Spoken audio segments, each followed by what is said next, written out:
あ、います。ラブレター渡したら声をかけて書いたの？かけました。どういうふうに今のちょっと恥ずかしいから言えない。大丈夫、誰も聞いてないから。聞いてるよ、聞いてるよ。見ててよ。あ、ここだけ編集するから。大丈夫、大丈夫。本当ですか？大丈夫、大丈夫。とっても先輩なんですけどね。先輩に惚れたの？はい。じゃあね、先輩が僕、お姉さんが可愛いやつ。そんな先輩はいないと思うよ、まだ。それで、どういう、それで。あ、いいです。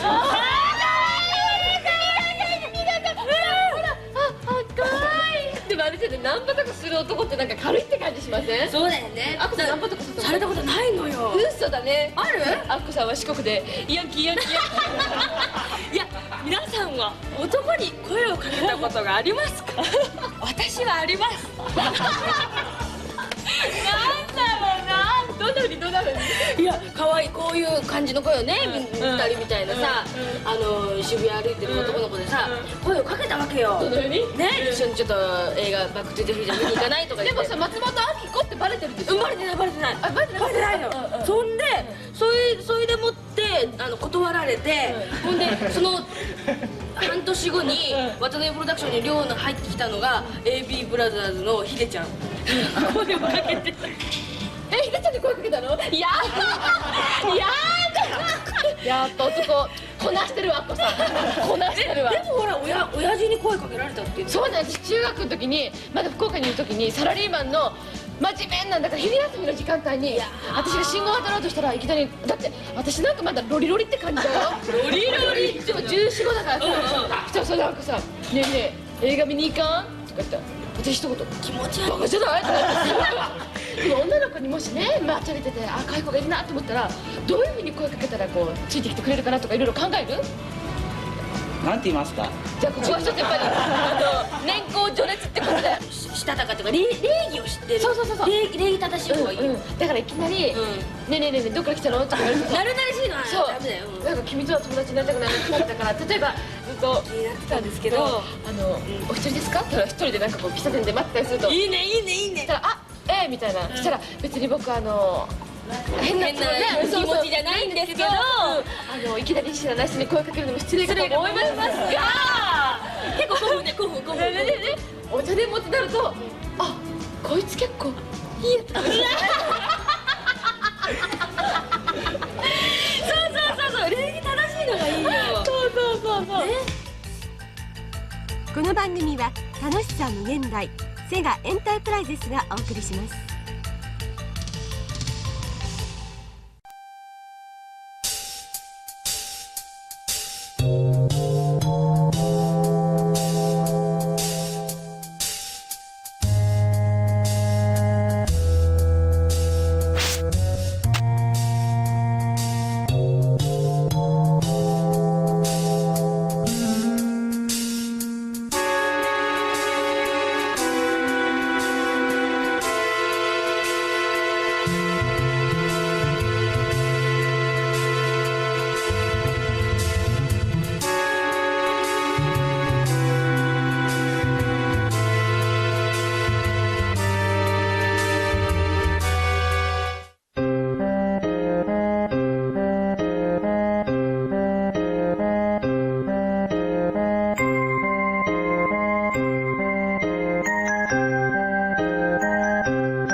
My friend must be in trouble.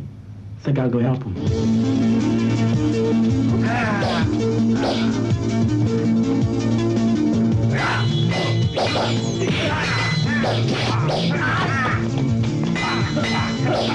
When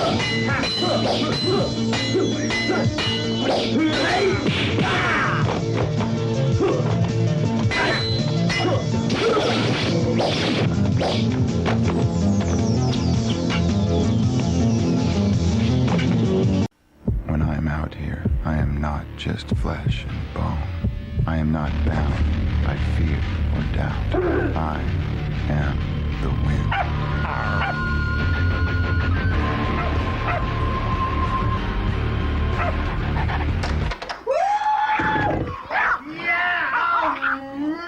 Like sports, Little Caesars Sports Pizza. 2 football pizzas, free life-size poster, box top game, $10.99. Hurry down or have it delivered. Pizza.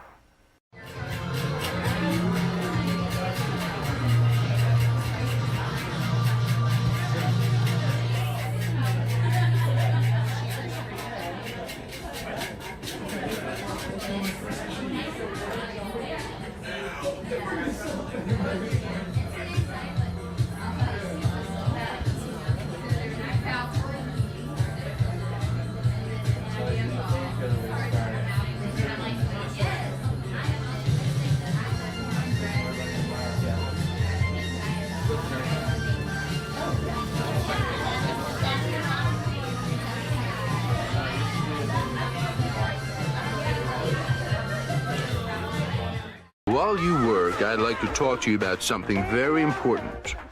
To stay in shape, you have to do more than exercise. As I mentioned earlier, the human body is like a machine. It needs the right fuel at the right time and in the right amount. If I give you an idea of how I eat during an average day, maybe it'll help you plan your own nutrition better. Ring in the holidays with Now That's What I Call Christmas. 36 Christmas wishes from some of your favorite artists come together on 2 CDs to celebrate this joyous time of year.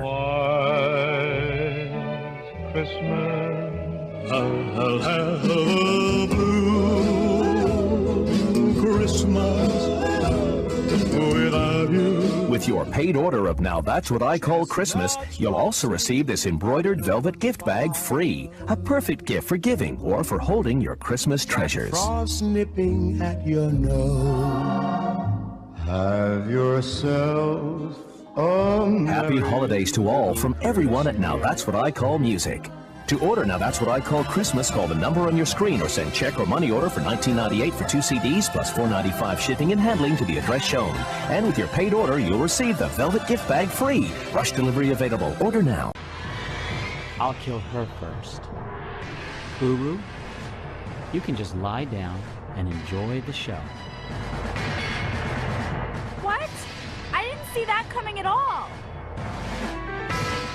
Blame Uru, little girl. It's all because of him. Stop it. Come on and get me. Or are you too scared? You make me laugh, Uru. But you have to wait your turn. Be a good boy and wait.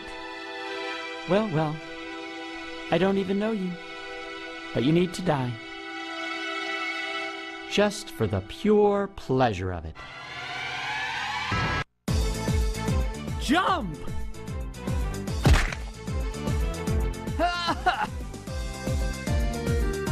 Hilma! Yeah! What? You too? What, do you know them? You swine. What do you think you're doing? That's my question. I know. What are you doing? That's just wrong, dude. I'm gonna hurt you badly. I mean really badly.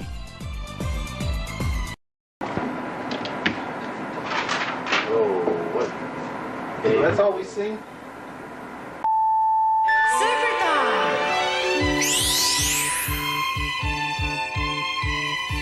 この番組はご覧のスポンサーがお送りします。あ、スケトウダラさん Who's ready to bid farewell to Death Stranding Director's Cut? Yeah. To finally consume all the lore, to have it all, every last bit, directly in front of us. Laid bare. It's time. I might have to do this save trick. Hold on a minute. There's an exterminator here spraying, and they've just knocked on the door, so I'll be right back.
Looking to get the most out of summer? You can always depend on Toyota.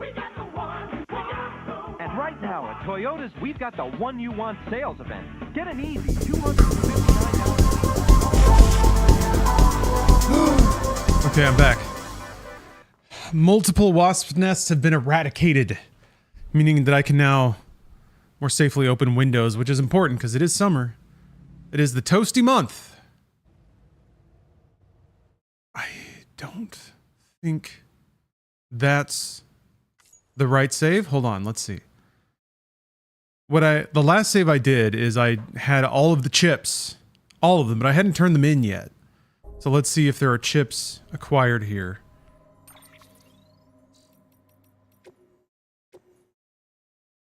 No. Okay. All right. Gotta restore saves. All chip runs secure. Maybe. Fuck, man. What if it's all gone? What if it's all gone? Oops. Come on. All right. All we have left to do is to read the chips. Achieve chip.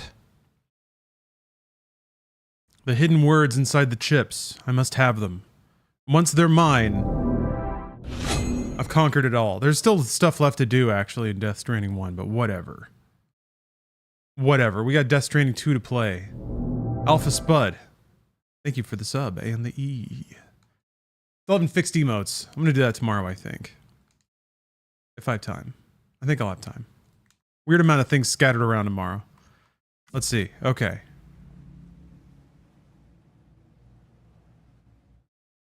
Yes.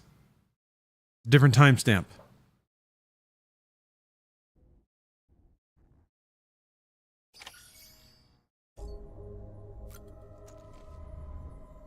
Yes. Oh yeah, first things, let me turn up the audio.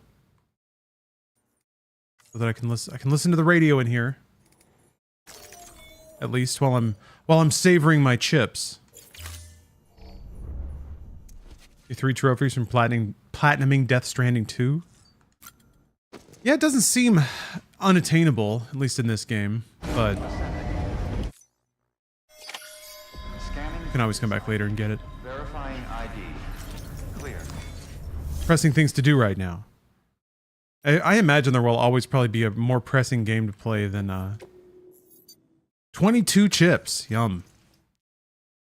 Than going back and grinding out Death Stranding 1 stuff, but who am I to say? Oh! Just about given up on this. I owe you one. So you're a treasure hunter in your spare time, huh? It's funny.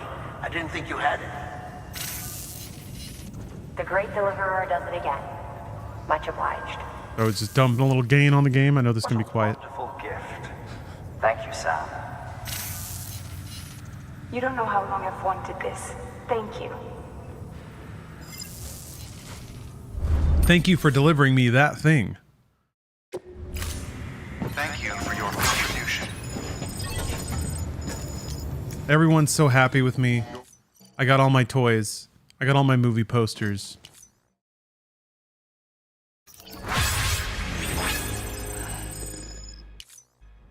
Got 1,000 likes. People use my truck. Sign received 1 like from Google is my homie. That's nice. Sam, damn it. Stop. You sit back up. You let me go to the options. All right. Thank you. Thanks.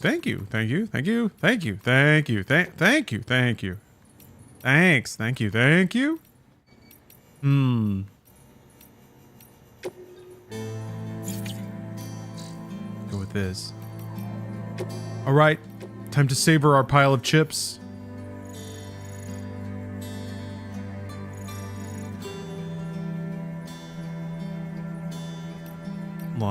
Frame arts, robots, were combat adapted mechanoids built on motive skeletons known as frame architectures. Is this just lore for the robots that exist outside of everything else? They were originally developed in order to enhance the natural capabilities of the human body so that new territory could be opened up to an increasingly cramped population. But when the fight for ever more limited resources escalated, they were adapted for more warlike purposes. Kagatora, an enhanced version of the Byakko model, was one such war machine. Are these robots from something? Are they Gundams? No. Thanks to the discovery of T crystals, which seemed like they might provide the solution to the Earth's energy crisis, a power source known as the EU system was developed. Project Re-Sphere arose as a response to the wide-scale adoption of this power source and the resulting overpopulation, and was largely enabled by the development of the frame architecture robotic skeleton. The Genbu model is a large, heavily armored mechanoid created by designer Yoji Shinkawa. Well, that makes sense. But did he just commission Yoji Shinkawa to like make some robots for the game and then like spun up some lore about them? Who knew there was a girl version of the Ludens figurine? Wow. Yet again, Kojima's very normal and not at all problematic relationship with women is on display. It's a reimagining of Ludens as a human female character. She got a big ass anime face and then like one exposed leg. The normal Ludens is like so stacked with armor. Ooh, it caused a real stir when it was unveiled at Wonder Festival 2019 in Japan. Its design is based on a concept by the legendary Yoji Shinkawa. You know, you can read like some like satirization on pop art in here though, I guess. Keep thinking about Bruce's comparison of Kojima to Andy Warhol. I remember some people saying that when there was a literal iPod in Metal Gear Solid 4. Some people were like, that's just crass product placement. Others were like, no, you don't get it. It's pop art. Putting an iPod in a battlefield. it didn't. There wasn't really much to say about it, honestly. Like there wasn't a lot of secondary meaning. It felt like the character of Ludens is based on the theories of Dutch thinker Johan Huizinga and the idea of Homo Ludens, or the man who plays. Let's all keep playing so that humanity can evolve. I gotta read this now. I gotta read this bullshit. Hold on. Dutch thinker. Imagine that being your fucking job. This is what socialism gives you. Thinkers. Oh, he's credited as a Dutch historian on Google, though. Oh, Homo Ludens is a book. God damn you, Kojima. God damn you. God damn you. Published in 1938, though. Annoying. I don't know why that annoys me. I think it's like... I think I truly have yet to emotionally embrace that everything is in stream with everything else. There's no such thing as a like profoundly original thought or artistic work, and that's totally okay. An artist can but reinterpret their inspirations and experiences into expression. Yeah, this is the Kojima book. It really is. This is like, what's the... Hold on. In Homo Ludens, the classic evaluation of play that has become a must-read for those in game design, Dutch philosopher Johan Huizinga defines play as the central activity in flourishing societies. Like civilization, play requires structure and participants willing to create within limits. Starting with Plato, Huizinga traces the contribution of Homo Ludens, or man the player, through medieval times, the Renaissance, and into our modern civilization. Huizinga defines play against a rich theoretical background using cross-cultural examples from the humanities, business, and politics. Homo Ludens defines play for generations to come.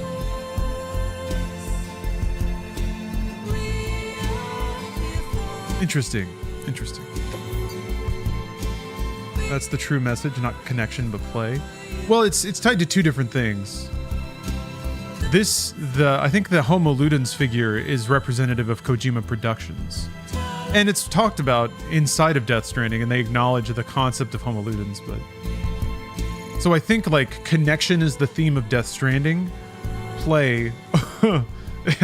the personification of play, as personified in a Homo Ludens figure, is the mascot of Kojima Productions.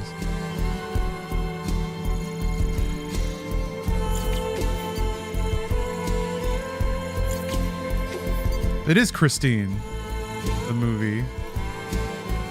So I remember unlocking that and being like, are they talking about the movie?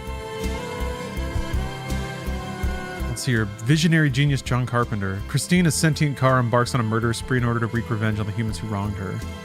The movie is based on a novel by the same name by Stephen King, an author widely considered to be the master of modern horror. Carpenter, meanwhile, earned acclaim for birthing a whole new and wildly popular type of boogeyman-based scary movie with his breakthrough hit Halloween. Without John Carpenter, there would never have been a Jason, Freddy, or a Chucky. What's The Walk? Oh, yeah. I remember this being a real phenomenon in the mid-2010s. I think I saw this. Yeah, it was about the daring high-wire walk between the Twin Towers of New York's World Trade Center, allowing the viewer to see things from Batiste's point of view. The movie provided audiences with an entirely new experience. Something it has in common with Death Stranding, and the hitherto unprecedented thrill of following Sam on his daring journey between America's two coasts.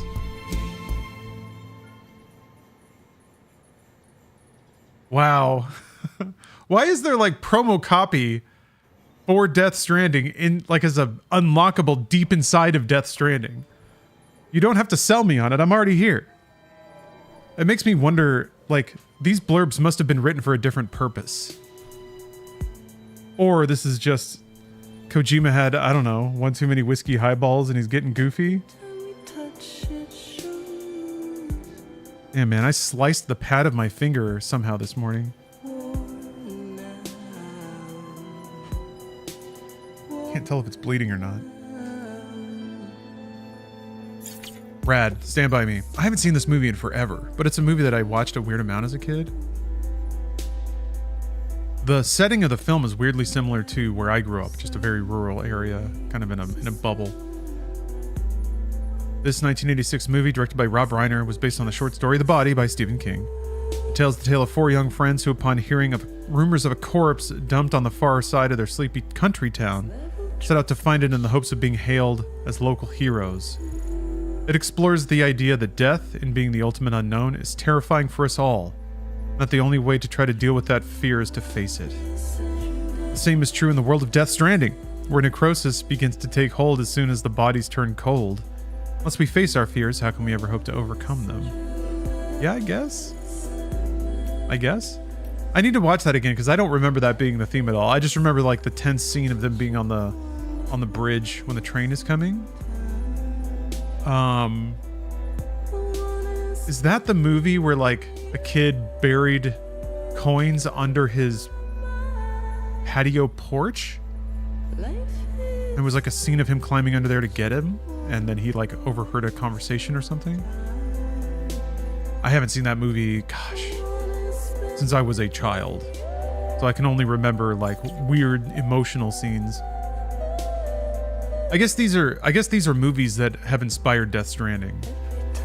And this is maybe our guy Kojima-san explaining the link and inspiration. Big Fish was a great movie. Probably the last good Tim Burton film. But man, what a movie. According to director Tim Burton, it was the death of his father that led him to make this highly personal piece, in which young hero Will revels in his dad's fantastic tales, only to come to resent him as he grows old enough to realize they're nothing but wild flights of fancy. The movie explores the conflict and eventual reconciliation between a father who seemingly can't help embellishing the truth, and a son who's desperate to understand him before it's too late. Big Fish stories might be bad enough, but when you consider that Big Bang was a term originally intended to imply the story of the origin of the universe was nothing but hot air, you start to think that all existence might be one tall tale.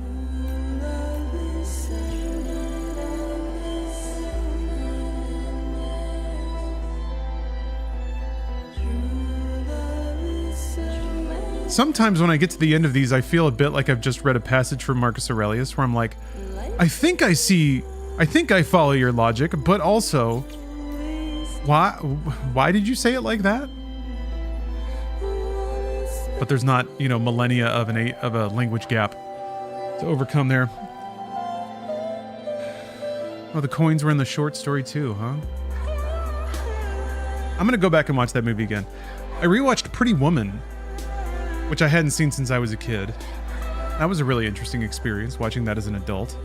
Especially now that movies like that don't get made anymore, just movies of that style. And I don't necessarily mean like princess stories, is kind of what it is, but more like there's definitely an old school sort of theatric flair to that movie, to the dialogue and the way that people talk. Modern movies try to be so much more method or like believable or rooted or in a scene or whatever when they're doing drama, but that movie definitely has much more of a old school thespian flow to it, except for Julia Roberts' character, which makes a lot of sense. Like she's like outside of everything, so she's kind of the odd one out, and it pays off. Tom Holland wrote and directed this 1985 horror comedy. Wait, now you're joking about Spider-Man, but I think that's the Tom Holland that did The Wizard. Is that the Tom Holland we're talking about? Fright Night is kind of fun. Oh, writer and director. Look at that. Child's Play.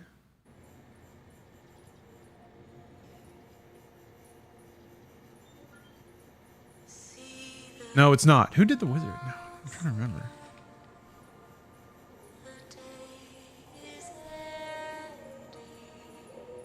The 1989 classic. Todd Holland. I got my Hollands mixed up. Todd and Tom, sure. Anyway, Todd Holland wrote and directed this 1985 horror comedy in which high schooler Charlie enlists the help of Peter, presenter of his favorite TV show Fright Night, in taking on the vampire menace next door. The idea of a TV host becoming a vampire hunter was already novel enough, but it was the vampires exploding when exposed to daylight that really stuck in viewers' memories and arguably led to a slew of sequels and remakes that followed. There was a remake in the 2010s that was really good. Had Colin Farrell is just like a real smarmy, scene-chewing vampire. He was great. Fucking David Tennant was in it, and he was phenomenal. Really fun movie, the new Fright Night. I was kind of surprised. It's a nice coffee. I haven't tried it yet. That's okay. Some coffee gets more bitter when it's cold. Never mind.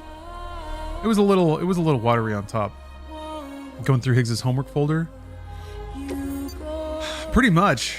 I think I learned all the things about Higgs that I wanted to. So I'm pretty satisfied in that regard. I think Higgs's homework folder would be just like a bunch of crude scribbles of Sam with like knives sticking in him and stuff. I've yet to see this movie.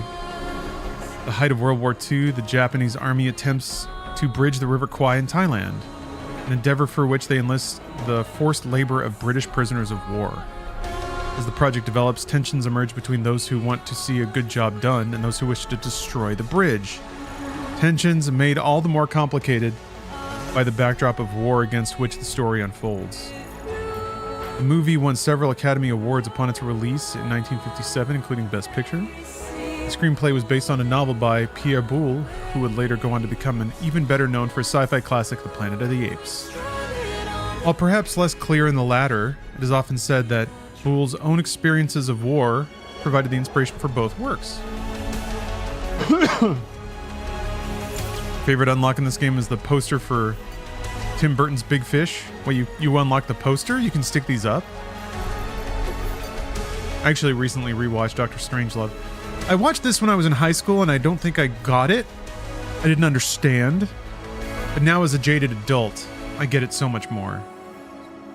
The full title of this 1964 Stanley Kubrick black comedy is Dr. Strangelove, or How I Learned to Stop Worrying and Love the Bomb. It was released at the height of the Cold War, with the Cuban Missile Crisis of 1962 still a recent memory. Kubrick's next film was 1968's 2001: A Space Odyssey, which at the time was greeted with mixed reviews and failed to make much of a splash at the box office. It has long since redeemed itself, however, and now enjoys a reputation as an all-time classic. Oh yeah. Dude, yeah, the army sergeant who doesn't want the commies to get our precious fluids. And here we have RFK, like, I don't know. It's not a joke anymore. The joke is real.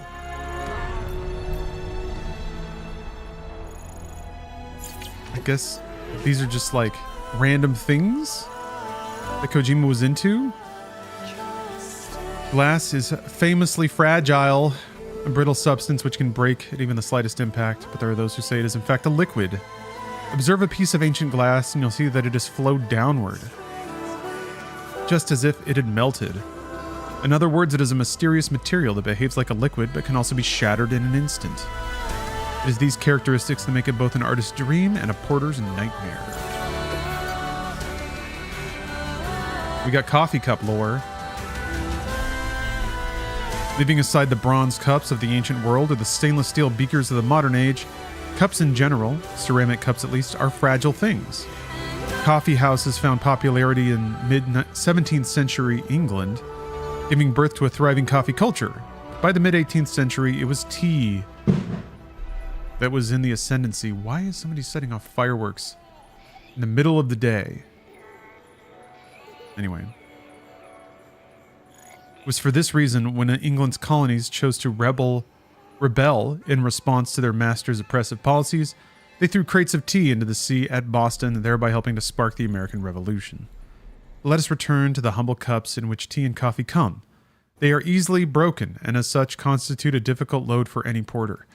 Why are we now talking about these objects as though this is like a porting manual? I don't understand the context of any of these blurbs. Nothing is quite so fragile or ephemeral as a simple soap bubble. It floats in the air, dancing on the wind. All the colors of the rainbow reflected on its surface. And then just like that, pop, it's gone. Surely this is why a certain poet once likened the short-lived beauty of bubbles to human existence itself. Fortunately, there is no record of anyone ever having asked for a soap bubble to be delivered, and the porters of the world continue to pray that such a request never comes.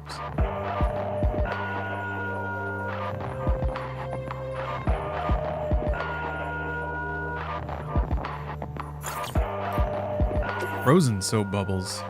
Processes such as cryostasis and cryopreservation, which aim to prolong life and slow decomposition through the lowering of temperature, can in some ways be seen as a form of time travel, though of course they do not compare to the chiralium-based processes which stop time altogether. Freezing the fragile beauty of a soap bubble causes it to crystallize without popping, naturally forming a perfect little work of art. But because it's merely frozen, time does not stop for the bubble altogether. One day it will thaw, and if not handled with the utmost care, it will be destroyed. Another tale fit to make a porter cry. I guess these are just fragile things. Yeah, Kojima got high and picked a bunch of stuff he thought was neat. Just pulled up a bunch of his post-its that he has stuck to his desk. Like, put these in there. The fluffy seeds of the dandelion are certainly fragile, but that doesn't mean they aren't filled with life. Indeed, their insubstantial nature is what allows them to spread new life as far and wide as they do. American sci-fi legend Ray Bradbury's novel Dandelion Wine tells the tale of a young man's summer and the heady mixture of growth, loss, life, and death symbolized by the drink of the title. Happily for the porters of the world, the ability of dandelion seeds to float on the wind means they're very unlikely to ever be asked to transport such a delicate cargo themselves. Wine glass? Just got wine facts? No, Gorf, we're not on Death Stranding 2 yet. And also, yeah, thank you for reminding me I didn't send a Discord notif. It's the wrong button.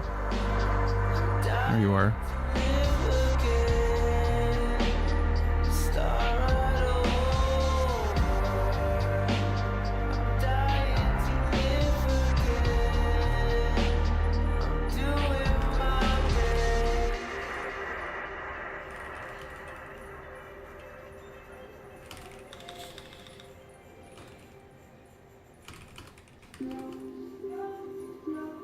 There. Nope, we're just catching up on the memory chips, which we have all of, so now we can read all about Kojima's thoughts on wine. Wine is loved the world over and with good reason. It is the oldest known form of alcohol, having been produced for at least 8,000 years. However, it is a delicate and changeable brew, and light, vibration, and temperature must all be carefully controlled during the manufacturing process. The rewards for such care and attention are more than worth it, of course. A fine vintage is like nothing else in the world. Those in the know believe that to truly enjoy such a wine, the thinnest, lightest possible glass is best. But to deliver such glasses is a challenge that itself requires care and fine control, a true test of the porter's art. Incidentally, research is currently underway into how the beach might be used as a means of preserving fine wines. Very cool. What about fused silica, Hideo Kojima? Glass is known for its fragility, but not all glass is easily broken. Some types are tough enough to survive for extended periods in outer space. During the development of the space shuttle, NASA went in search of a material that could withstand the intense temperatures of re-entry into Earth's atmosphere.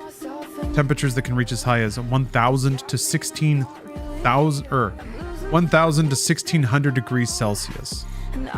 They finally settled on fused silica, a glass whose heat conductivity is incredibly low, making it perfect for ultra heat-resistant parts. Its high stability and unmatched transparency also make it perfect for fiber optic telescope lenses. And it is even being researched as a possible ultra-high capacity recording medium. All of which goes to show that even among so-called breakables, the occasional unbreakable item can be found. Tegze, thanks for the sub. This game wouldn't exist without Amazon? I don't know. There have been porters in the world before Amazon. The word porter predates Amazon.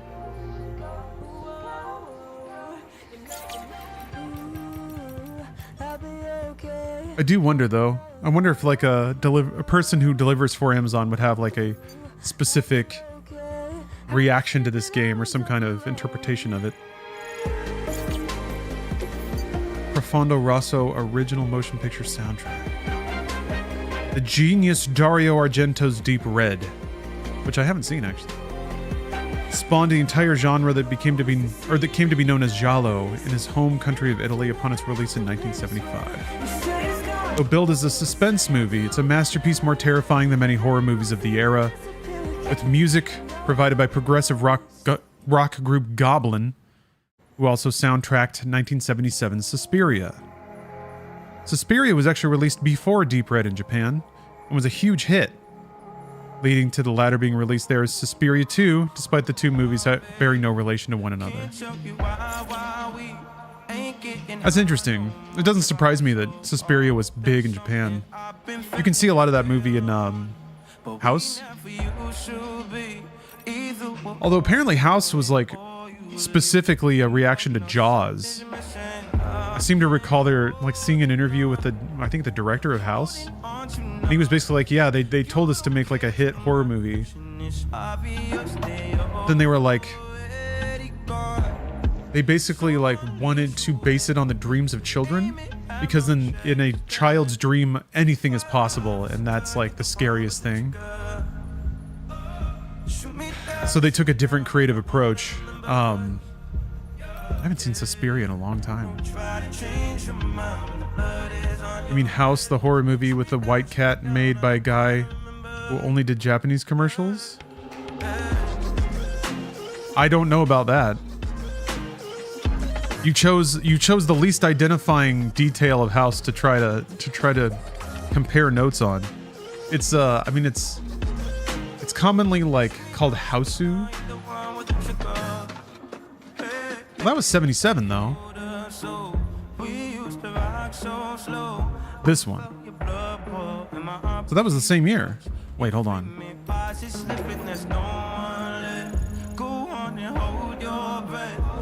Huh.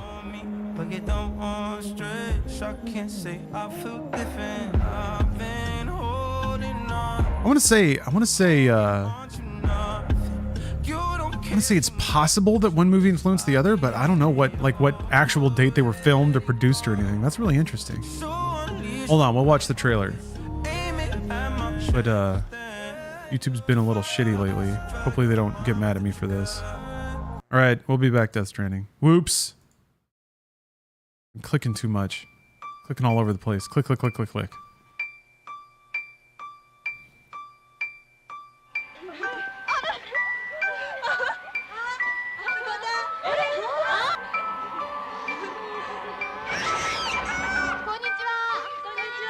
This movie's kind of fascinating because if you watch it knowing nothing about it, I found myself kind of straining for some kind of internal logic until I learned to just give up. And then it was awesome.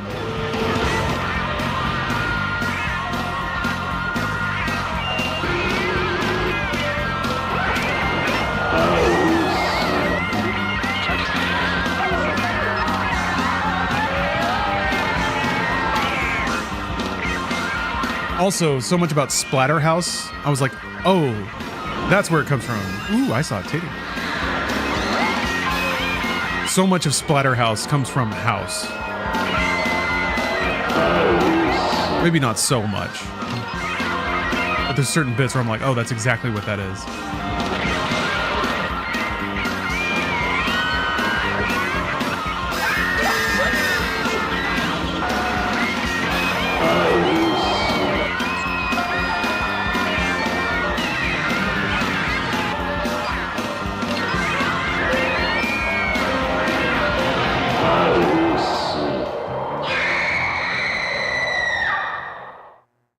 Neat.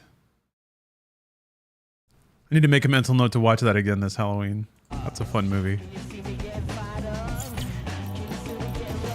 Bronson soundtrack. Oh, I forgot he did Bronson. I haven't seen that. Tom Hardy starred in this 2008 movie by Nicholas Winding Refn, based on the ultra-violent life story of a fighter who went by the name of Bronson.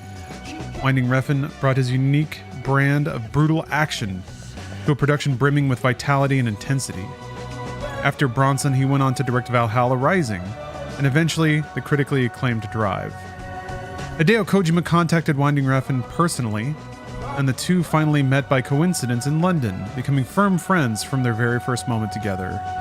Mr. Winding Refn calls the encounter to this day having been like meeting an old friend. Aww.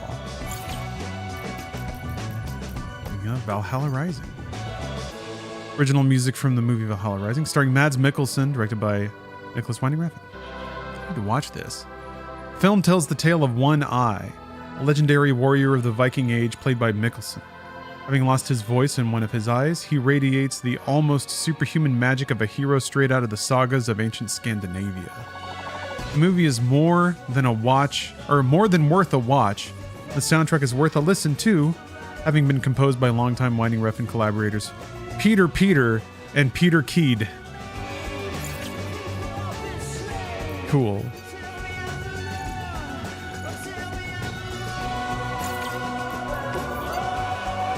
Well, I guess that's it then. We got it. That's it. All lore acquired. Wait a minute. I didn't get the rest of the interviews. Huh. Oh, no, wait. I did unlock all the journals. Okay. But they weren't marked with an exclamation point? Shit, there's a lot of these. Holy fuck. All right. All right. This is it. This is the final stretch. The rest of the lore. Holy fuck. Holy fuck. There's so much. All right. Oh, wait, no, those are the journals. Never mind. It's the reports. Yeah. These still skip. Okay, never mind. We already read all those. There's less. All right, maybe these pop up because of emails or doing standard orders. We'll just read what's here, and then I'm gonna check out these horse girls, and then Death Stranding 2. I decided to share with Sam my working theory regarding his condition. I was prepared for some resistance, but the intensity of his anger was surprising. He glared at me as he reframed my assessment as wild speculation that he had been brainwashed by a cult. It was the first time I'd managed to coax from him such a powerful emotional response. While I found it a little frightening, I did my best to remain professional, welcoming the breakthrough, the reduction in the distance between us. That was how I presented myself, but in retrospect, a part of me was delighted by his aggressive response. Sam stated that he is a repatriate. I challenged him and said that repatriation was nothing more than a fiction used to explain the phenomenon of near-death experiences, one that makes use of the equally fictional beach. Emboldened, I pressed him further until I finally told him to snap out of it, to renounce his fantasies about the other side. For an instant, I thought he might explode in anger again, but instead he grew quiet. After a long moment, he rose to his feet and left the room without saying another word. I fear I may have pushed him too hard. Dang, I don't like this. I don't like Lucy. Report number 8. A few days after the incident in my office, I tendered my resignation. A classic case of countertransference. The therapist getting emotionally involved with their client, and there was no way my professional pride would permit me to continue working. I felt guilty, of course. There's a permanent shortage of therapists, and many of my clients will struggle to find help elsewhere. But after what happened with Sam, I didn't see any other option. To be honest, I've already come to terms with it. What I'm doing for Sam more than makes up for it. I'd never normally use this word, but I really do believe his aphenphosmophobia has been cured. He's shown so much progress that, absent an extremely traumatic experience, I doubt his symptoms will ever return. God damn it. I still have just a little bit of shit, like, that keeps falling into my throat.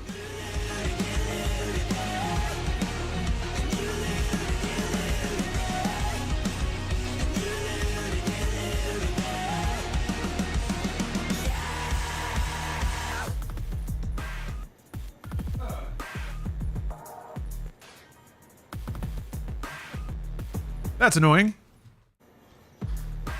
So, wait. So, emotionally involved. She, like, fell in love with Sam? I thought she was just taking it super personally that he was, like, upset. Oh, wait a minute. That's his wife. That's who died, right? Yeah, Lucy Strand? This music rocks.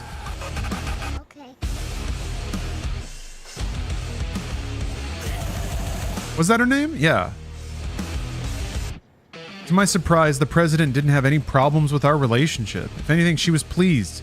I suppose this means I'll soon be joining the Strand family, together with this new life growing inside of me. Oh, she fucked him already. That was fast. She went from calling him like brainwashed and in a cult to dicking him, getting dicked.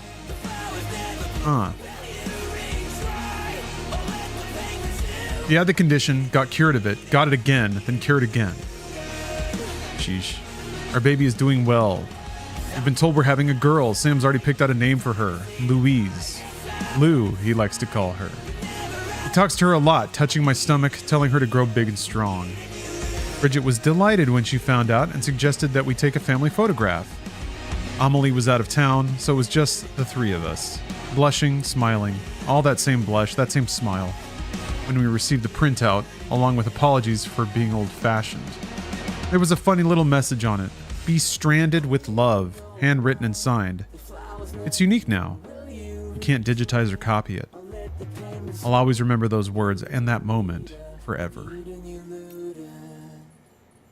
Little Lou's 28 weeks old now. The doctor just checked us both out and said we're doing fine, but I'm not so sure. Lately I've been having the same terrible dream every night. I open my eyes and I'm all alone on the beach. Oh, someone believes in the beach now. I'm lonely and afraid, so I start wandering around looking for someone, anyone. I spot Sam and Amelie standing at the water's edge, their backs to me. Relieved, I called out to them. Her hair shimmers in the gray light, but when she turns, it's her mother's face, twisted with sadness and pain. She speaks and says, "I'll be waiting for you on the beach." And I scream. I scream so loud, and then I wake up. Everything's gone wrong. I didn't understand at the time. I was a therapist, a good one, but even I couldn't make sense of the nightmares, of what was happening to me. Bridget came to visit the other day. "They're not nightmares," she said. I hadn't told her yet. I felt Lou stirring inside me as she continued. She said she was sorry and that she hadn't known it would happen. Lou's special. She said that a lot. Lou had Sam's blood, and through her I was bound to the beach. Don't be afraid. She said that a lot too. I'd cured Sam, made him whole, given him a life to live for, to protect, made him a part of this world. She said, or she had a lot to say about that, about how the world was a jumbled mess, life and death all mixed up, that Sam, my Sam, might be the one to make it whole again, like I'd made him whole. Without him, our fate was sealed, but with him, there was still hope for a future. And she told me I was right. Beach exists within each of our minds. But that didn't mean it was just a figment of our imagination. It had value, purpose, and in time, I would understand. She took my hand like I'd taken his on that day a lifetime ago. She smiled and squeezed. I was there, on the beach. Everything I had seen in my nightmares, I saw in that instant. Somewhere inside me, Lou was laughing, and then it all fell into place. Sam's birth, his family, the death stranding. For the first time I saw how all the pieces fit into a terrible truth I didn't want to believe but couldn't deny. I saw my part in it too, and little Lou's. And those funny little words on the picture, "Be stranded with love," and I was. I guess. You'll have questions, and I wish I had all the answers, but I don't. I only hope this will help you to understand. Lou's kicking woke me up. I was alone, still half asleep, so everything around me looked askew. That all too familiar feeling of the waking and dreaming being tangled up. But you and Bridget and Amelie lead even more muddled lives, don't you? A reality between life and death, between this world and the next. Because of all this chaos and confusion beyond imagination, stranded on our shore. There are pills on the table next to me that I just took, all at once. I've tried to make sense of it, but this was never my world. I was born into an older one without a beach, where the dead stayed buried and life moved on. Damn it, I'm shaking so hard. I don't think the drugs are working. I've got some syringes loaded with sedatives. Enough, I think. I'm going to use them one after another until I run out. I love you, Sam. I'll always love you. Oh, man. Okay. So basically, Bridget showed her the truth, and that made her, like, suicidally depressive. That's pretty brutal. I don't know to what end, though. I don't know. I feel like they can retcon motivations to be whatever they want. Especially when, like, beings have the ability to see through time and stuff. Maybe they needed Sam to be lonely and sad so that he would chase Amelie's ghost to the West Coast. Yeah, that's pretty raunchy. So is that what caused the void out, though? Her committing suicide while she was pregnant?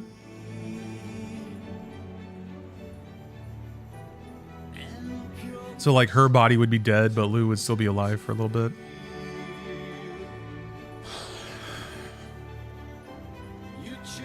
I guess at what point is the Death Stranding happening? Because the first void out isn't necessarily... Maybe that's what started it? But no, I guess people think that Sam being converted into a repatriate is what kickstarted it. I don't know. That's intense, though. It's pretty raunchy. It's like Palpatine force depressing Padme to death. Oh, there's a few more gameplay tips. Yeah, Amelie's bad news. I guess by the end of Death Stranding 1, she got hugged, so now she's kind of down with trying to delay the Death Stranding, despite trying to accelerate it.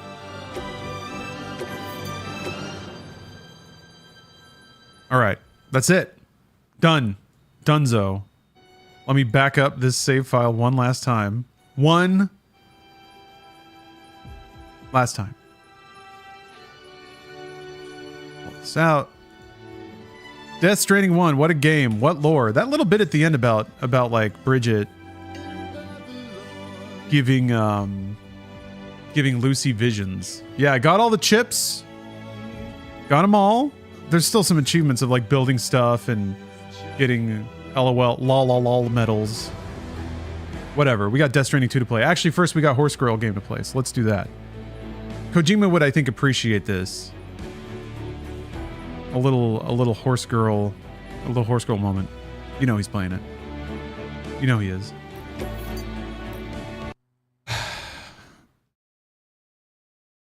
Horse Stranding. That's right.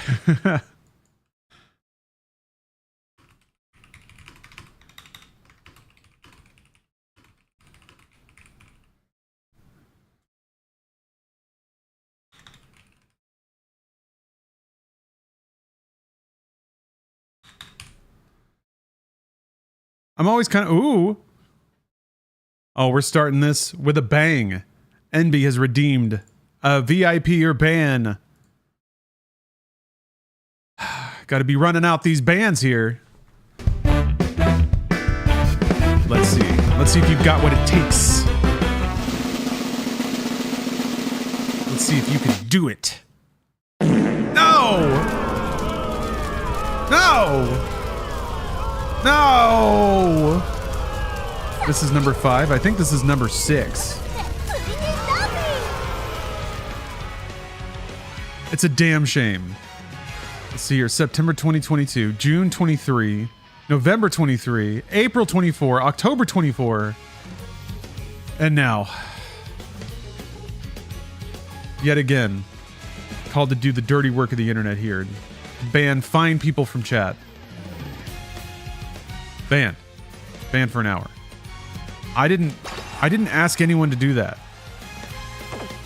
All right, fine. Click. Click on this too. Okay, sure. USA. Hopefully I get... Wow, it's like a date stamp? Wait, what? Birth month and year. Okay.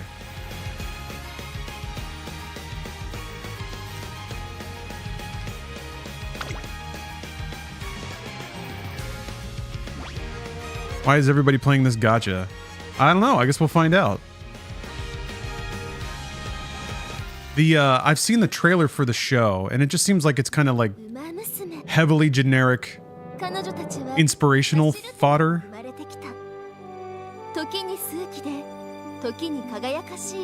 People like seeing cute babes who are aspiring to things.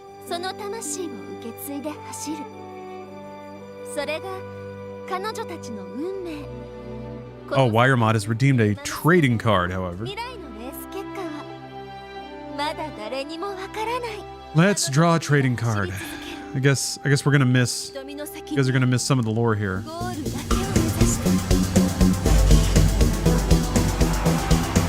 These horse girls need to run. Here's your card. Phone bone card. I guess stocking up some firewood with the local possums. Yes, Ms. Possum and her family. Resigned to spending the winter in the valley, Phone Bone begins making a temporary home and making some forest friends. Enter Ms. Possum, a seemingly single mother of 3 rambunctious little possums. She attempts to help Phone Bone gather information on Ted the Bug and Thorn in exchange for Phone Bone's babysitting services. Well, that's nice. That's nice. I haven't read any of Bone. I have no idea what the vibe is. But still, congratulations. Big moment.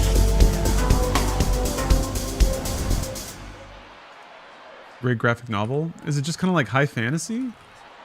Like Bone is just a weird guy in a weird world. I guess there's anthropomorphic animals. Or really just sentient animals, I guess.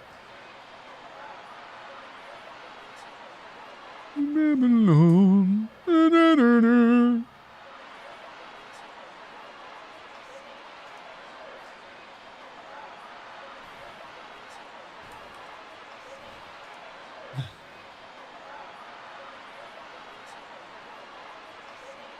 Congratulations.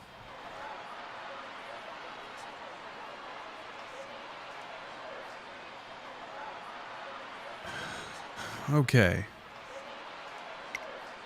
新人トレーナーさん、東京レース場は今日も賑わっていますね。うっかりはぐれないよう気をつけましょう。では改めましてご案内を担当いたします。トレセン学園理事長秘書の。はい。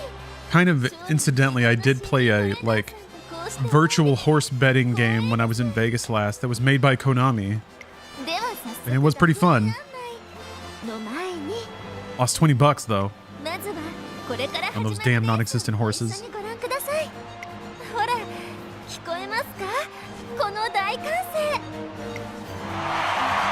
I love it.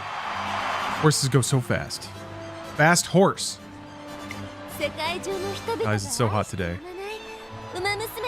Feels like I'm at the track with the sun beating down on me. I don't have no mint julep in my hand.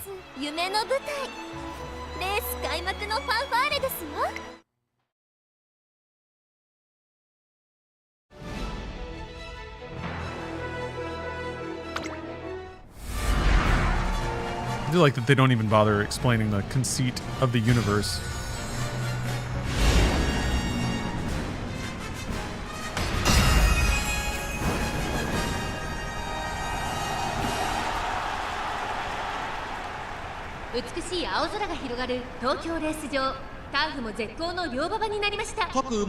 This is an interesting layout for a PC port of a mobile game too. I thought it was going to turn like widescreen, but I guess not.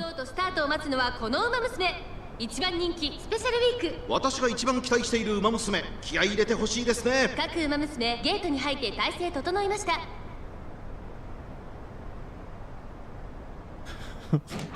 あ、Ready? 各ウマ娘綺麗なスタートを切りました。誰が先頭に抜け出すか注目しましょう。期待通りの結果を出せるか。一番人気スペシャルウィーク、サイレンス鈴鹿快調に飛ばしていきます。先頭はサイレンス鈴鹿、安心で飛ばしていきます。先頭から大きく離されて2番手はブレスワンダー、1コーナーから2コーナーへ向かう。さあ、花に立ったのはサイレンス鈴鹿。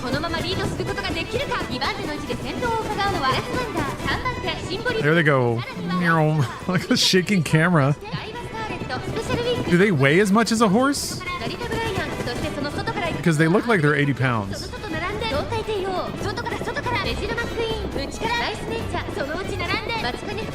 Oh my gosh. The video is pretty robotic. Can we gamble channel points on this? Maybe? There might be too many horses. You can only put in so many options.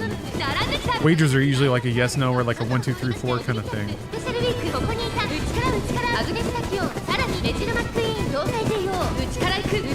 We divide it into groups, but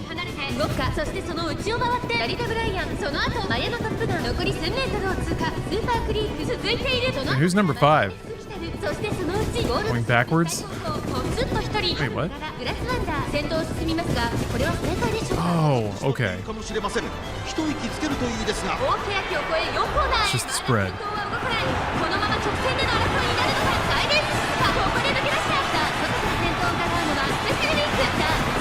Weevil Cow, you've watched the show? Is it pretty much this?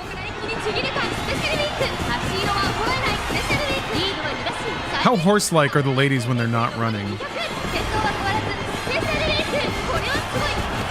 They just like go to town on a barrel of apples and stuff? All right. Hello, Maverick Wolf. I'm just trying to see what's going on. I'm scoping it out. Catching horse fever here. The winning concert? Oh, of course. We do a little J-pop concert. You're telling me these horses aren't just totally run out? Foamy?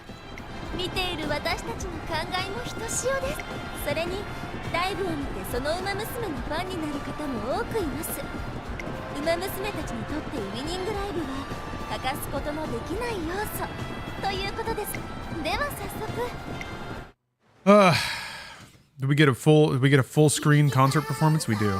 Fantastic. Yeah. You gotta put on a whole J-pop concert after running their little hearts out. I haven't done a fucking thing yet. Alright. Okay, mobile games. Game's free. You get a free Horse Girl concert?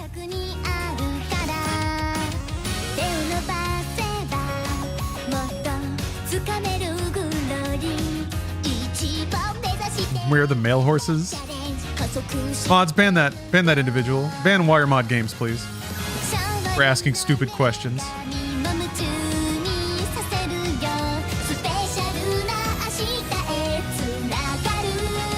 Oh no! Oh, now you regret it.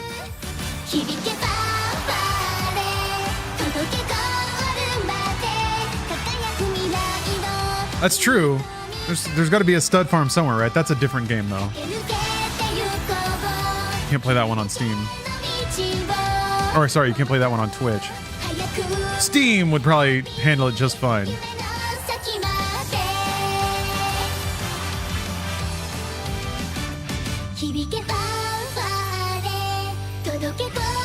Okay, they're still talking about racing. Yep, they're idols too. Also, I thought it was the victory concert, but they all have to perform. It's like a new kind of beauty contest. I'm running around the stage. They love doing it. These babes are only happy when they're running. So really, it's just that they have hooves and horse ears. Do they have human ears in addition to their horse ears, or is it only the horse ears? All of them have hair covering where their ears would be, because it would probably be uncomfortable to just see like smooth anime head.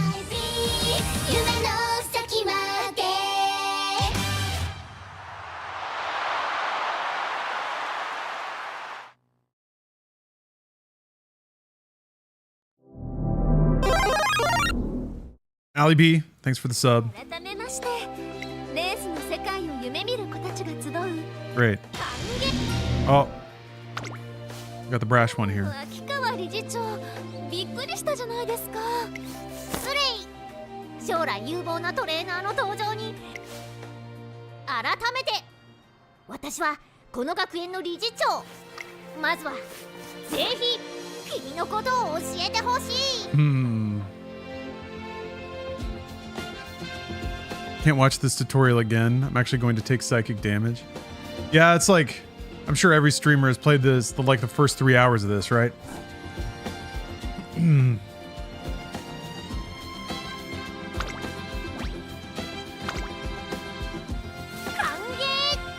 Tell me the tricks. 君はこれよりトレはい担当学園の馬娘たちが Tell me how to be an excellent horse master right from the drop. まずは二人三脚担当する馬娘のことを育成馬娘を入手していないとこのガチャでは育成ではプリティだ I don't know, man. I feel like I've played enough of these games that like the novelty of it being horse girls is not really mattering all that much. The presentation is cool, but it's like the exact same thing in terms of game format. I don't even know yet. Like, I don't even know what the game is. I guess you just train your horse girls and then you put them in races. The draw screen is pretty good. サポートカードガチャを切り替えこちらのサポートカードガチャサポートカードサポさあ Oh boy.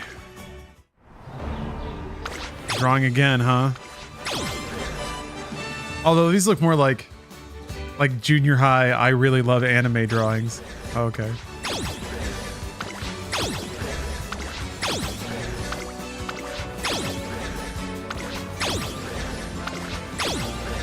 God, they all look so interchangeable. I'm sorry if that's racist. I didn't mean to be racist to anime girls. Sure to love me some anime girls.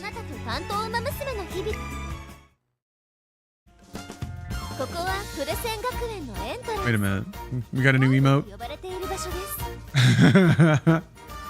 People on a short horse. We need to save it. Yeah, we need to save it for when there's a horse-based video game. Well, I know we're in one of those now, but like one that involves riding a horse. Believe it or not, this is not horse-related enough. Career scenario and tackle the problems happening around the school. Finishing a playthrough will help your trainees grow.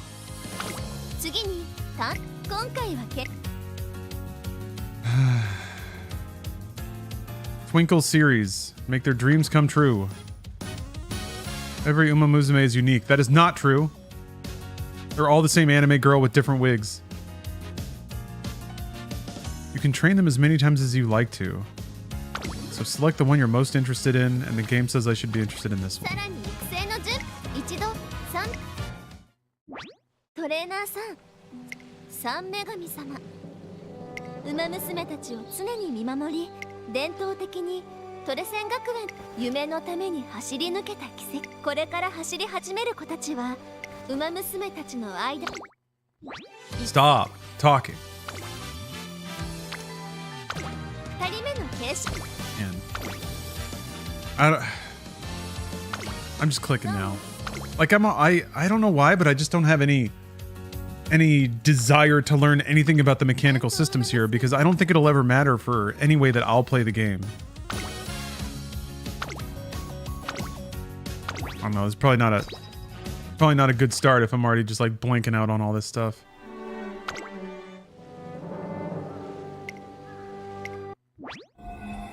All right, sure. Now this is happening.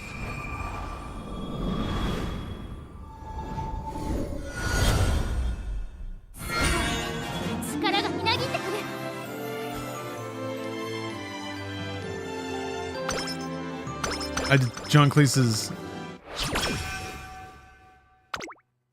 appropriately says Kentucky Derby.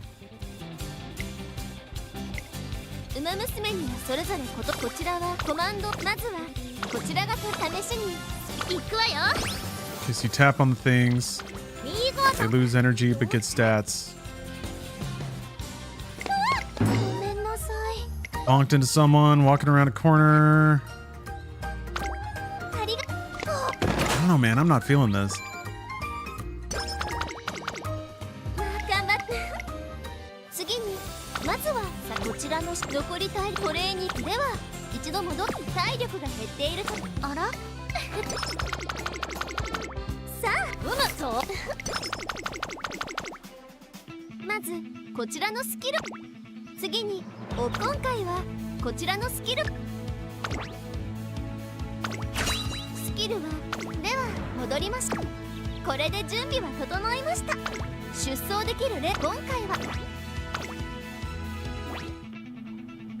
The whole game is menus then.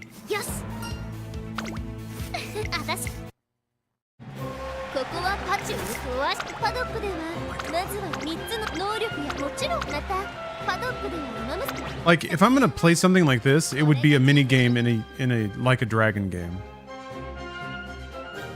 I guess there's just something about like its format as kind of being a online gacha game that like the only point of learning any of those systems is just to get further into systems that like are stacked against you to eventually try to tease money out of you. So it's almost like, why even bother investing the mental energies into learning the peculiarities of any of this statistical system if the whole point is to eventually deliver you to a wall where you have to like spend money? I guess there is some... I do get some satisfaction out of appreciating the complication of those particular systems.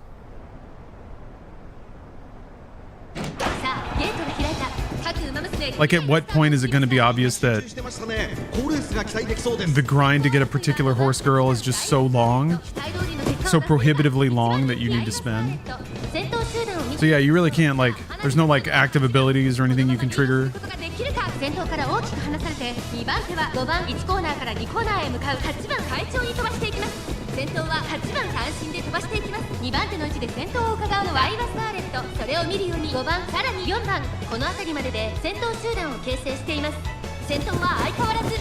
Does this have cross save with mobile? Because I feel like this is the kind of thing where I'd probably just fuck around on my phone.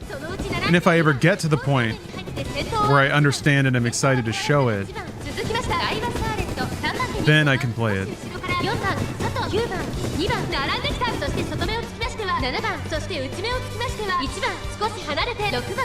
I just feel like playing a game. And also, I don't know, the initial... It's anime as hell, obviously, but the initial, like, moments of the game didn't really hook me. The concert was very impressive.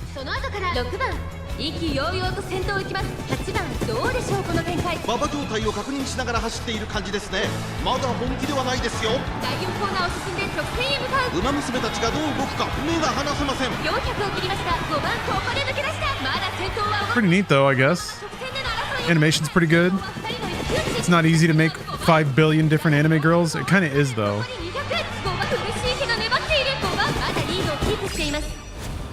Uh-oh. Okay. That was one of the like support abilities I equipped.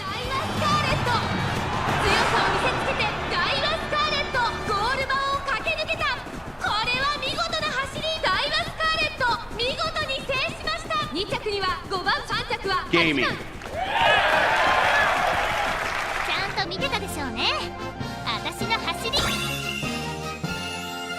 We did it. Now the results screen. This is where all the endorphins get unlocked. Yeah.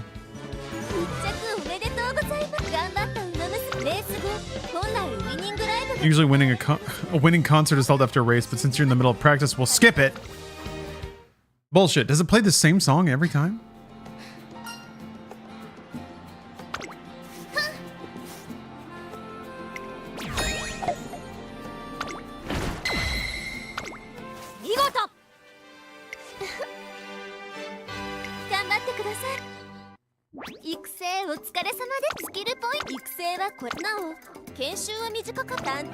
Careers are 3 years long? Okay. So wait. You put your horse girl out to pasture and you have to like draw a new one? 育成完了した馬娘は行って最高ランク You got to start over with a new horse girl? 継承馬娘として選ぶことで新たな馬娘への Pass on her sparks. I don't know what the fuck any of that means. 一応俺 I should have read it. I didn't read. That's fine. I feel like this is information I'll need to carry with me very long. お疲れ様でした。他に不明な点や疑問などさてこれかトゥインクルシルそれ Make your twinkle dreams come true. I'd love to. Oh, we get another. Okay. Prologue done. Now we get the late title card. The horse legions have arrived, my lord.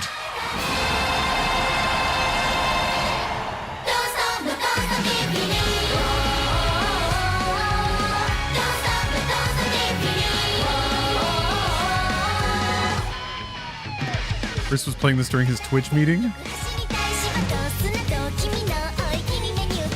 Managing his horses.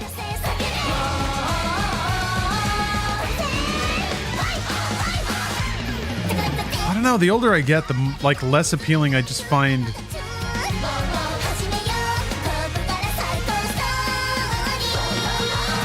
I don't know. What's going to be the payoff of this game? Winning races, I guess. That feels good. Hopefully the intellectual challenge of figuring out how to train or prepare a horse to win a particular race. You're not racing against other people, are you? It's always against AI, and it's always like a prescribed, pre-made challenge.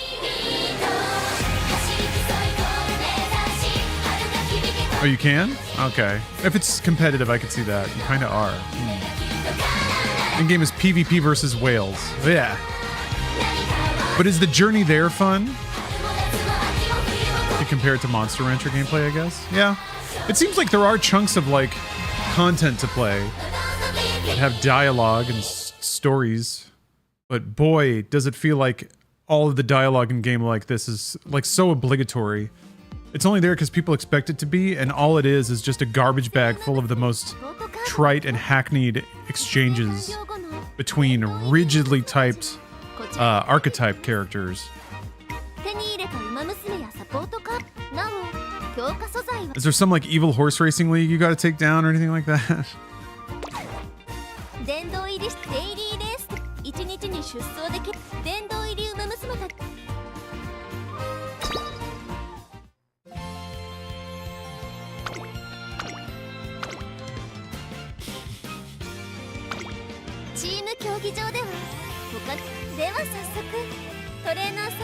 Let's try making a team with some veteran Umamusume who finished their careers. Oh, okay.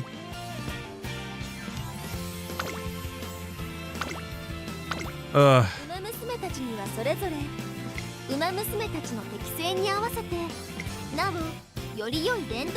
I don't know. It kind of reminds me of the RC car minigame in Like a Dragon. But like that kind of has a loose story with it, and it's just a mini game inside of a larger experience with more form and like purpose.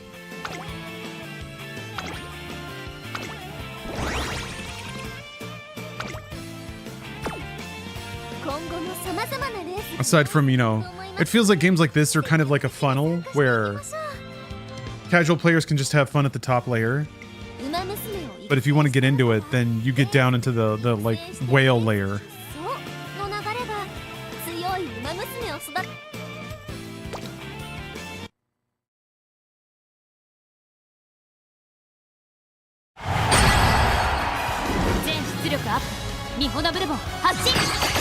Oh, we got outer space mecha jetpack horse girls.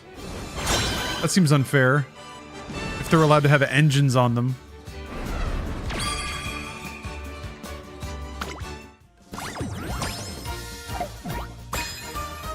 Oh, they're like carrots.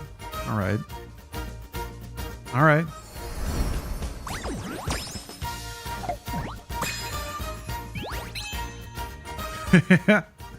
Extra horsepower. Ralvar has redeemed a meditation with Marcus. God damn, how many pop-ups. That's the thing that really starts to get on my nerves. Fuck me! When you launch a mobile game and there are no joke like more than 5 pop-ups or notifications or like daily check-ins, we're still doing it. That starts to get on, like, what am I even doing? How much of my time am I losing? Okay. A new main story episode.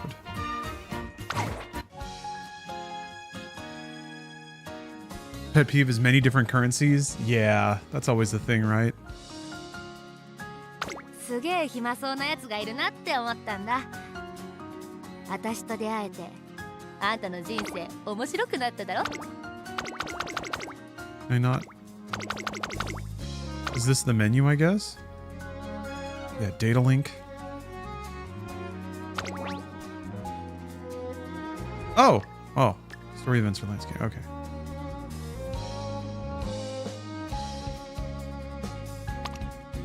The music is nice.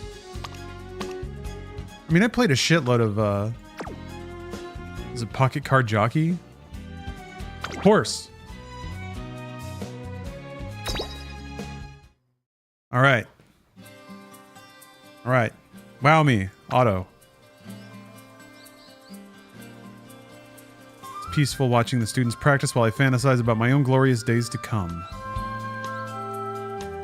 I'm hopeful that I'll soon become someone's trainer and help them grow into an excellent racer. That is until...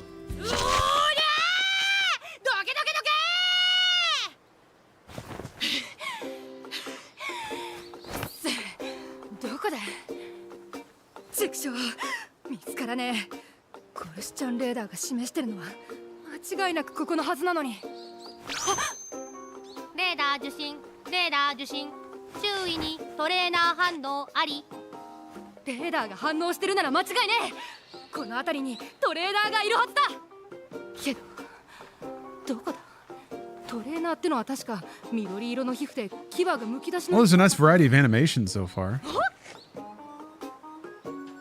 I made contact with the oddball student. I've got a bad feeling about this. Oh, it automatically picks dialogue? Yeah, if there's only one option, what the fuck does it matter?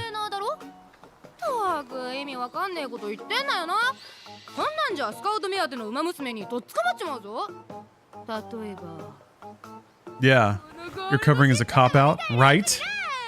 I was thinking they can't show the anime girls having no human ears because that looks weird.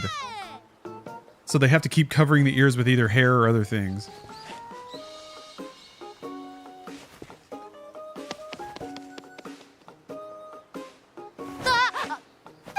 He ran away. I ran away. I was scared because a horse girl spoke it above like normal volume. So I cried and ran away, shitting my pants.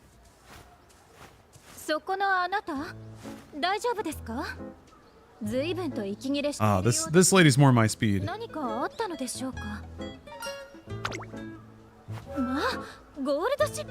Gold ship? Mountain Buck. Thanks for the sub.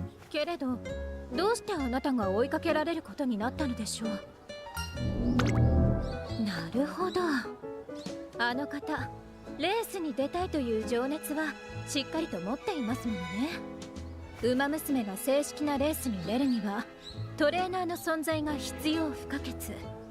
けれどゴールドシップさんはつかみどころがないと言いますか、つかみきれないと言いますか、なんと言いますか。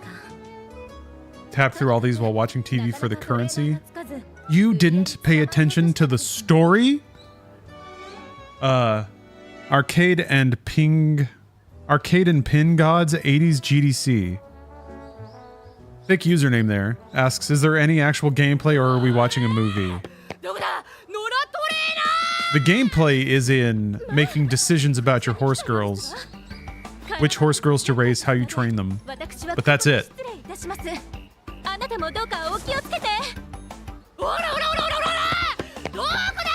This is the furthest you've seen anyone get without skipping all the dialogue. Well, this I don't mind so much. It was the aggravation of getting shuffled through like all the game's layered mechanics right at the beginning. And kind of ushered through all the mobile style menus. Like, I was raving about how advanced onboarding has become in games through the lens of Death Stranding 2, but I am so exhausted with the new user flow in mobile games. It's like the most desperate, hyper-stimulating, way too fast, like... It almost feels like you're being ushered, like you're like being carnival barked. Look at this, and look at this, and here's the thing, and here's something free here too, and make sure to check that, and make sure to do this, and check this box, and... It's just like... Definitely different from the flow of like a, you know, longer console game that hits you with a little razzle-dazzle first. I guess we did have that concert. Where am I? To be continued. Okay, so she teleported me to a desert island, and I got my carrots. You've unlocked the next episode. Play. Everyone skips the story and goes to the running. Can you do the running separate from the story, or is it like you got to go through story episodes?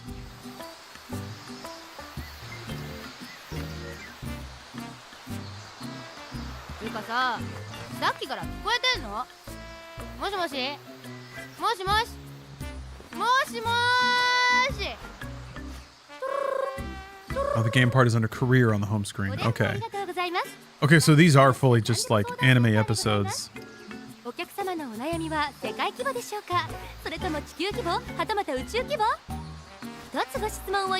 do you use carrots for? Drawing horse girls? I'll find out. PvP events and story all have races in them. Oh. Okay. そんくらいなら善意という名の実質無料で教えてやるよ。いいか、ここはトレセン学園の裏山にある獣道を通って洞窟をくぐり抜けジャングルを越えてたどり着いた場所。つまり地球上のどこかだ。まあまあ焦んなって。私も道覚えてねえけど、地球上ならいつか来る。Arcade.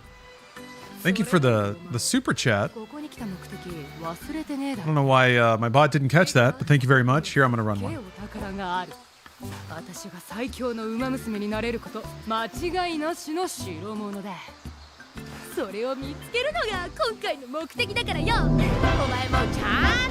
Pretend that was you.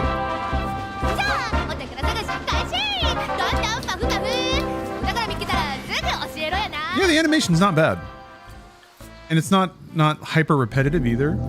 At least not yet. Usually in games like this, the characters have like 3 or 4 incidental animations that play in between them, just kind of like standing there and idle animating. And the voice acting's good. It's fun. Expressive.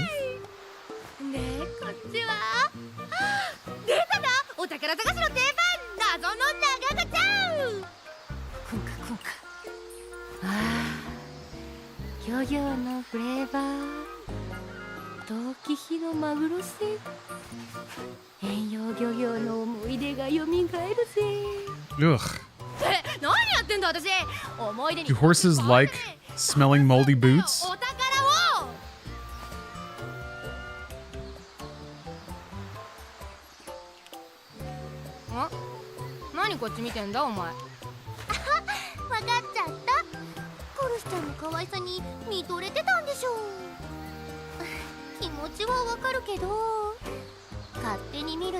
So am I a human man?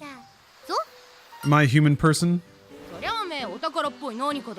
Because they're implying that there is commingling between humans and horse girls already. You are human. I am Goku. And Goku is strongest.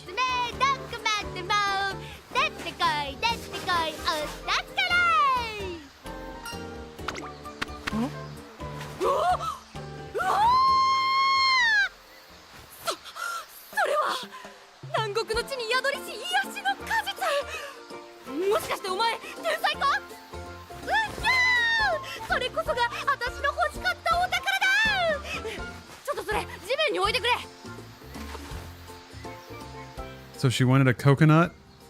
We came to this island so she could eat a coconut? Do horses like coconuts? よし、お前は離れてろ。こっから先は素人に危ねえからね。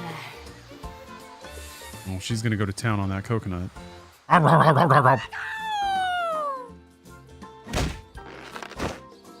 I want to see these horse ladies eating out of a trough.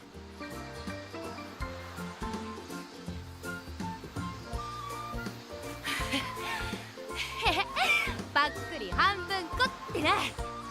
時間もいい頃合いだし、休憩すっか。ほら、ここ座れよ、トレーナー。 Is there a minigame where you can brush their mane? I accept my coconut half and sit down on some driftwood to be continued. This is a lot of time just for an enthusiastic horse girl to find coconuts. Alright. すげえ暇そうなやつがいるなって思ったんだ。レースにエントリー。 Under career? Career. Beginning. ダイワスカーレット、行くわよ。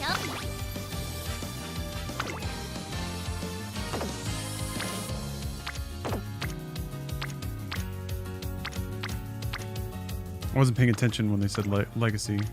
So we'll just go with this. Or wait, there's auto select, whatever.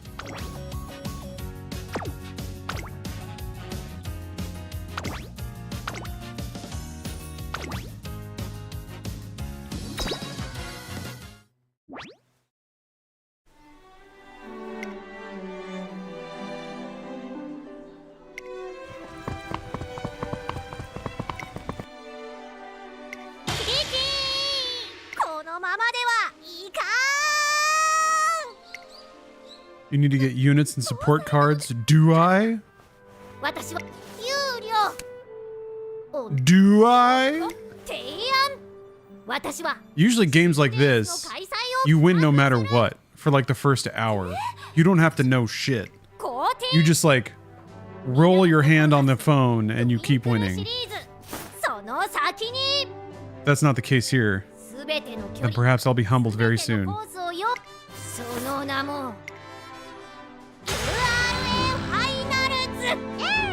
Like her cat.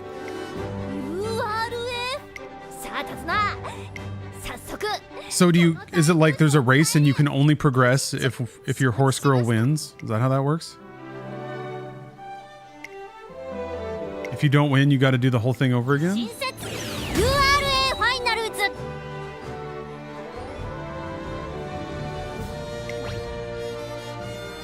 Don't use oh, okay. Highly active trainers. No, we need all of it. That's interesting though that they have like something that compresses the game.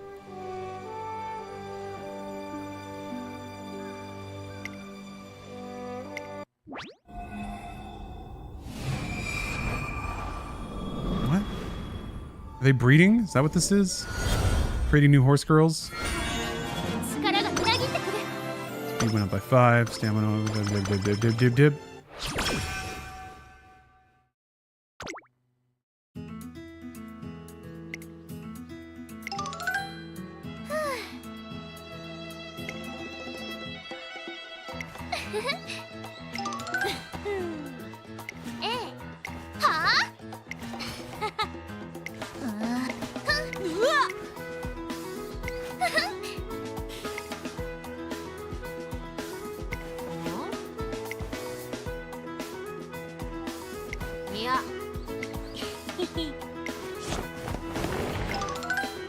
Oh my goodness. Okay. These horses are talking.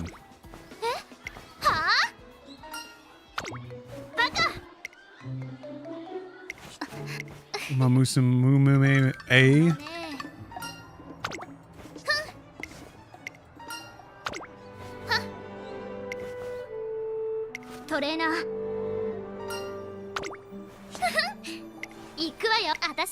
I don't know what I'm doing, Daiwa. I'm the down and out trainer. I'm the Bad News Bears guy, Walter Matthau over here. Just crushing beers and falling asleep.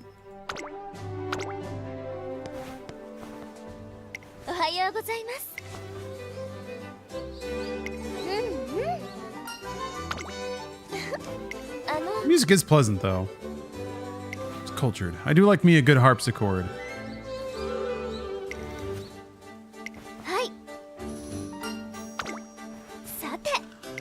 それでは柔軟もしたし準備 OK よ。どんな Train, raise attributes, learn skills. Skill points can be obtained from races. Your trainee is running low on energy or in a bad mood. She won't be able to perform her best. Let her rest to recover energy and go out for recreation. Fake Face Jan, thank you for the sub. Yeah, we're horsing. Twinkle series. Training. Training energy, training wit. Instead, recover energy. Also get more skill points. Okay.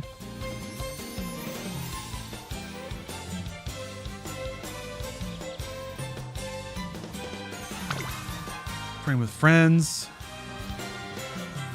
Chance to obtain a skill hint upon successful failure. You train while your trainee has low energy. She may fail. Okay. How do I train with a pal? Is that what this is? Whatever. Speed.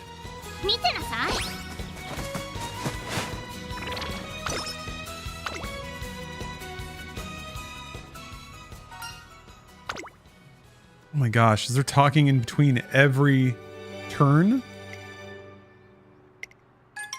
Okay, it's not that much talking. Maybe it is.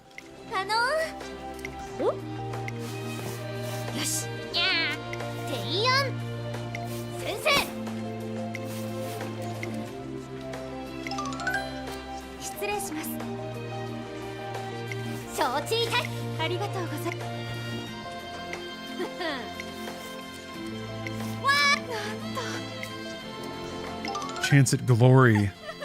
We race because we must. No, it's not getting interesting. It's exactly the same as every other horse race that's ever existed. Whatever.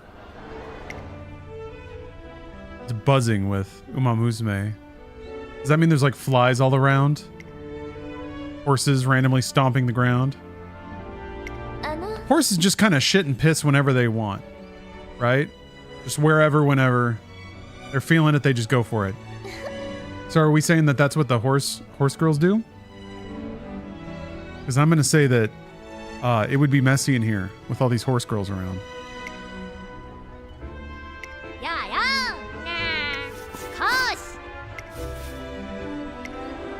But they're probably just like, you know, pellets. Is there any lore about what the horse girls eat?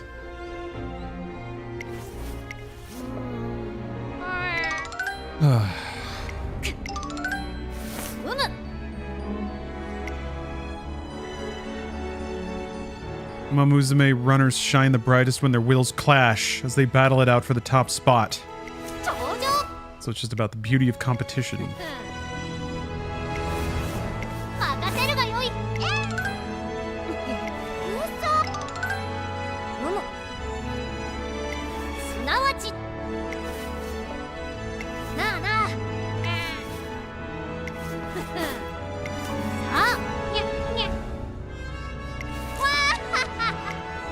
You got 3 years to prepare.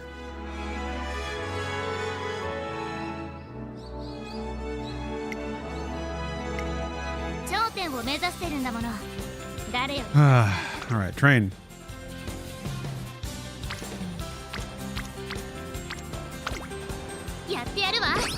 Look at the swimsuit, look. With endurance training. God damn, there's so much talking, bro. I have to go through 10 of these? Surely they'll get faster.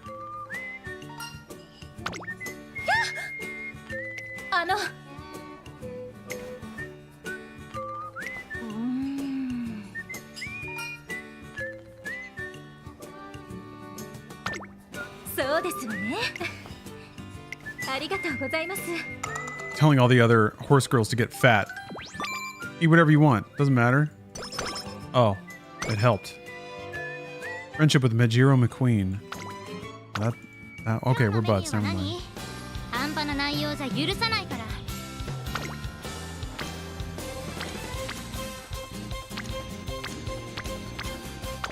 Horsepower. Yeah, they just have normal feet. They don't even have hooves. They just have horseshoes. That's That's stupid. I don't know. This game could be weirder. And I was kind of hoping for that. It's playing it really safe with the horse shit. I guess they're based on actual horses, so they're not probably not allowed to do a bunch of weird stuff, but still. I want to see these horse girls just like go to town on an apple with big old teeth, like arg, arg, arg. Yeah, they're not even towering over regular humans. Give us at least that. Big, thick horse girl. Also, like, I'm kind of hoping, based on the shaking of the camera, that they are as heavy and dense as an actual horse. They just happen to be human-sized, so they're like... How heavy is a horse? Hold on. Wait, hold on. How heavy is a horse? Okay, like a half ton? Like, oh, that's what a horse is. Thank you. Yeah, we need some 900-pound horse girls.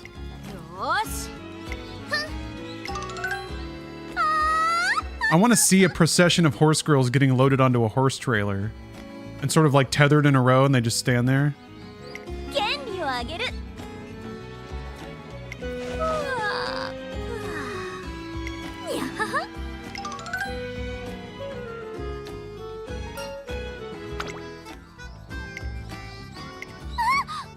I'm gonna skip off me.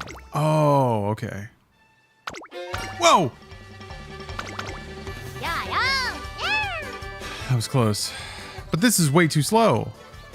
The text just appears on screen too slowly. I guess I can keep tapping. No?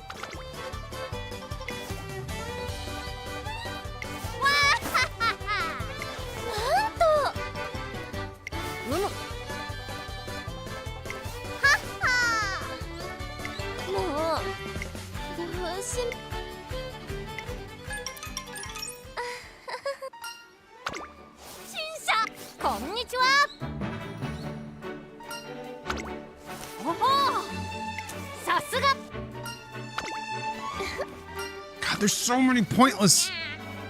many pointless dialogue options. If there's only one, just make him say it. Instead of like dimming the whole screen. I guess the idea is like creating more of an illusion of interaction. Merely having a little button that like pops up that you can tap that has some feedback.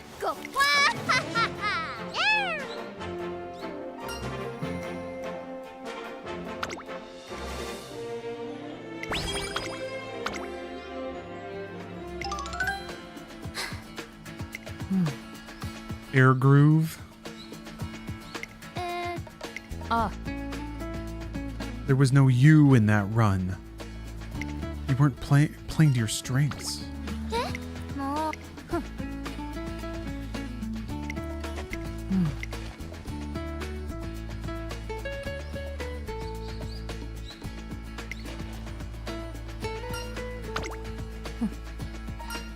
my god. Okay.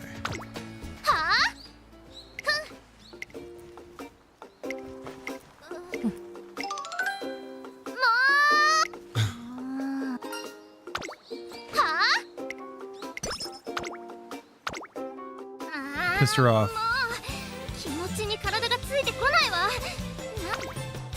Oh, failure 10. Oh.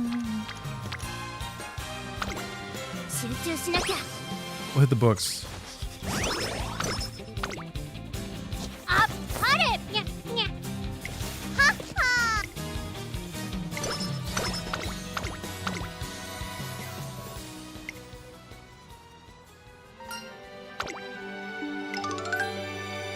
Taking our horse to the aquarium.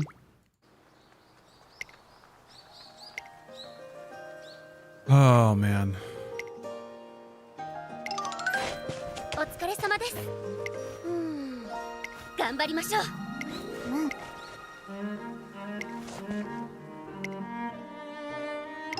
Does anyone like the dialogue? It all feels so obligatory. Like they put a shitload in there just because they need to create the illusion of there being content in the game, but everybody just skips it. So why is there so much?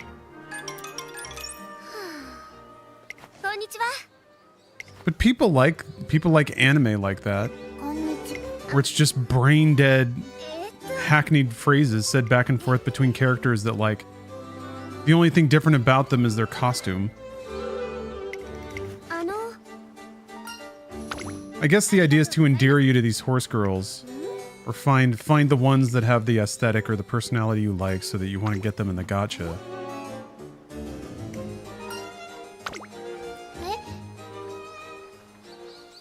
Career-specific scenarios is alright, some of it's funny. Oh, there she goes.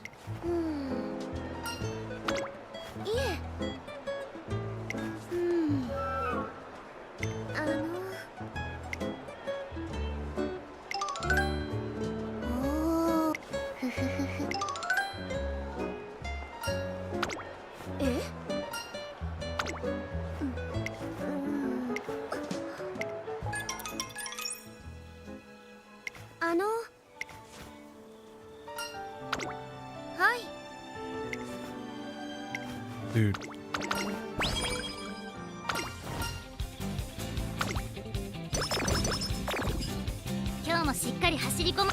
Can't take it anymore.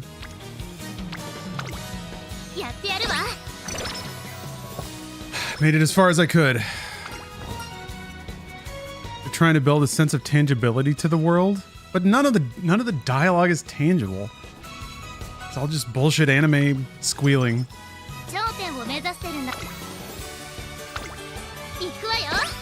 Maybe that's a taste thing. Holy fuck, it's so much talking.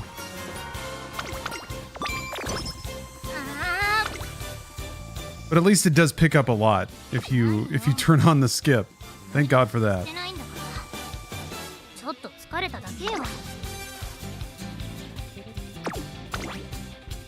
Go on a fun outing. Sure. Oh, that's just for mood, okay.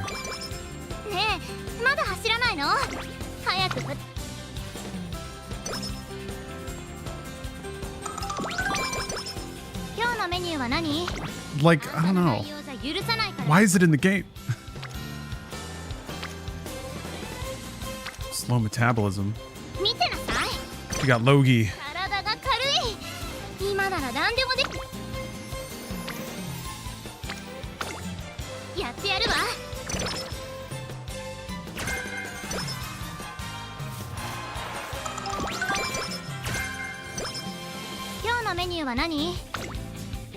Yeah, I haven't bought anything. By spending skill points, you can teach your trainee skills, which activate during the races. Some skills only activate your trainees using a particular strategy or racing over a certain distance. So make sure to pick skills that suit her style and distance aptitudes. Bleh. Okay, that's how you unlock new skills. That's kind of a cool system.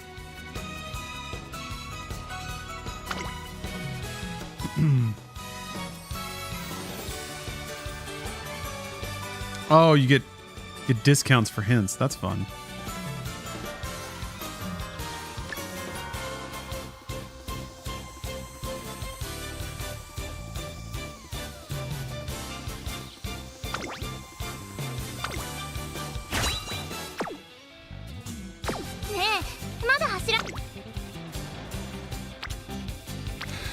I still can't pick up any speed.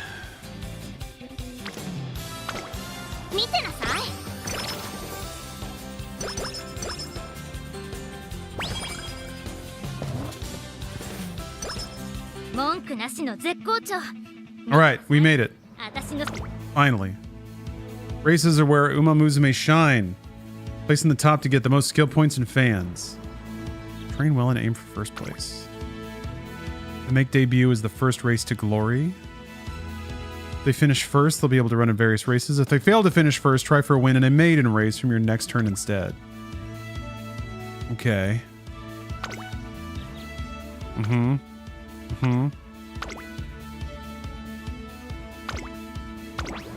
Alright, race time. Here we go, race time. Time to race horses. At last, I'm going to enter the Twinkle series. We all remember when we first entered our Twinkle series.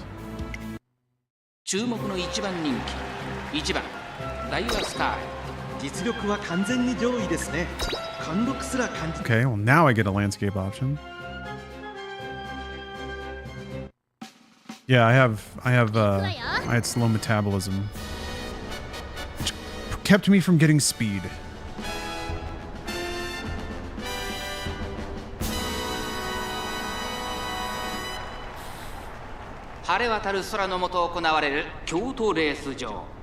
Kyoto.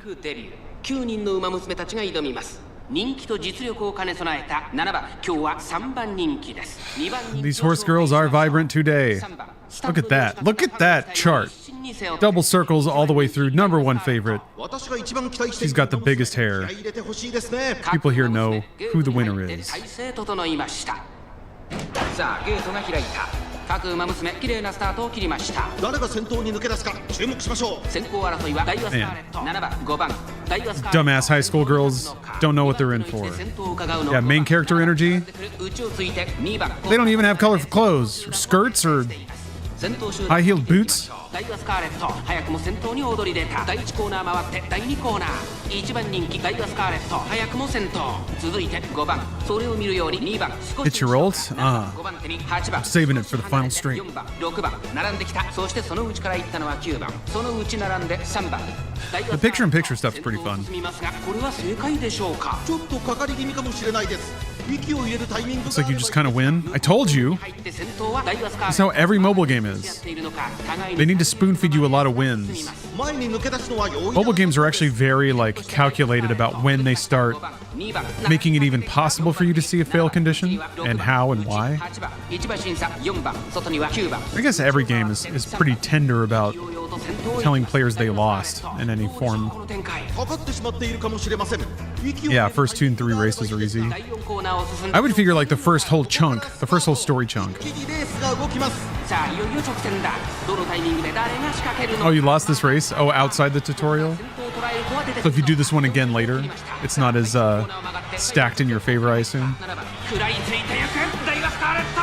強すぎる完全に抜け出した残り200ダイワスカーレット足色は衰えない先頭は変わらずダイワスカーレットダイワスカーレット強いとしか言えない走り次のレースが今から楽しみですメイクデビューを制しましたダイワスカーレットの区間賞でした2着7番3着に入ったのは8番 We did it!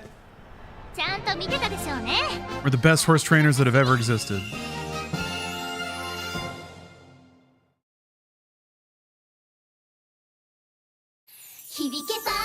Oh yeah, there we go. Now we get to enjoy our horse concert. Is it the same song every time? It's the same song every time. Oh, somebody says no. Okay.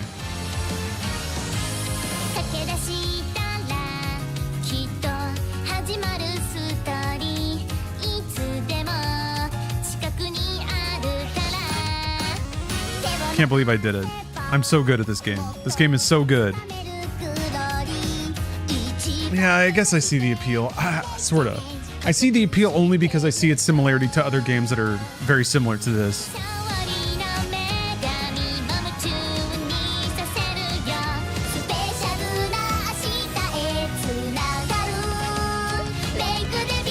Wait, Seabiscuit isn't in this game, but Farlap is? How hard of a pull is Farlap?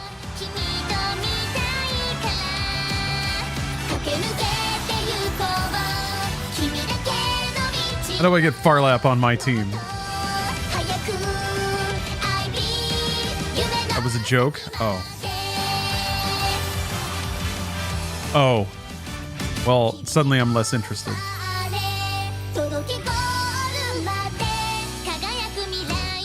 Got my hopes up for a horse named Farlap.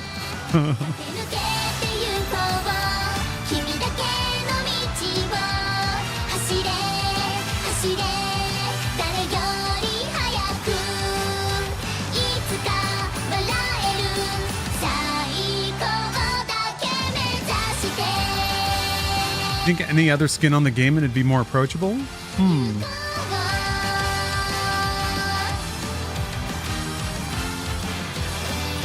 What if it was like boxing? Anime babe boxing, but you're still like a trainer and you have a boxer. I mean, management sims are like appealing.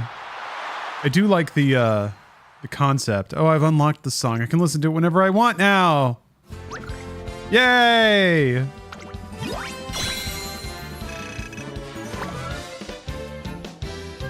Button to watch the concert again.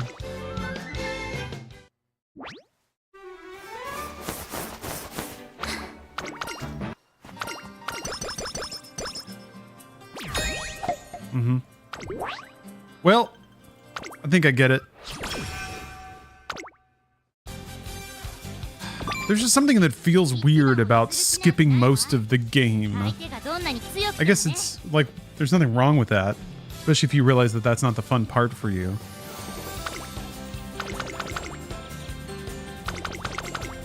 Alright, let's play Death Stranding 2.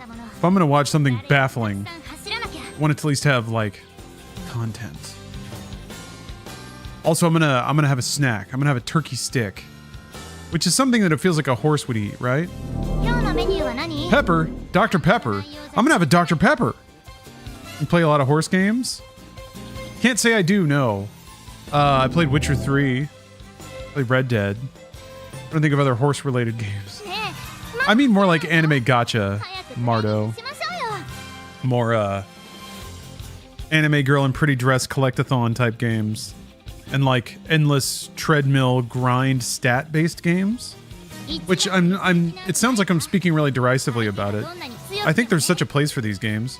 Honestly, it reminds me a lot of like fucking like Raid Shadow Legends, any of the like collection RPG based games, Marvel Strike Force, where you make a team and then you hit auto and you try to win, and then you just basically like see the results of the interchange of all the stats and abilities and equipment and shit, and then you kind of tweak your team to be able to 3-star every event. And they very specifically curate those events to require certain characters or certain combinations of characters. So that's the monetization hook, typically, is that eventually you'll get to a race where you need like an ability or a horse girl or something, and you'll either have to grind it out through like a tiered exponential grind type system, or you pay money. You just draw until you get the stuff you need. And I don't know. I guess after playing a few of those games, the ones that I mentioned, Galaxy of Heroes, the Star Wars one, it's kind of weird to compare that to this, but it seems like they're kind of similar. Kind of. And it's kind of hard for me to like invest in a game mentally if I know that there's no pot of gold, really. It's just an ever-increasing grind until you eventually give up. So I'm just like, I'll just shortcut the process. Just give up now. Play Death Stranding instead. The support cards can be leveled up, so you have to play it multiple times. And then I guess you're probably gated on how much you can play. Is that what the carrots are? No, I guess you spend that on other things. Yeah, there's not really like an energy meter or anything like that. So that's good. Not that I can tell. Anyway. Yeah, I might fuck around with it on my phone more. The data link thing. And then who knows? I'm always on the lookout for like a new idle game to sort of just like while away 30 minutes or so. Collect all. Gotta get all my carrots. Gotta get them all. 30 points per run? Oh yeah, that's right. Yeah. Okay. Snack break. And then Death Stranding 2. So I'll be right back. We're gonna deliver some things. We're gonna learn some lore. And I'm excited to see what Kojima's got loaded up in the playlist for us. All right, see y'all in a bit. Thanks for watching.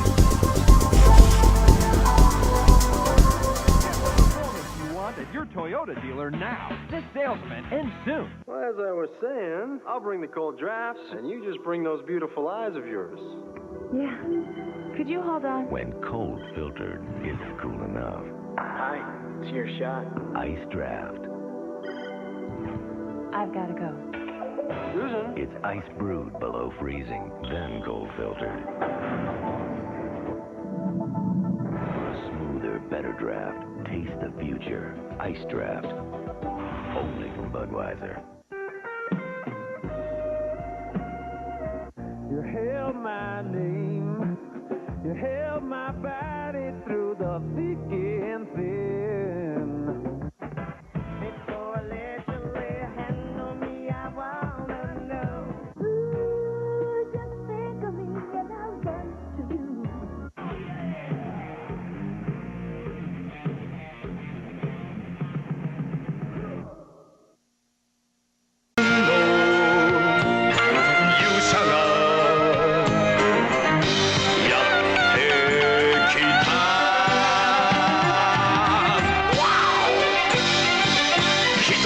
えぬ怒りを胸に微笑みも昨日に捨ててきた走れ地獄のジャングルを決めろとどめの鉄拳を俺もお前もお前も俺も花咲く未来をかけてさあ鋼鉄のスクラムだ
Where can you get the most info on alien invasions?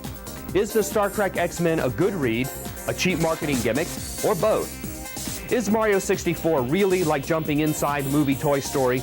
All this and much more right here on the 80th edition of Flights of Fantasy. Welcome to this edition of Flights of Fantasy. I'm your host, George Wood. We've got some good news and some bad news to report about Nintendo today. First, the good news. Nintendo has scored a major one-up on its opponents by dropping the price of the N64 system down to $199.99. We didn't think this would happen, even though the gaming magazines encouraged it. Okay, now for the bad news. One of Nintendo's most fruitful licensees, Squaresoft, has switched allies. Square will no longer be making games for Nintendo. Final Fantasy IV will not appear on the N64, rather, it'll appear on the Sony PlayStation. 2 words. This sucks. Final Fantasy IV was one of the biggest things that we were looking forward to for the N64. Now all the fans of this series who have enjoyed the games on Nintendo systems are in a sense being betrayed. Square's US office used to be stationed in Redmond, Washington, which is also the home of Nintendo of America. The Redmond office has been closed, and the people have been laid off, and Square's US operations have now been moved to Costa Mesa, California. This shocking change on Square's part seems particularly bizarre since we have just seen a joint venture between Square and Nintendo in the release of Super Mario RPG. What's up here? First they're buddies, then they're not? What could be the reason for Square ending a prosperous 9-year relationship with Nintendo? With the largest name recognition RPG series now in Sony's hands, you can bet that Nintendo is really going to scramble to get Dragon Warrior available for the N64. And where was Nintendo Power when this news of major importance to Nintendo RPG fans broke?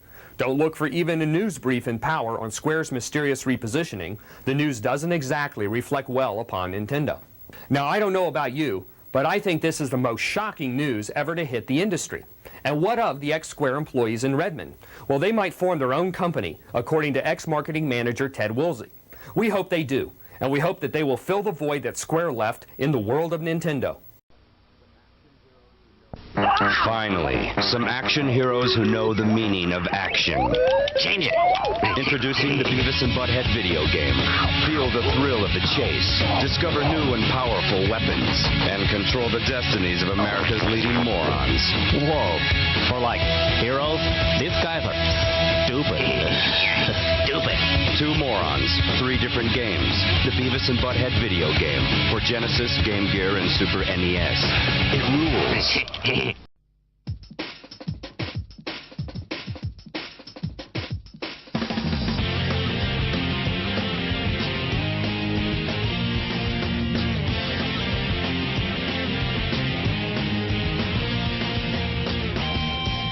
What's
I thought it was a cartoon.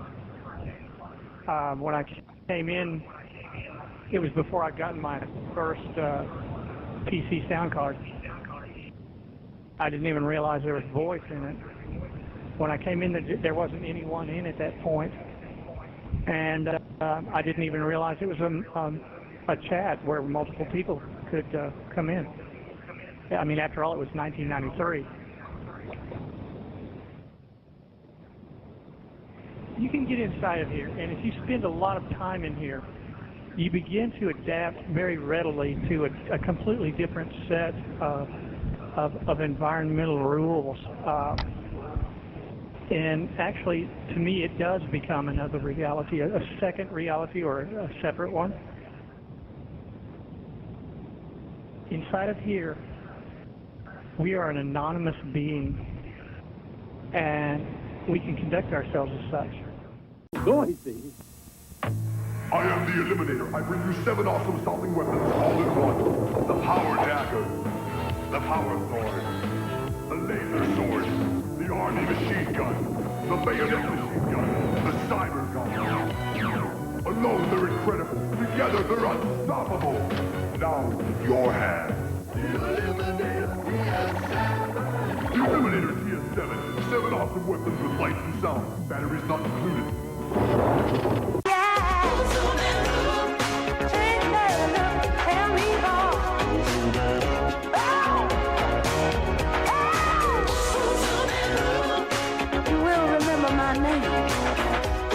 I'm the one who beat you at your game.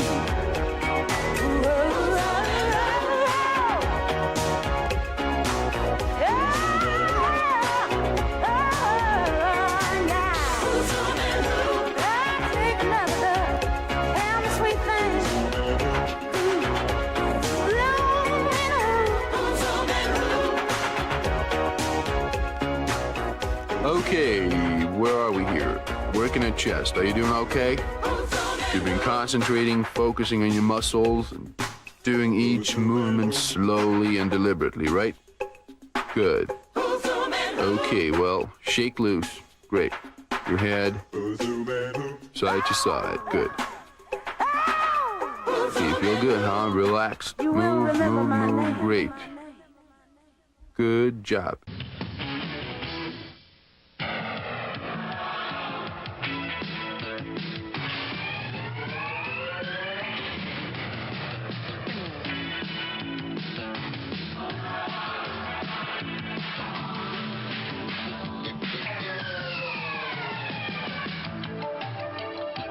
In this whole wide world, there's one spectacular taste you just can't pass up. Pepsi, the choice of a new generation.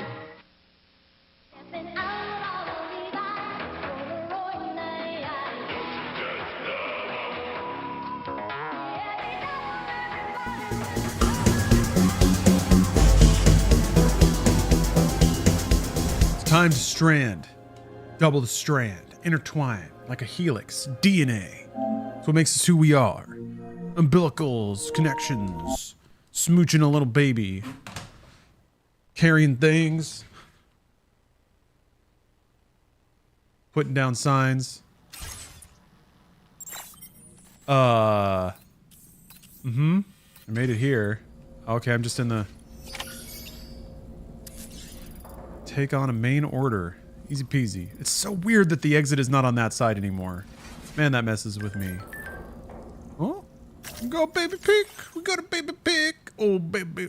So chubby. Hold on, let me get out of the way. Look at that baby, so chubby, baby.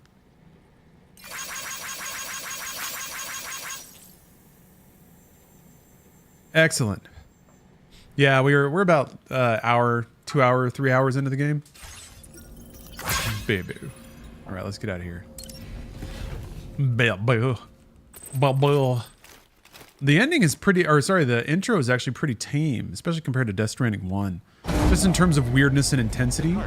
Because Death Stranding 1, like, has the intro where they don't tell you shit, and then Sam's hiding in a cave from a BT. You don't know what any of that crap is. In this one, even if you're coming into it without any of that knowledge, Like, you see the holograms, but you don't even encounter a BT before they tell you what BTs are. And kind of lay it all out in a very sort of straightforward video gaming way. So, it didn't... The beginning of this game is not quite the roller coaster that Death Stranding 1 is, but that probably means it's far more engaging. You start playing the game faster and in a more, like, structured video gamey way. However, we have no BB pods. Okay, here we go. I know you've got dooms, but without a pod, you're gonna struggle to determine exactly where the BTs are. Don't worry. If I can get close enough, I should be able to see them. Oh, okay. Seems like my dooms level or whatever went up at some point. In the right direction. Somehow my dooms improved. Okay. So we can just sense them now. There is some precedent for Doom's users being able to do that. Doom's havers. Oh no, Arcade Master, you're missing the horse girls? Maybe I need to do a little picture-in-picture. What kinds of BTs are there? According to our initial survey, you can expect to encounter gazers in the field. Subway surfers up there. Uma Musume down there. BT, a hunter will emerge from the tar and try to capture. Cookie clicker in the corner. If they succeed, Bejeweled Blitz directly in the center. with a massive BT And behind it all, Death Stranding 2. Now, you don't want to ever let a catcher consume you. Catcher. It'll trigger a void out, obliterating the surrounding area and everyone in it. And when the dust settles, there'll only be a giant crater. So make sure to escape the catcher before that happens. Or use the weapons at your disposal to eliminate it. Oh yeah, Family Guy clips. What weapons do you have? He literally just gave them to me. We've issued you a number of blood grenades. Pneumatic They grenades. use an active agent based on compounds derived from the blood and bodily fluids of Doom sufferers, making them highly effective against BTs. You can practice using them in VR training. They just straight up call it VR training. That's great. Access the delivery terminal to get started. Your other weapons won't do any damage to BTs. Shoot them all you like. They won't die. Make sure you're well prepared. Do-do-ba-do. All clear, thanks. All right. Go ahead and pick up your next main order. I'll brief you on the details while you Dialogue is way better in this game. It's more, what's the word? Perfunctory, I guess. It gets to the point and kind of lays out exactly what you need to know. Death Stranding 1 was equally practical, I think, but it was a little more drawn out. Eventually, someone's gonna trigger a void out. So to prevent that, we need to neutralize all the BTs in this area. Oh. There's no shortage of That's really interesting. and hiding spots there. Death Stranding 1 would have had you go in and get a corpse and bring it out. This game has you actually attacking and eliminating all the BTs instead. Take care not to let it get damaged by the timefall or in any fights with BTs. Hey, Ferret King. An aid request for a timefall shelter was registered in that vicinity. If you build one near that spot, you can use it to escape any BTs that may be pursuing you. And if you stash your backpack in a timefall shelter, you can rest easy knowing your cargo's safe and devote your full attention to dealing with any threats. So if you got room to carry a little extra, consider requisitioning a PCC and taking it along with you so you can fabricate a shelter for added peace of mind. You're the only one we can count on. Don't let us down.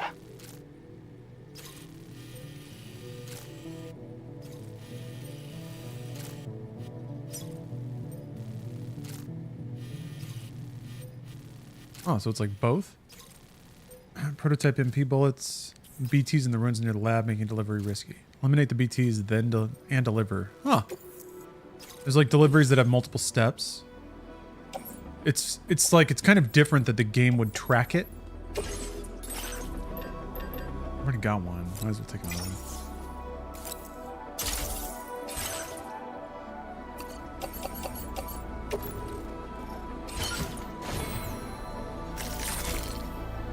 Again, with this weirdly self-satisfied look. It also kind of looks like his eyes are unfocused a little bit. Like they're just kind of wall-eyed out a little bit and he's just standing there. My new impression, my gut, is that this is Sam in like a soulless fugue state. Like Luigi whenever his soul leaves his body and he's just like, That's Sam right now. Because you are not playing him. He's empty. He's just a body with no quickened energy inside. Yeah, he's a puppet. He's waiting. He knows that he's waiting. His status in life right now is waiting. But that's all he knows. The wait is all he knows before he's given life and purpose. Order accepted. Thank you. Gazers, hunters, catchers. This stuff looks heavy. It's pretty heavy. He's got a futuristic backpack though. I guess I don't have to worry about having my flashlight on if I'm dealing with BTs. God, all these sound effects are so outrageously cool sounding. Oh, it's raining. A little night rain?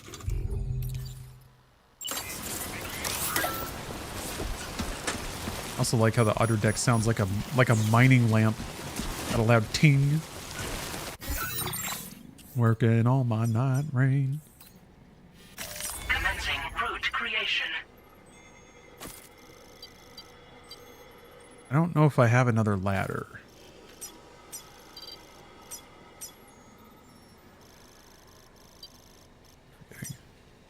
Delivery route finalized.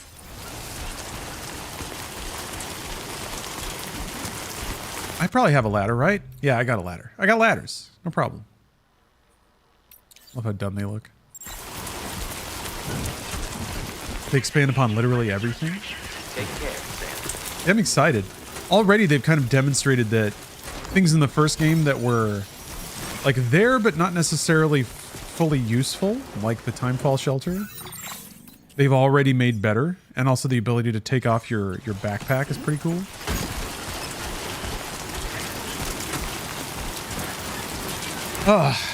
Big PP Master Chief asks, can you grace us with your deep state gamer knowledge and tell us when Death Stranding 2 will come to PC? I don't want to buy a PS5. Yeah, I didn't want to either. No, I was kind of down with it at launch. I wanted to see it, but anyway. Yeah, at this point, if you have a PC, there's not a lot of reason to get one. I would guess a year. Like that's the safe bet. That follows trend.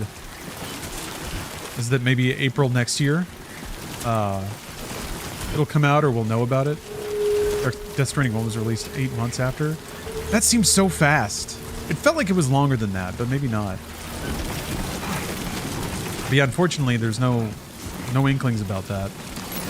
It's kind of interesting how tight-lipped developers are about publishing on any other platform. Gatequake. We're gonna have a landslide? But yeah, I feel like there's got to be something in a Sony publishing contract where for a certain duration of time you're not allowed to announce, acknowledge, or say anything about any other platform. I guess it's also just like it's kind of a diplomatic thing if you have a publishing partner to try to drive as much business to their platform as possible. Hoping 505 is still doing it and it comes out sometime during Christmas. That would be exceptional. Yeah, I guess we'll see.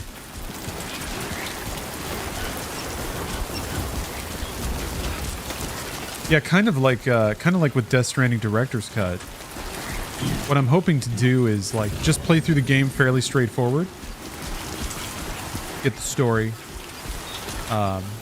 Get the experience the latest Kojima offering, but then save a full like 100% playthrough, maximum lore through. Save that for whatever PC version.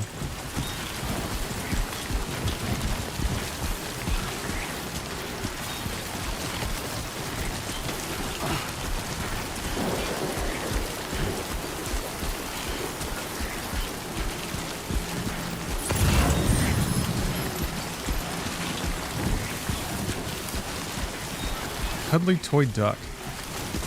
That's medium sized. Is Lost Cargo a little more... I don't know, I found Lost Cargo fairly valuable in Death Stranding 1. Nice way to min-max stuff. I thought its presence in the game was fun. I like any existence in a game of like inviting additional challenge or additional headache for additional reward later on. You're kind of wagering against yourself. The stakes in Death Stranding are relatively small when it comes to daring to take more cargo than you should.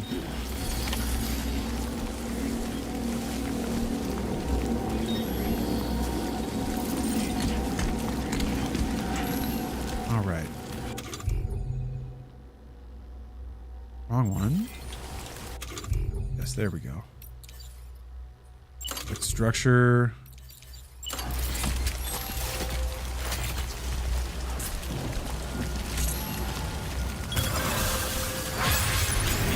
Okay.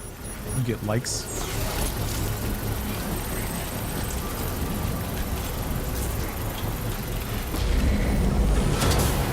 Construction process now complete.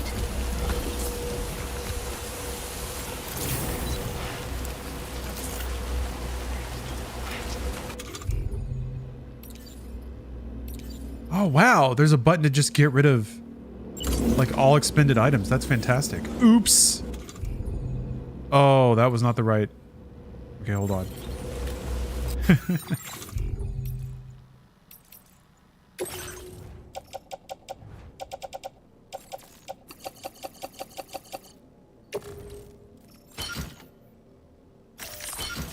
Okay, so I've got the grenades in my pouch. Okay.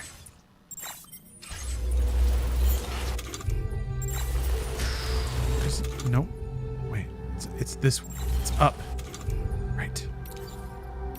Contents. I'll flip back. There we go. Seems like you built a timefall shelter. Looks like you built that timefall shelter I was talking about. Nice. Timefall shelters are good for more than just keeping you dry, you know. They help repair your containers with a protective spray and can even keep BTs at bay. Pretty handy little structures, right? Keep making good use of them. You got it. All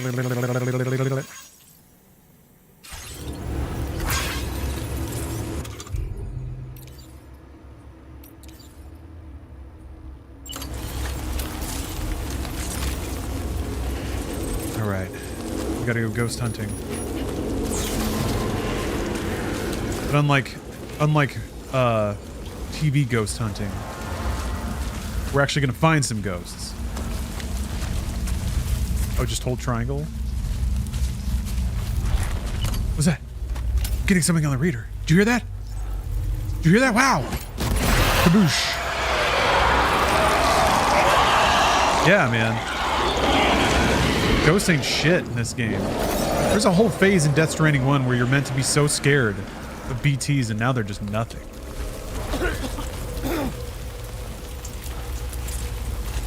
You can see them from super far away now? Wow. They don't even, like...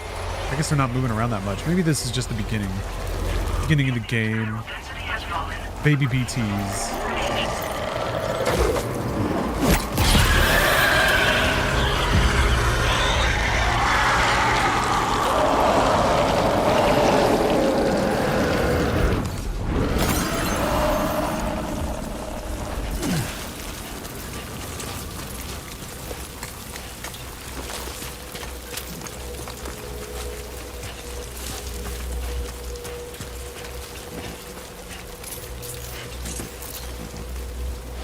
Right.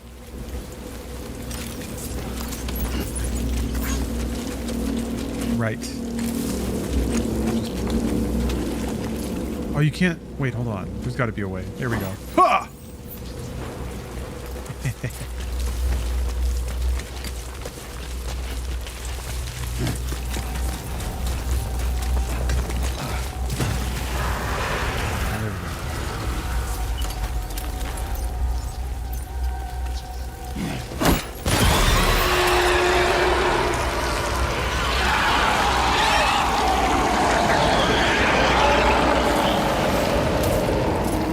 Half expecting the fake BTs around Sim Shelter to be real BTs, and he's just on a whole other level now. Yeah, right. Like they've domesticated BTs, or there's some Hyrule bullshit where BTs just don't react to you anymore.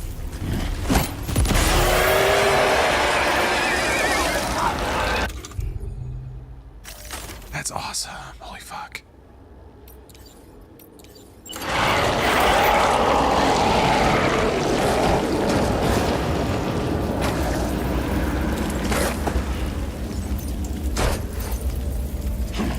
Oh, it's a baby. It was a little baby BT.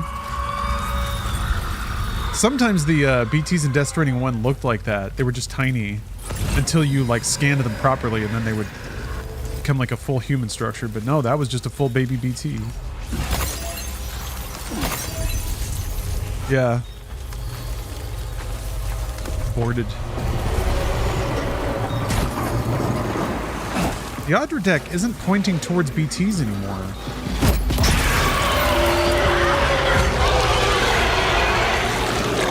I guess that's not having a BB.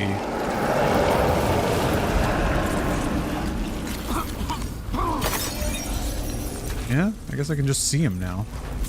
It's kind of interesting how the umbilicals now are a visual aid to track where the BTs are. You kind of follow them.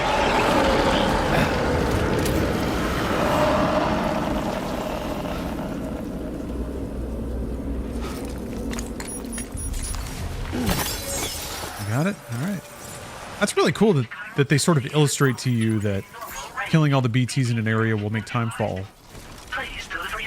Lighten up. You stranded all over the place yet? I don't know about all over the place.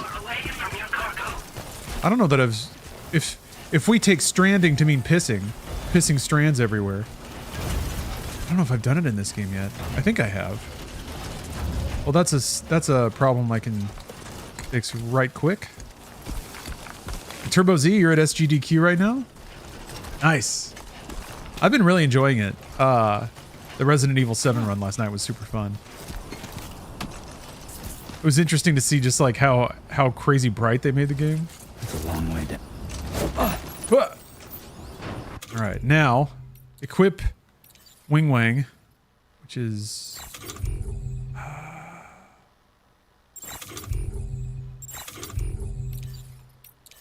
oh no. Okay, no whizzing just yet. Although let me take a little swig.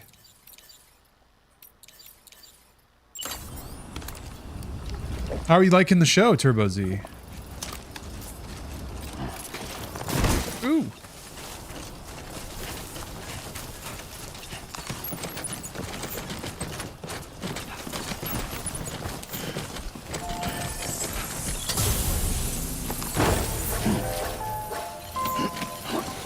Just drop that shit on the ground.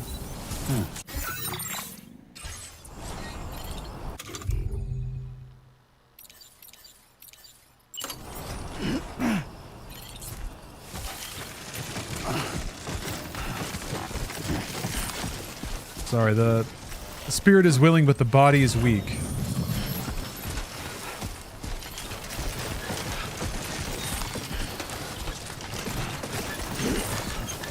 If I can.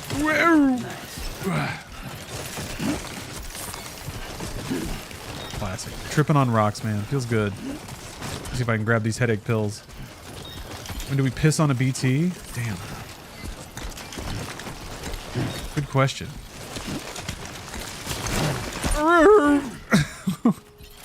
Okay. Oh, that's right. It's not X anymore. Okay, no wonder. It's just grinding my face in there. Throw it up top. Ha! There we go.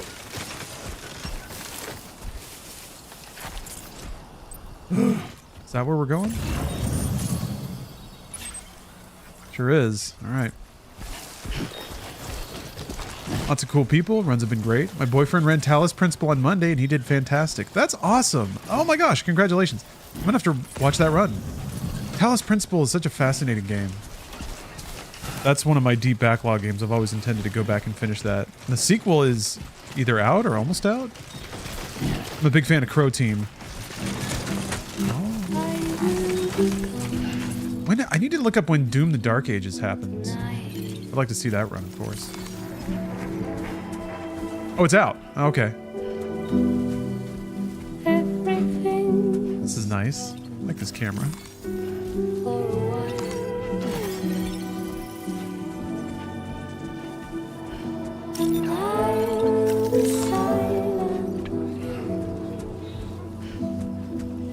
Talos Principle is a movie you gotta watch? Wow.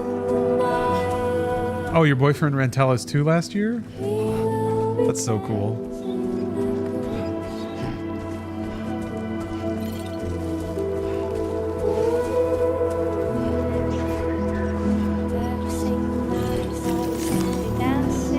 Did I miss another aerial camera moment? said it, brother.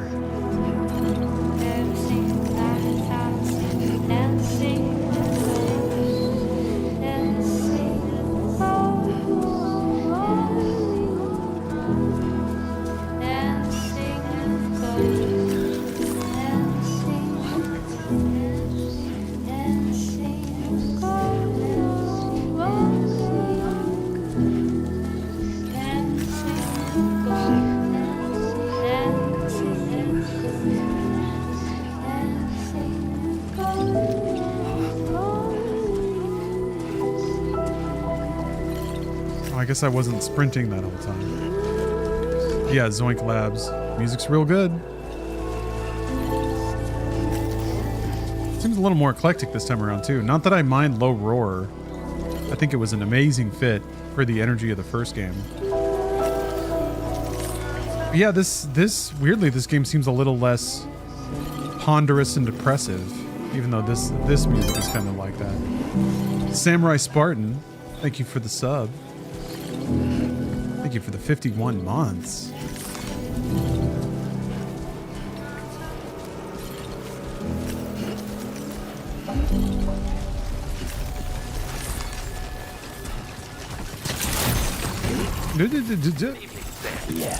Terrain traversal has improved. Level 3. Huh. So there's like Morrowind style skill up. I just have to be hopping everywhere I go. One a second. Oh, some of them did get damaged. Aw. I guess they were sitting in Timefall. Yeah, for that cargo, there was probably no way that they were in undamaged containers. Hello, I love Lawrence Sontag. You know what? Your name is a good way for me to affirm to myself that I love myself just by saying the name out loud. Long time no see, Sam. The more I say it, the less scary it gets. Having said that, I realize you probably don't recognize me like this. Anyway, why don't you let me take a look at your orders? Yeah, slamming my face into the wall was a good learning experience. I do have blood all over my hat.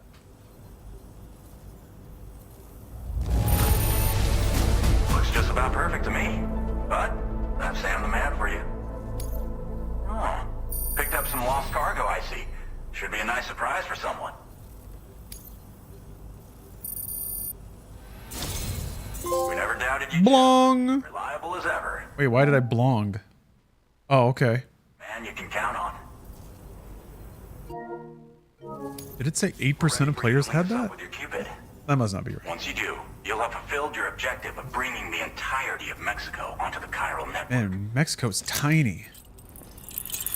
Okay, so Mexico's just the tutorial. It's like the east coast of the last game. Although it's smaller than that zone was, I feel like.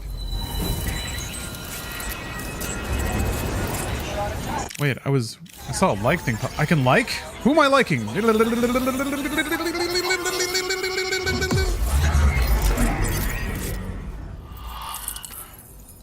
that like a weird minigame? Seems like there's a lot of Mexico left over, though.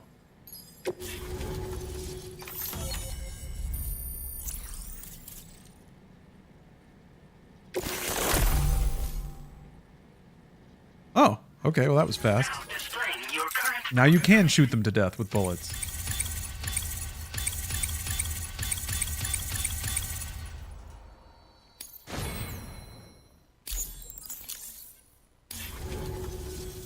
So, Sam? I do remember him. Don't suppose you remember who I am? He was at the weather station. The name's Alex. I used to work at the weather station back in the UC. Yay! Oh, hey, it's that jacket. Reporting directly to Deadman. So, when Isn't that jacket like 250 bucks or something? With him here, studying the Death Stranding and BTs, I jumped at the chance, and here I am. And now, you're here too. You actually couldn't have come at a better time. Shortly before your arrival, Jonathan chiral Weather. density levels started to climb, hitting significantly higher ranges than before. This kind of spike is indicative of an imminent giant BT appearance. I've shared with you some MP bullets that should be very effective against BTs. Because if a giant BT is on the way, then we're gonna need you to put it down. Got a boss fight incoming. What are you studying right now? Chiral density levels in this region have been fluctuating wildly. We've been seeing a lot of gatequakes and seismic activity as well. It's almost certainly related to recent shifts in the tar currents. Our analysis of these anomalies has led us to believe that the arrival of a giant BT is all but imminent. What the data doesn't tell us is exactly where it might appear. Our chiral monitoring equipment just wasn't precise enough to zero in. Now that you've connected us to the network, though, we should be able to make more accurate predictions. We seriously owe you. Is Sam the only one who can use a Cupid? It doesn't seem like it. Anyway, what kind of weapons you got? Well, the delivery you were kind enough to bring us contained a shipment of MP bullets that have anti-BT properties. This ammunition will turn your average assault rifle into a BT killing machine. You can also fabricate blood grenades if you want to keep a few on hand. Before you head back out, review your options and requisition any weapons you think you might need. We've set aside a ton of Now, Sam's the only one willing to do it? for this purpose. I guess that made more sense for the original game. You would think after connecting in the United States that they could find other porters to be able to go in and connect Mexico, but whatever. It's a video game, I guess. There's got to be work for me to do. What should I do after this? It's hard to know when this giant BT is going to appear. So for now, you should rest up in your private room. I just realized I never read the meditation. Mine and Dead Man's recommendation. We'll keep you posted, Sam. I told myself that I'd wait until the next race to read the meditation, and then I just didn't do it. Darn my amazing brain. Okay, hold on. Let me load it up here. While Sam's taking a snoozer, we'll meditate.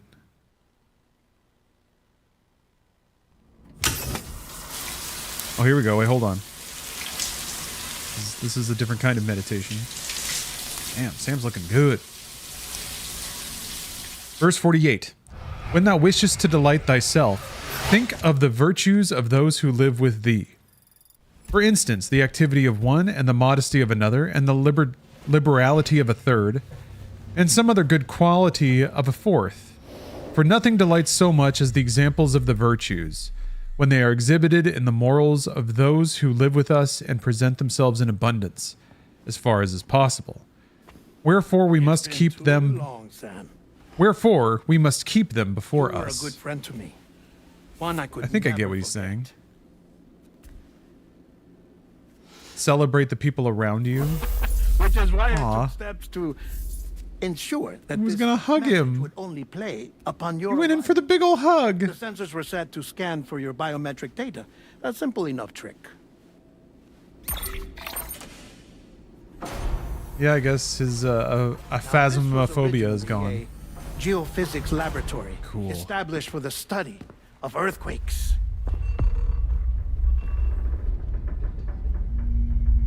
Yeah. And for that reason, it holds a wealth of Special documentation on gatequakes, tar currents, and placates. As well, I discovered, as research data on the other side. Now, what I'm about to tell you, I learned after I came to this place. What? Imagine. That's how they pop open? It's like a little lunchbox? Is the lab. Though it's relatively close to the northern tip of South America, the continent is entirely cut off from us by a tar belt. Okay. And so we have no idea what's going on down there. Nor do we know the state of any continent other than our own. The researchers here were trying to establish contact with the rest of the world. They were well equipped to do so, as the facility had once been used to launch research satellites.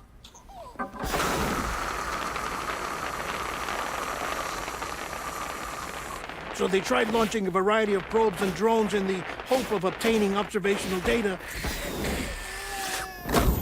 with no success. The Earth, you see, is shrouded in a thick layer of chiralium that renders electronics inoperable at altitude. So they tried sending ships across the ocean. Oh, yes. Oh, but that failed too. The high concentration of chiralium in open water proved too corrosive, invariably causing them to sink. God. But then the Being researchers on found a some boat rather that sinks rare into birds the under chiral ocean? birds not native to the region. Nice birdie, nice birdie. Now, this is storytelling right here. And that, my friend, was just the beginning. Not far from the lab, they discovered a strange anomaly. Well, the surrounding area. This game, yeah, so far is so much more whimsical and like uplifting. Yes. This is beautiful. I mean, it kind of matches sort of the trajectory of the story. You're kind of bringing hope back.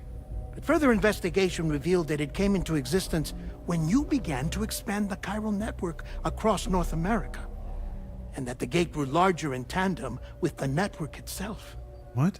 What started as a tiny fissure in space became so much more. The researchers duly installed cameras to study the gate and its surrounding area. Now, to their surprise, they caught footage of some unusual marsupials. Oh my god. Yes, the kind you wouldn't expect to normally encounter in Central America. There's a portal to Australia. It's just that simple. But to confirm their suspicions, they sent an autonomous robot through the gate. The soil samples they collected were consistent with the archived geological data from the southern hemisphere. Yeah, Jipu, this was written post-COVID, which I took to mean that it would be even more dour. Kojima hinted about like maybe connection isn't all you need or something like that. So I was like, oh man, it's going to be like an even more cynical The world outside game. North and Central America had survived. Tonally, it doesn't feel like that so far, The last though. bastion of humanity, but Australia had suffered. But it's not necessarily like the beats of the plot.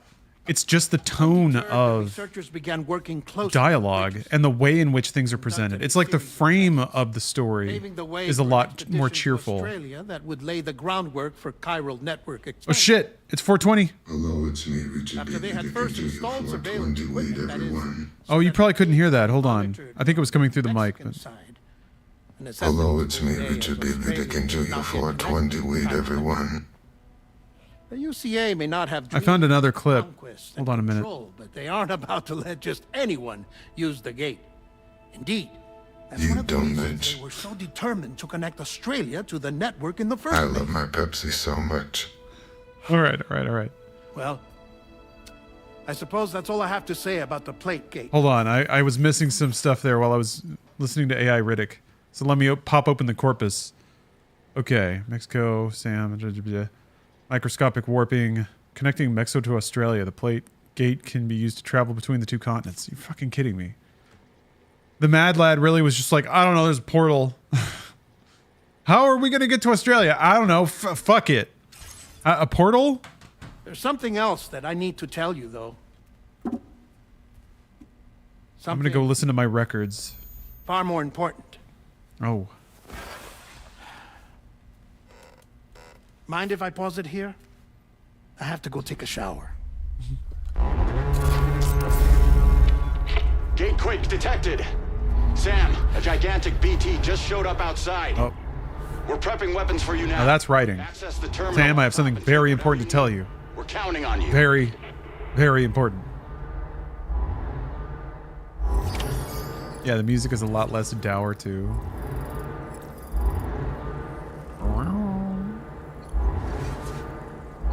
It's a cool sounding alarm.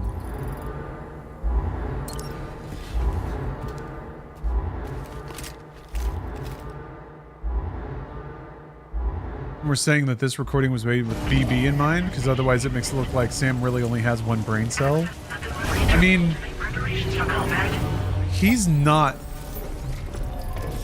It's kind of hard to tell how many brain cells he does have that are firing, because he's not the most communicative. But there are things that, from his perspective, he probably could have put together a little bit sooner. Like Higgs basically admitting that they didn't have Amelie hostage, but he didn't jump on that at all. Because from Sam's perspective, he thought Higgs was holding her hostage, and he should have been like, "Hey, wait a minute." Not that he would have been able to unravel all the bullshit, but that's should have been something. Or he was just, you know, kind of overwhelmed by everything. Higgs is kind of a turd. want to get caught without boots.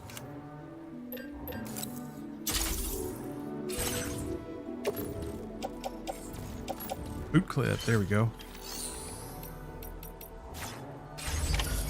Yeah, I just went with it. That's what I would do. I can't fault Sam too much for not grabbing upon every last plot hole.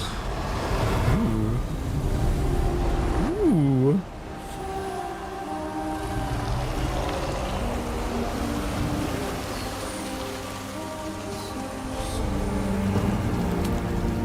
Yeah. That's cool looking.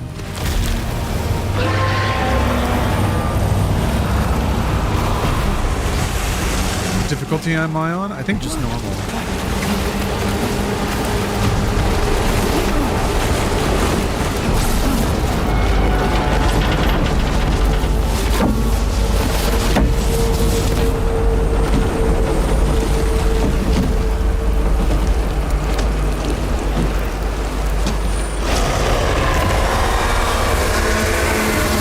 Man.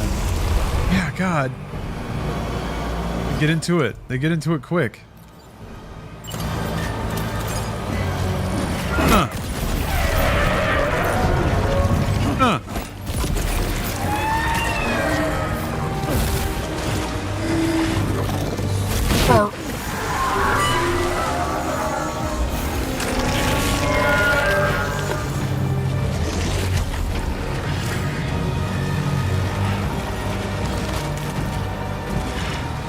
Okay, let's see.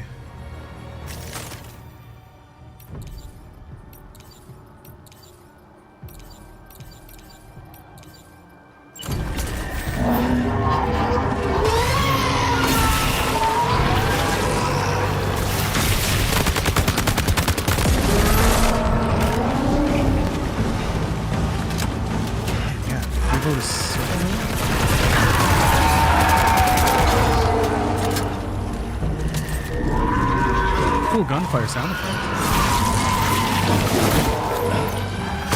Oh, interesting. Okay.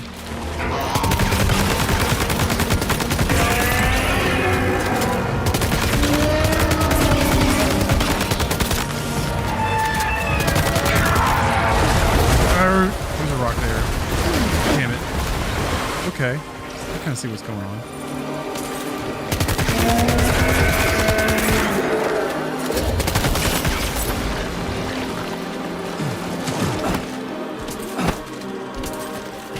Squares fun.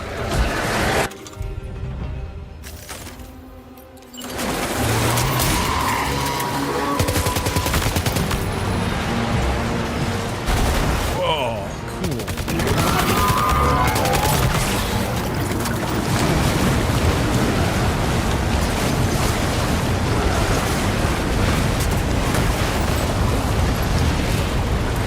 Oh no, the people are getting slurped up.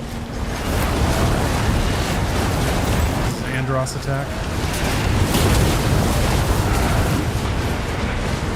Only I have the brains to rule Lilat.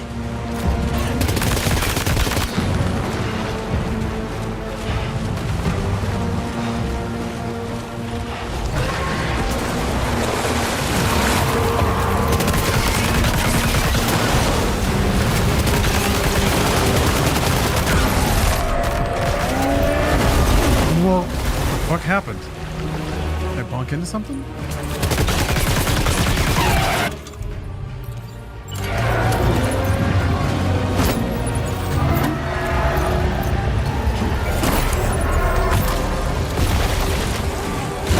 Shit.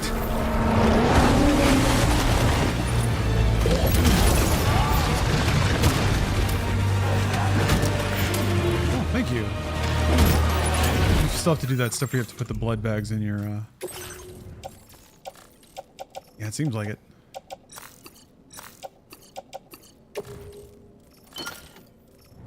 There's probably a button to do that, I bet.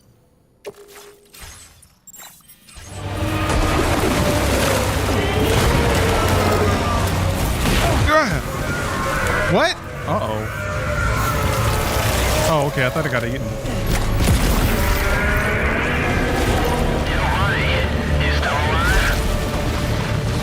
Oh.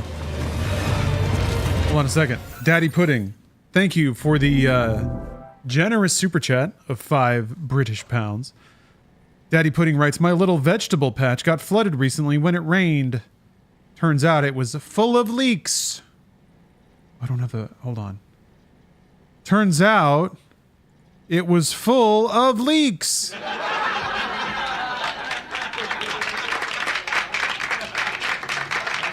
Yep. Yep. Yep. Yep. Thank you very much. Thank you for the laughs. You can use a laugh nowadays. What the heck was going on? Is that something flipping around? Oh, okay. Ah, shit.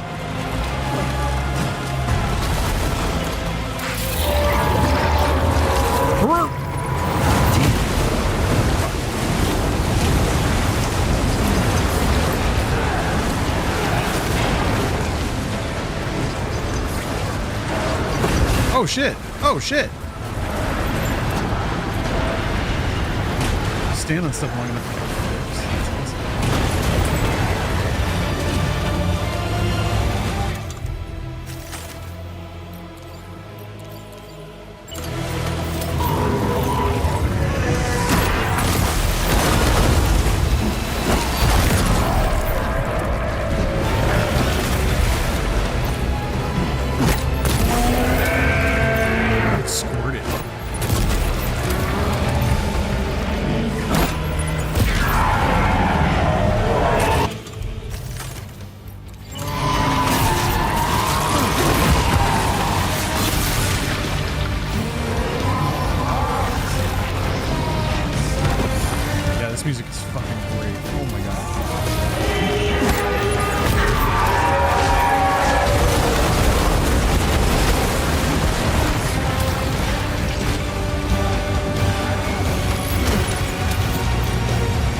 Huh. So they can have instant death grabs, huh?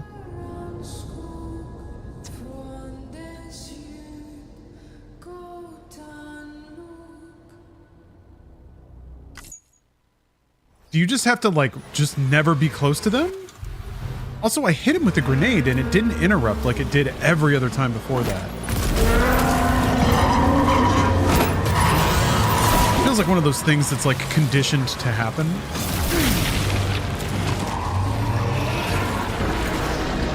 Like, maybe it's not required, but they make it, like, very, very likely. Unless you know it's coming, there will be a point where the enemy just has invulnerability for the purpose of grabbing you.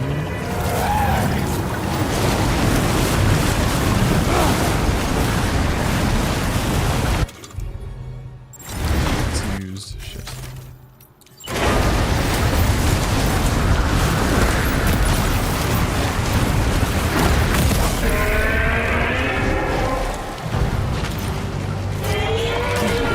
God damn it! What do you want me to do? Fuck, I'm so slow. What am I supposed to do? Is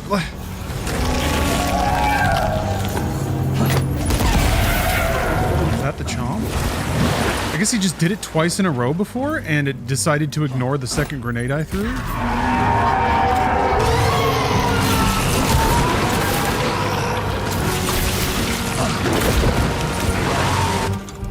Huh.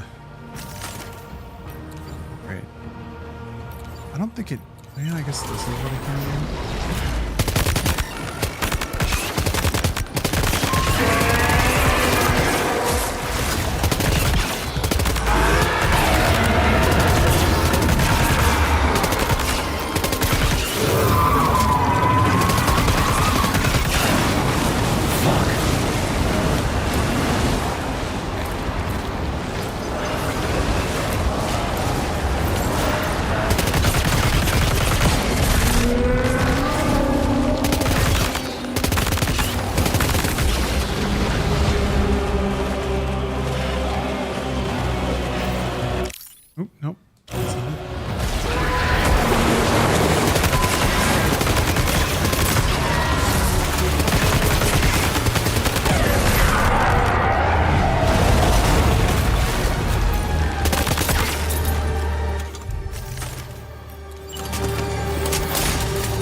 Also, it moves so fast and Sam's animations are so slow. Bro, you've got to get up.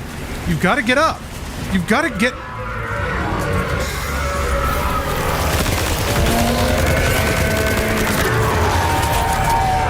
Like, he can telegraph an attack and then hit you with it in between you doing anything. Like, just because I decided to turn around and Sam was in like this little like turnaround animation, I couldn't do anything.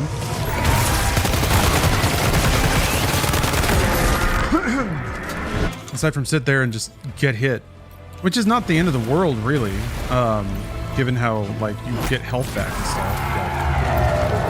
But when like being incapacitated or stuck in an animation means you can instantly die.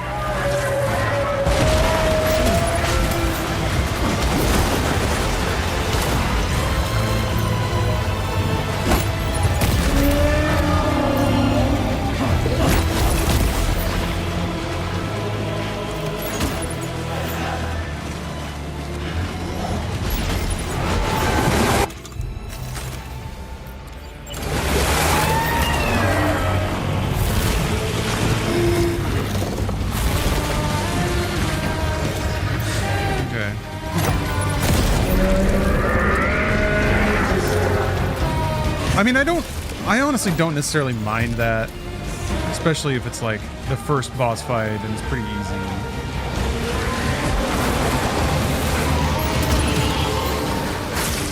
Like the idea.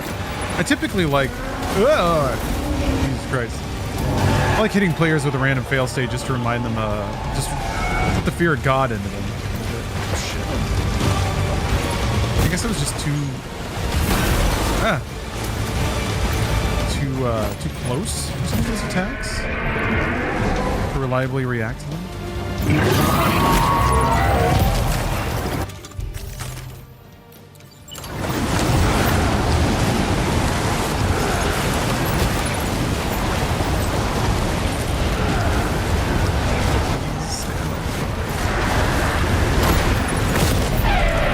That is really satisfying, am I interrupting that?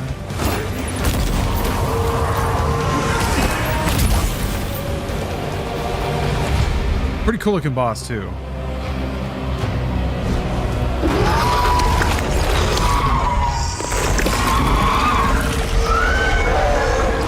Yep, just playing some cornhole.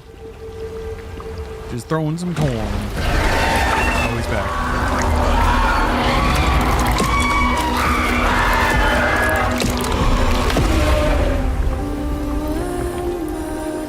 Beautiful corn. Monster got corned.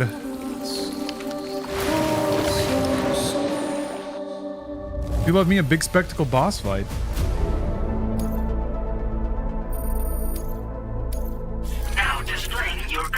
Man, tough crowd though. You beat a giant skull monster for somebody and they don't even give you 2 stars?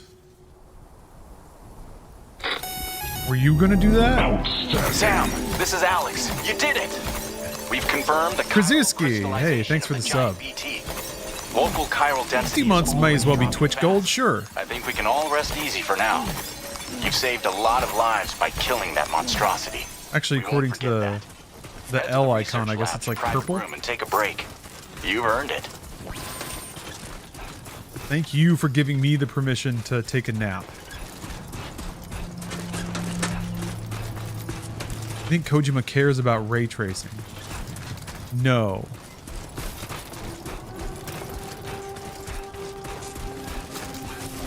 Maybe to the extent that it like can make human actors or digital actors look more realistic. I think he would care about ray tracing insofar as it like affected lighting in a cutscene.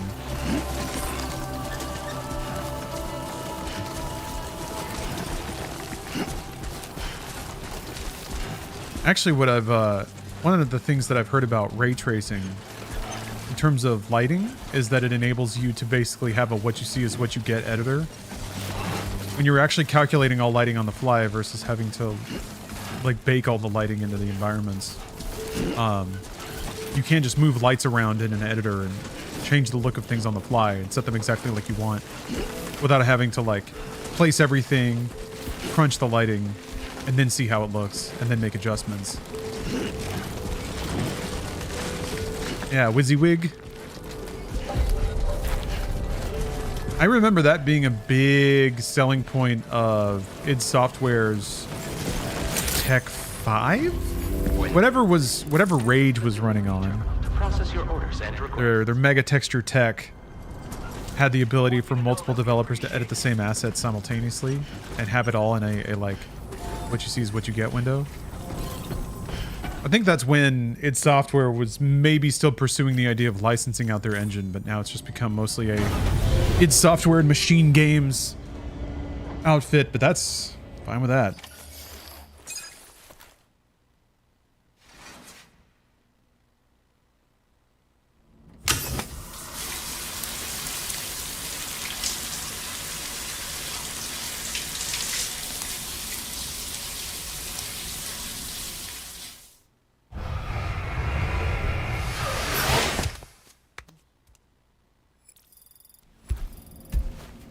Sam's sunburn has healed. You had a sunburn? I did think you looked a little flushed.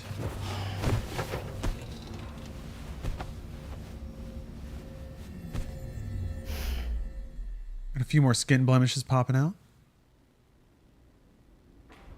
As I said before, there's something I need to tell you. It's about Lou. You see, after you left Bridges, I decided to do a little digging into BB-28's past. That is, Lou's. I found the BB decommissioning records.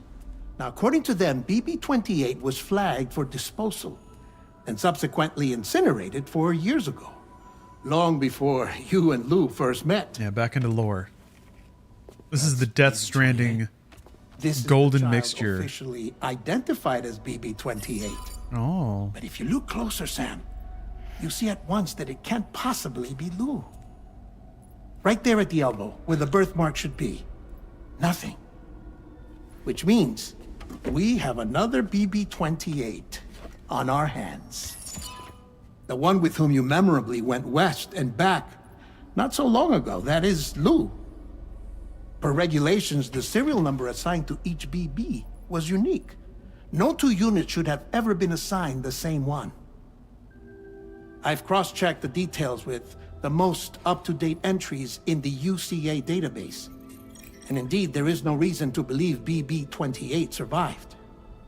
All of which can only mean, Sam, that the bridge baby you carried with you on your journey across America, Lou, was never recorded in the official database. So, got one for that. Where then did Lou come from? Right now, you're... Darn it, it was muted.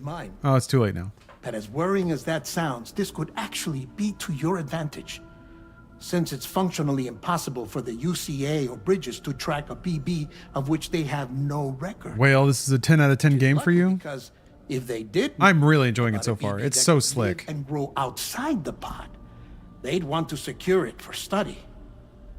So take comfort in the knowledge that they don't, that you're free, that you can bring up Lou in peace. How is it, by the way? The two of you living... But like, what's even the purpose of being like, this isn't the other BB-28? Because Death Stranding 1 didn't even say much about BB-28. Like, that's what you do when you need to discard old writing. You're like, actually, it was somebody else. An assortment of vaccines to be administered as your child grows up. We want Lou to live a long and healthy life. Oh, this game's woke, huh? Pro-vaccine? We want Lou to be autistic as hell. This is a Kojima game, after all. Maybe this will help put Lou's mind at ease. A token of my affection. You can collect it via the delivery terminal when you leave. That's what Hutch said too.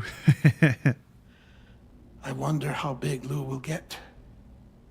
Who's the most autistic Hideo Kojima character? There's one more thing I wanted to Otacon?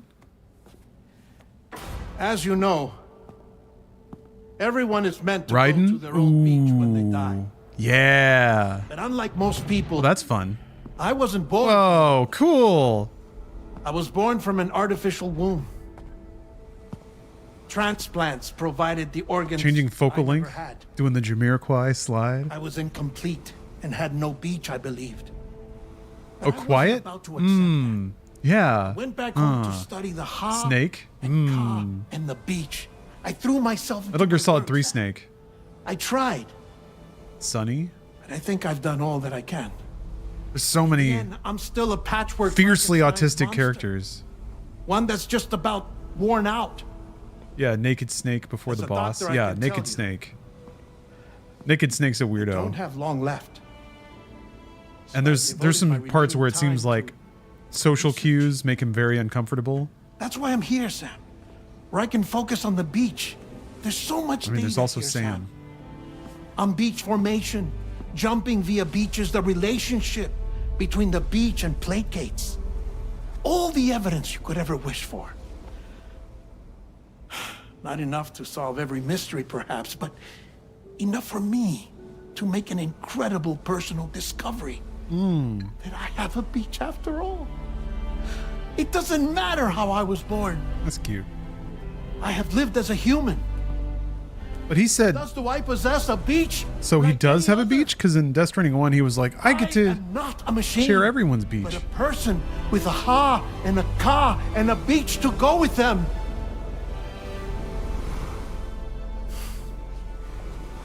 This is like an endgame revelation. Lastly, I have a Empowering monologue and everything. along with a heartfelt apology.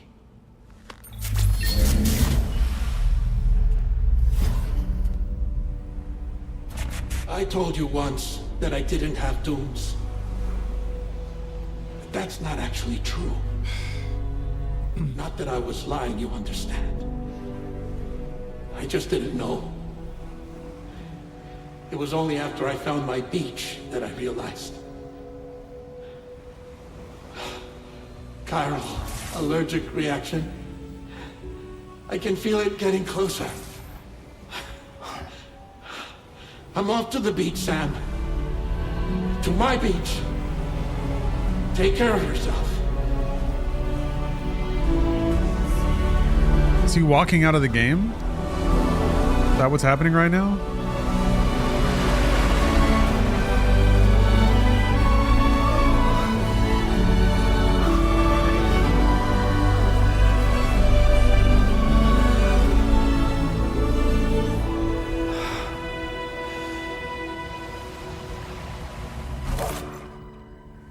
Sam. Why, though? Just because he could? Did you know about this? No. It's news to me, too. All right. I'm sorry that that man is gone. But he would have been pleased that you managed to extend the UCA network all the way to his lab. Thank you, Sam.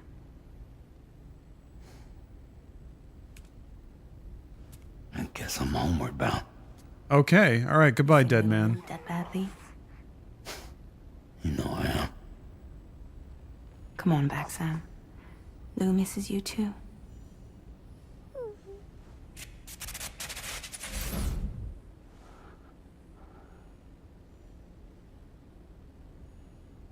Why is Fragile's body back to normal? Apparently they explained it at some point. I'm gonna guess nanomachines. They sprayed her down with reverse chiral crystals. They put the chiral crystals through an inverter and flipped the polarity on the isotopes and... Okay, we can filter the map now. Icons are displayed. Great. I'm gonna grab some likes on that. Thank you very much, APAC, whoever that is. Why is there a little, like, smiley face lock? Does that... I don't know what that means. Who cares? Friends are feeling better. Thanks to those remote medical units. A few comments on this one. I checked out my baby as well. It stopped growing, but it seems to be doing well in there. I don't know what's going on, but I feel like less anxious than I did anyway. Yeah, I feel like that's concerning. The baby's just hanging out inside. All right. Let's use the toilet shower. Yeah, they just hit her with this I just hit her with a container repair spray.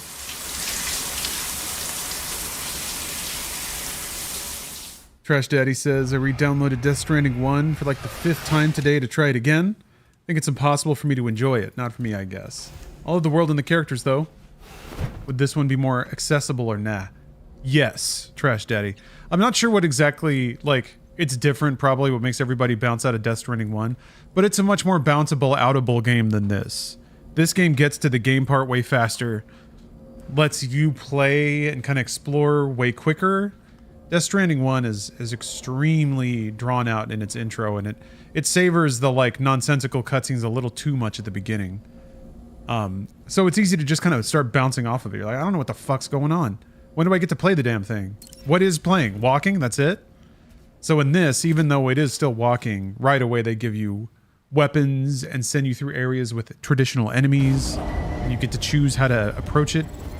So you kind of see the full package of the game way earlier versus having to take it on faith or be distracted by Kojima's weirdness until you get there. Hey, Sam. About that message Deadman left for you. I hope you understand that he wanted to tell you all that himself. He didn't want it to come from me or anyone else. Naturally, we respected his wishes. We'll also be carrying on his research in his stead. I'm sure you will, but please take care of that last order he left for you. On another note, you can now use your PCC to construct generators and bridges. Build them along your delivery routes, and you're sure to make a ton of other porters very happy. It is kind of interesting, Kojima's statements about not wanting to be too mainstream or widely appreciated. Also, given that this game, like, hits all those beats over the first game so far, it is more direct. It is more broadly enjoyable. It is kinder to get into. It is less pretentious so far. So if you run out of juice in the wild, you can always construct. So yeah, so far the game kind of directly contradicts his statements, and maybe the way that the game ended up, he's saying that stuff in retrospect of like, darn it, I made a fun game again, son of a bitch. Why am I cursed with this incredible game design talent? For the solar panels to recharge it. Nobody's gonna take me seriously. Thank you for linking up all of Mexico, Sam. Be safe out there. Is that really all of Mexico? Pay us a visit the next time you're close. Sam, I just reviewed the list of UCA associates. I'll get out my plate. Rest easy. Any data concerning your The only thing you get sooner is weapons, otherwise it's the exact same opening beats. You do a delivery, meet the mules and bandits, then you have to first BT boss fight before getting to the second zone. But it happens way faster, I feel like. The first boss fight in Death Stranding 1 it's not in the first 3 hours of the game. Maybe if you're skipping all the cutscenes and running directly to where you need to go. I feel like the distances are slightly shorter too. Maybe that's just because the terrain is varying really quickly. I've already moved through like 3 biomes, kind of. Yeah, I feel like Death Stranding 1 has some longer cutscenes in the intro, but maybe they're just differently paced here.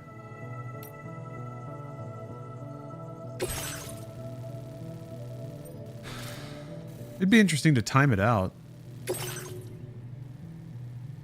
And what Fragile asked of you. Head back to your shelter where Fragile and Lou are waiting, and bring the present for Lou with you. All right. This custom cargo container is designed to be attached directly to your chest. The words Oh, that's cute. are written on it. Aw. All right. Carry that in the same way. Yeah. Right on your tummy. Tri-cruisers are now available for fabrication. Oh, we get cars already too. Fuck yeah. There are more cutscenes in Death Stranding 2, but they're shorter and spaced out. Makes sense.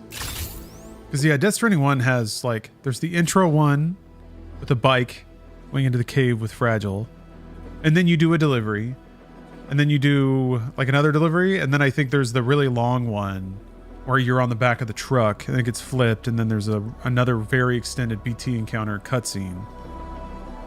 And then a void out, I guess, and then you wake up in a city, and then it's a lot of cutscenes. You're talking to Die Hard Man, and you meet the president, and she like crawls all over you. But like those scenes are confusing and intense, And I feel like these cutscenes flow a lot more normally. It's like normal people having normal conversations. Okay, we got to customize.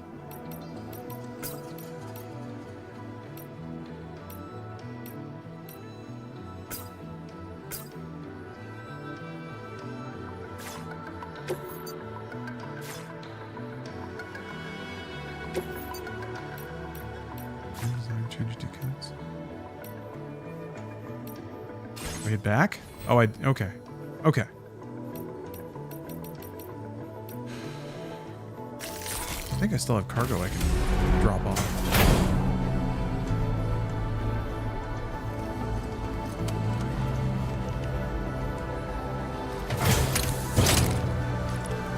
Yeah, it's exposition heavy, and the tone of that exposition is pretty, like, what's the word? Pretty cold. Order accepted. Everyone's very, like, down. Which makes sense. That's just, like, the tone of the world.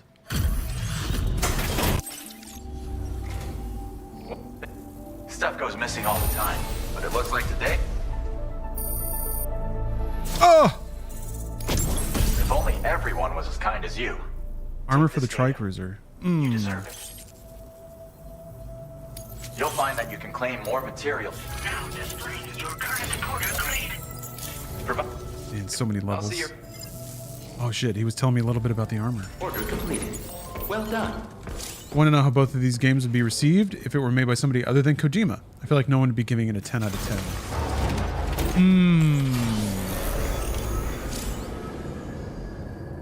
I don't know about this. I don't know about that.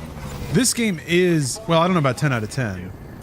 But I do think that this game in particular has a lot of the hallmarks that people tend to like when they really enjoy games. The open world aspect, the military kind of combat aspect of it. People like that shit. People tend to give those games really high scores and like Game of the Year stuff. I'm not sure that this game will get anything like that. Not yet anyway, but it's I think it follows in trend. Not Death Stranding 1 as much, but 2. Like weirdly Endgame Death Stranding 1 is kind of closer to that. There was a part at near the end of the game where I was like, I had to get something out of a mule camp, and I was like, well, I guess I'll just take out the whole fucking camp then.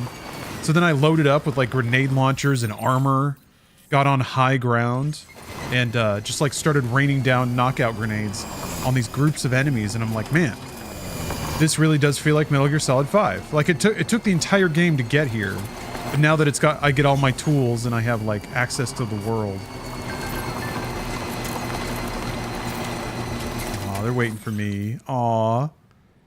So sorry about Dead Man, but the important thing is that you did what you needed to do. Somehow Lou must know as well. The kid seems really happy. We can't wait for you to come home. Aw. Aw. I feel like it's pretty rare for a game to, like, we've had so many sad dads. For there to be like a kid dynamic in a game that is just cute and you feel good about. Kojima can't pull the same trick twice. He can't make us kill Lou again. I think my thing's full. Yeah.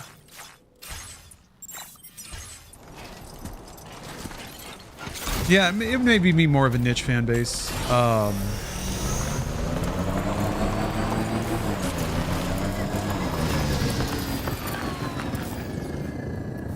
Retrieve my favorite jacket. You got it. So that's what those look like. Huh. Favorite jacket. Let's see how these tires handle rocks. Wow! I just glid right over that. Glided. You can pick up cargo from a bike. Oh no. It's all changed. All of it's changed. It's all different now.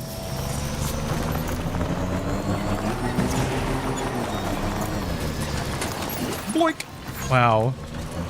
Wow. See one.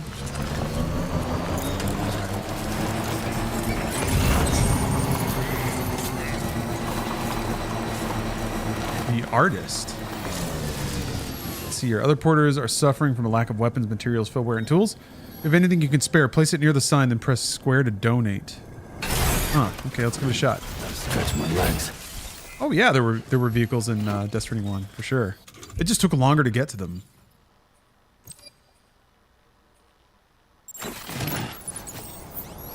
Send car. That's a fun sound. Oh, he's tarring up. Okay. Cool.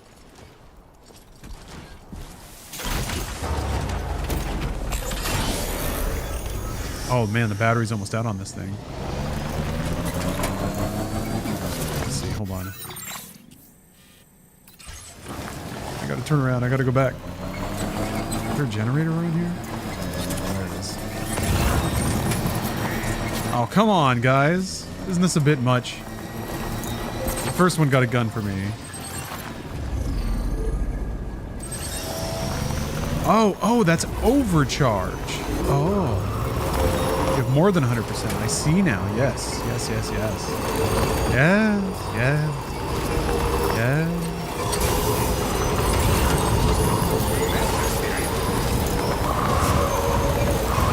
It's kind of nice feeling the different rumbles between driving across terrain and then driving through a sign. It's like you can feel them both happening at the same time. Okay. How craggly of rocks can I just drive straight over? That's pretty craggly. Wet farts.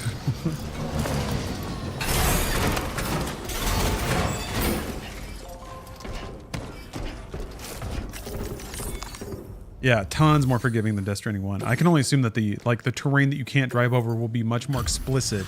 Because I could see that being one of the quirky gameplay experiences of Death Stranding 1 they probably want to smooth over.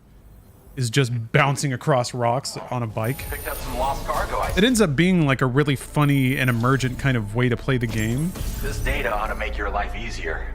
Our way of supporting Lightweight variant of the MP assault rifle. Can be stored as an S-sized piece of cargo. Oh, that's fun. Okay. You'll find that you can claim more materials from our stores. A little. Now displaying your current porter grade. It occupies less space when carried as cargo. I like how there's custom dialogue for all the unlocks. Also, it has a faster rate of fire than the standard assault rifle model. It's my hope that this will help you to do your job with less hassle.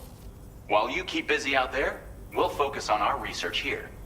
Come back anytime. You're always welcome. Yum, yum, yum, yum, yum, yum. I'm here for the yapping. Here for the yaps. Well done.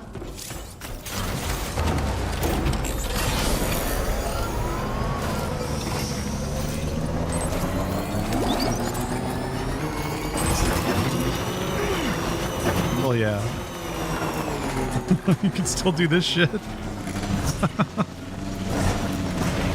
Oh.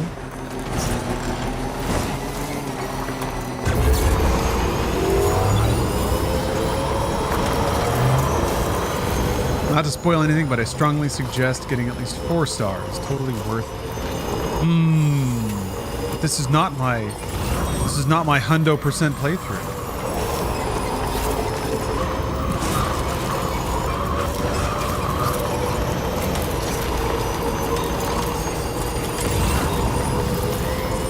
There we go.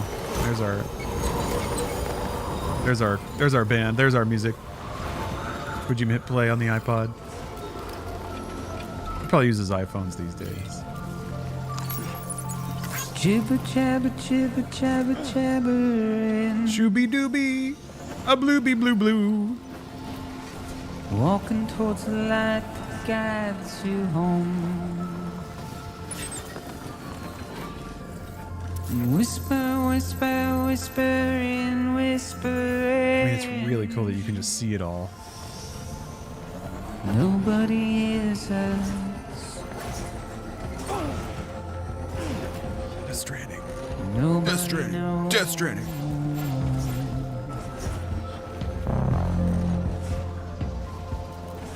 If they bothered to see from the caged up eyes. Yeah, you definitely, like, the gravity is lower when you're in a car, which I think helps you get over terrain, but also, like, Makes it generally feel a little less punishing to bonk off of stuff. That's just how it goes.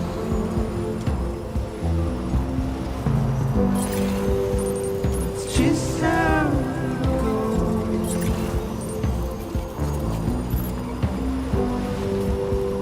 It's just how Baka. Is it still that thing where, like, if you pick up lost cargo, you'll see where it's supposed to go? Waste of breath, I'm mindless.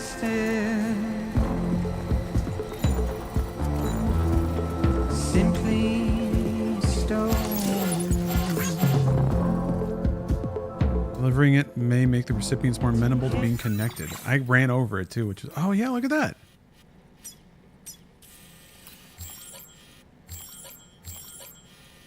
Okay, there's the Baka. And then, yeah, the other one must be here. Neat. And it shows up here, yeah. I like that synth, that bass synth.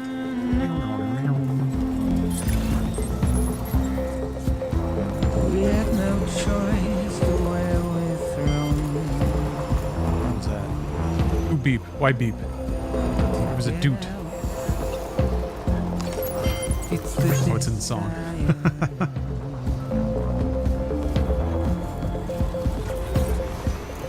I could see being pretty cozy, just driving around and picking up all this stuff, dropping it off. Seems like just the random lost cargo you pick up is, ooh. It's just how it goes. Is at least capable of earning you stars. It's just how it goes. Keep running out of shit, or running over this shit. Good morning. It's just how it goes. Process your orders and requests. The wheels still lock up. It's just how it goes. Oh, the music didn't stop playing.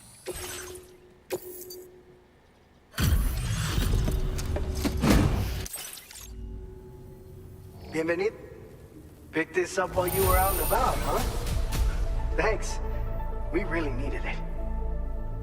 Recover one unfinished map of long-lost ruins. Oh, I didn't even know that was a thing, but I did it. You're a cut above the rest, that's for sure.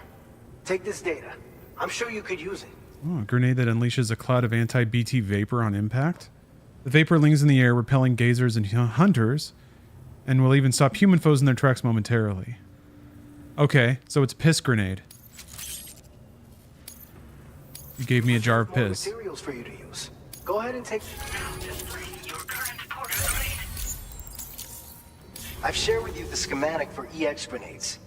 Fluids taken from Doom sufferers used to be required for their production, but we've recently developed methods to synthesize synthetic piss. compounds. So we don't need to lean on you to churn them out anymore. These grenades aren't actually capable of taking down a BT. Yeah, the piss mist. But they can be used to drive off gazers and slow down catchers. Temporarily, at least. This should give That's right, Dr. Deagle. get clear of BTs. We're officially on Death Stranding 2. We extracted all the lore Effective ways to use them, no doubt. of Death Stranding 1. Oh, get out my plate. It was 117 degrees where you are today? Jesus Christ. That's not hospitable to human life. I was getting grumbly because it was like in the high 70s over here.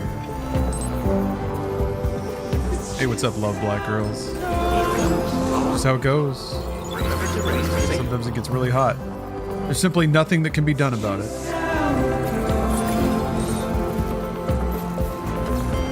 You don't expect me to drive a slightly smaller car, do you?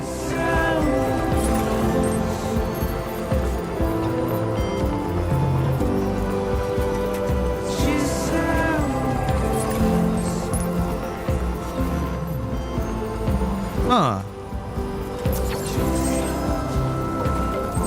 So is this kind of what standard orders are now? They're just kind of out in the world, and sets of bits will kind of just have the amount listed. Yeah. Huh. Norberto.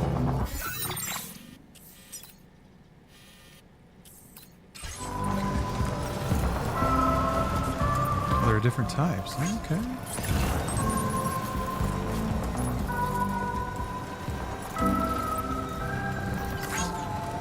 Oh.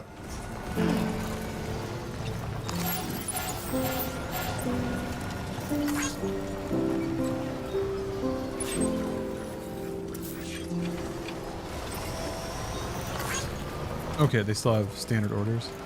They don't show up till later. Very well.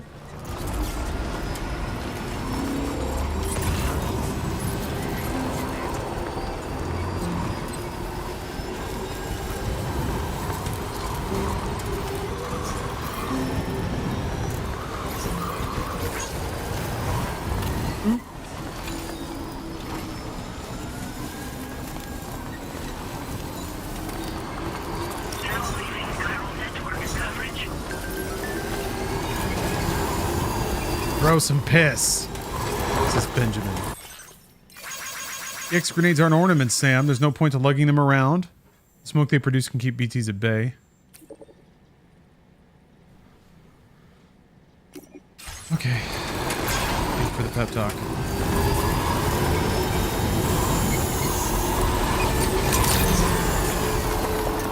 Hey, Walker?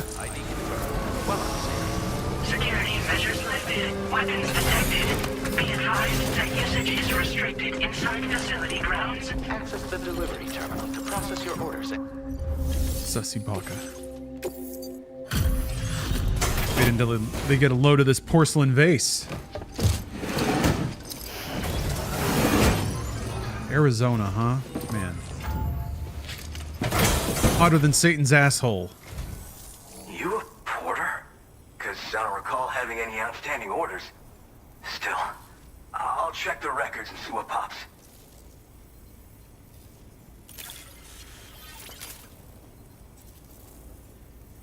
Oh shit, you found it. Said that cargo that went missing a while back. That enough for a star? Sure is. I'm willing to trust you have the best intentions. Put me on the network. I'd be happy to share my data with everyone else. Other porters should definitely find it useful.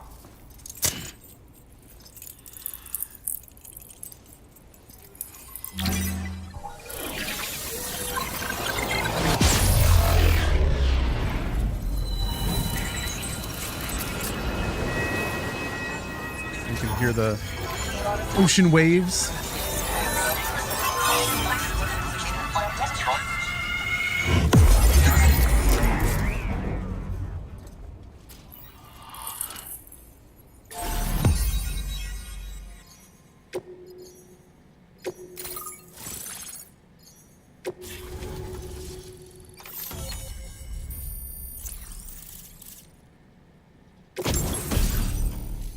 Cool.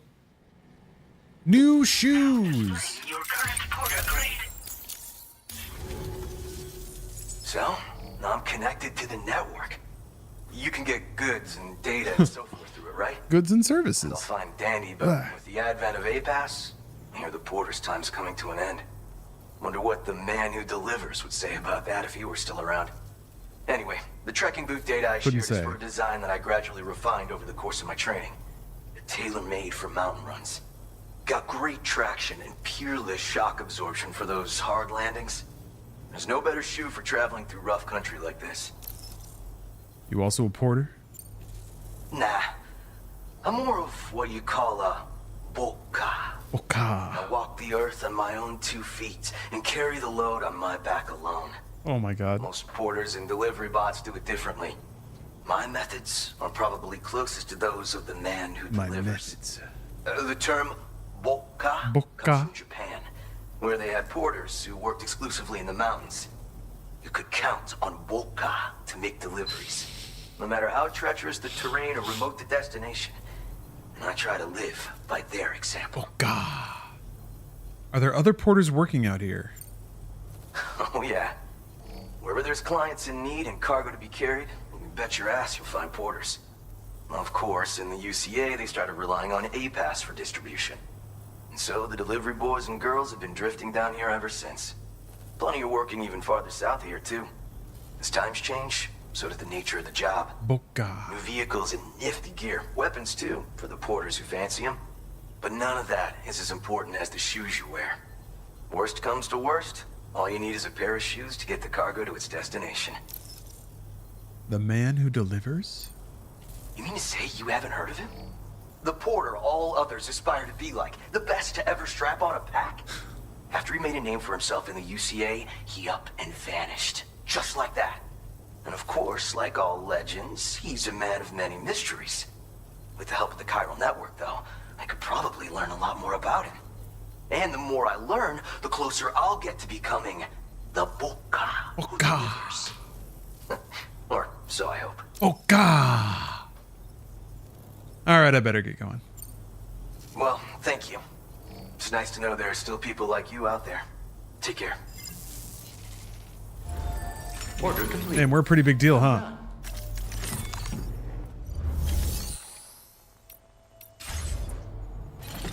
Alright, nothing. Nothing muff. Tools slash field wear? Like any of it?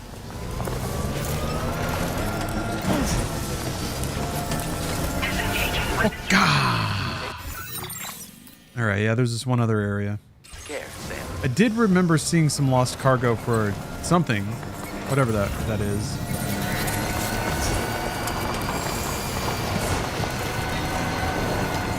The Boca.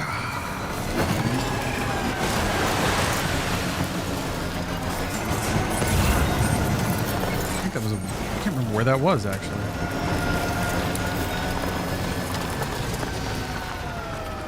Oh, I don't know where I'm going. I'm going the wrong way. Alright, that makes sense.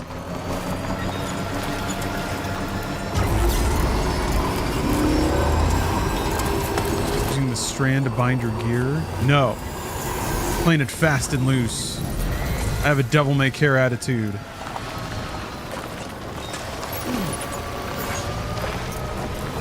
I don't give a flip.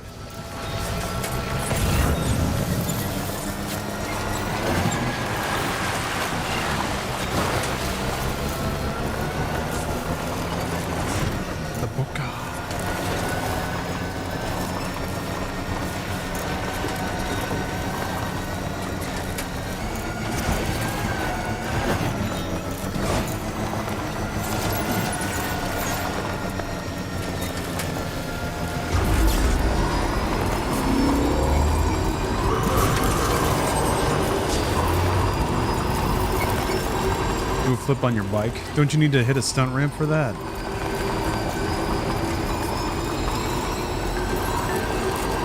The Boca. He's got a porter tip for me. Have you heard of the man who delivers? He's known for transporting ridiculous amounts of cargo all at once. I tried imitating him, but lost my balance on a slope and fell over. I should have done what he did, using clips and pouches on my shoulders and hips to spread the load. Should try that next time. You commented on his own thread twice. It really works! But balance isn't everything. You need plenty of muscle power too. Something the man who delivers has in spades. Just jerk off already. Jeez. So wait. Now that I've liked his post, surely he'll know who I am, right?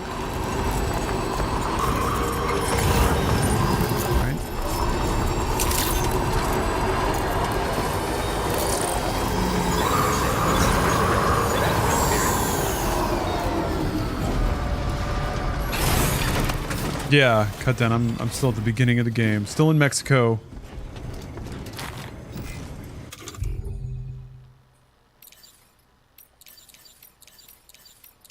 Here, have a ladder.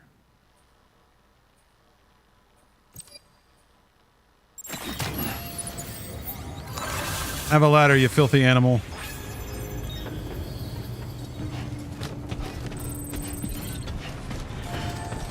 Maybe likes are anonymous? It always tells you where the likes come from. Yeah, maybe Sam. Maybe Sam leaves anonymous likes.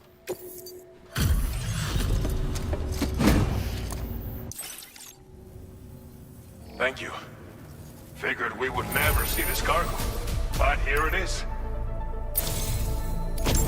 You've got some seriously impressive skills. Machine pistol. I'll bet something like this would be right up your alley.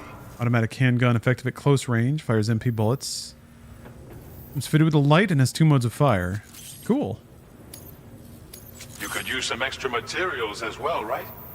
We'll see if we can't set a few aside for you. Now displaying your current porter grade. I've shared with you data for a machine pistol. This weapon is capable of full auto fire and can be stowed Kenny V. securely in Gardner, a holster. thank you for the It sub. may be compact, but it has plenty of stopping power. Good for all kinds of situations you might find yourself in. You're addicted to this game, Cut Down? It can really get in there. It can get in your brain. I haven't even gotten that far in the second one, obviously, but the first one, I've just escaped its hold on me. I played it a lot more than I expected to, but I had a good time. I really enjoyed it, so I'm excited to dive into the sequel, the squeakquel, if you will. Oh yeah, there's this base here. What if I just drive straight through it, though? What if I just put the hammer down, just drive straight through? What are they gonna do? What are they gonna do to me? Yes, I've escaped the clutches of Death Stranding 1. I've wrestled every last shred of lore, every drop of Kojima info from that game. Squeezed it dry. Milked it. Milked and flattened it. Intrusion detected. Oh Intrusion jeez. detected. The fucking robot's gonna come after me now? Multiple unidentified armed hostiles inbound. Your shelter is under attack. They're in danger. I gotta get back. Great. The robots are gonna steal my baby.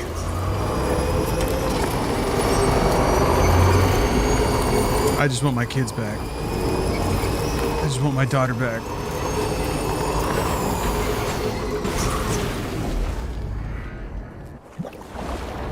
Oh, jeez. Oh, cool. Okay. Tar robos. They have little tar robo babies. Sure. Who the fuck are these guys? I guess Sam's new to it too, huh?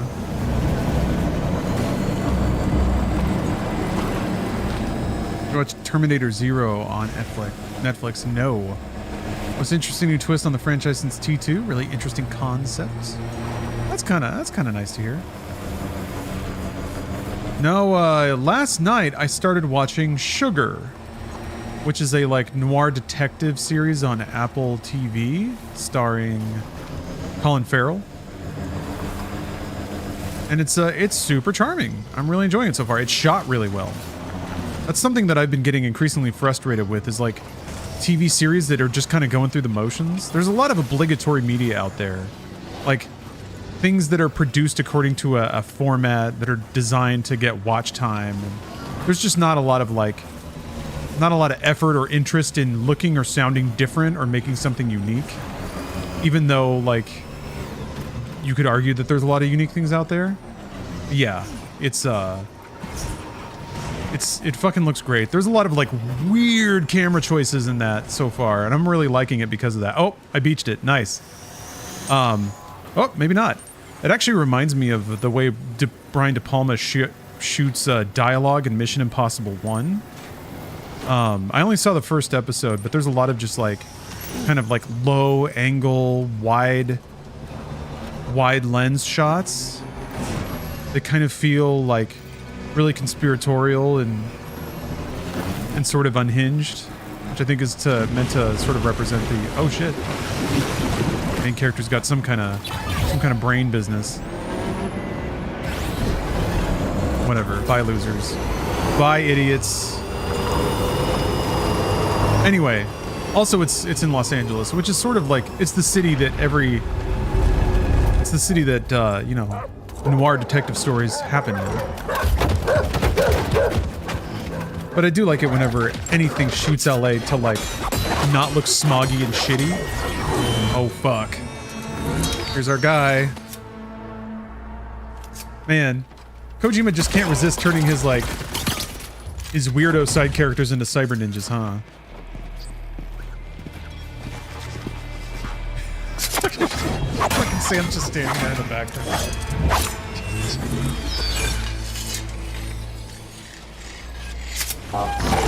Oh, is it the same director that did City of God?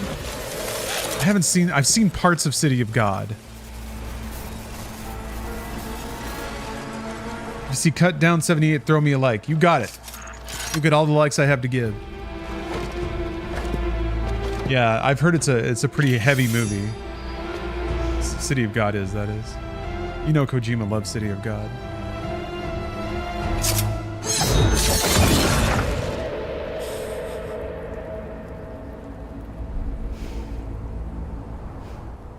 It's that ninja. What was his deal?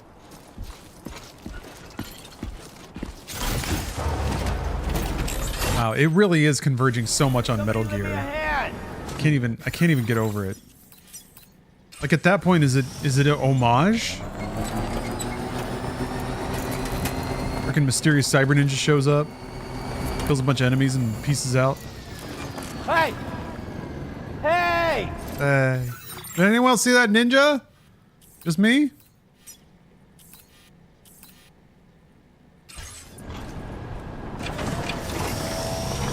Yeah.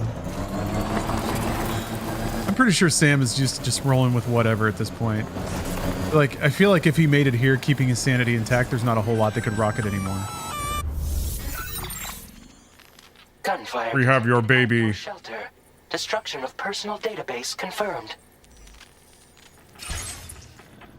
Oh no.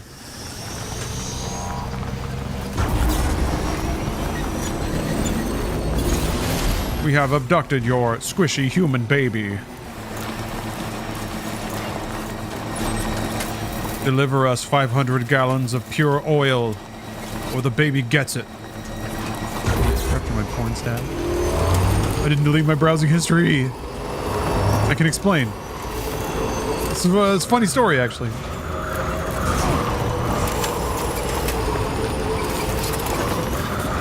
Yeah, they're gonna take all my piss grenades. I've been saving those up for years.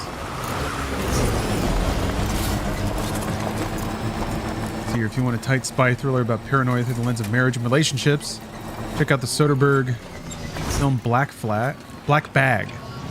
Fassbender and Cate Blanchett play a married couple, both in MI6. It's only 100 minutes, but there isn't an ounce of fat on it. Good. Okay, yeah, I should check that out. Black Bag.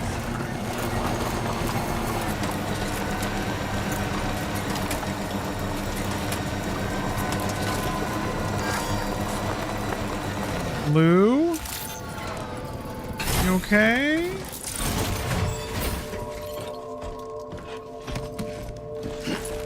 Hopefully they moved all my piss bottles to the emergency shelter.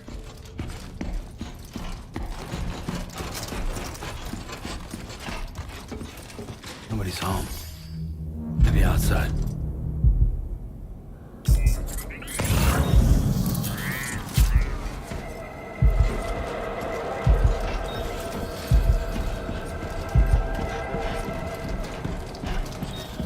Anybody out there? Hello?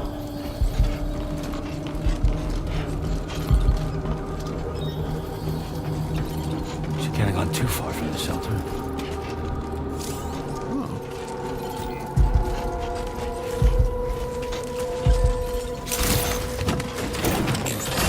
I just want my BB back. I want my BB back. Who am I? Dwevy. Thank you for the £2. Thank you for the super chat. It has been my intense pleasure and privilege to bring you laughs. I'm lucky to be able to do it.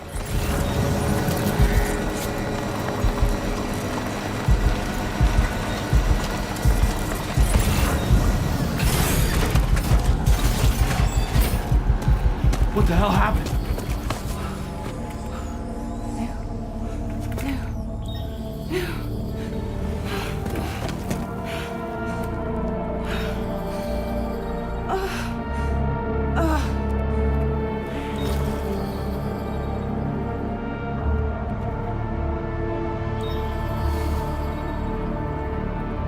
Lou.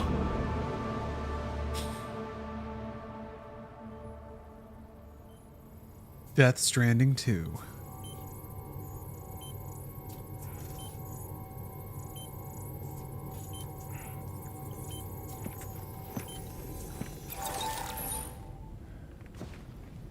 I patched you up the best I could. What happened to Lou? We were attacked.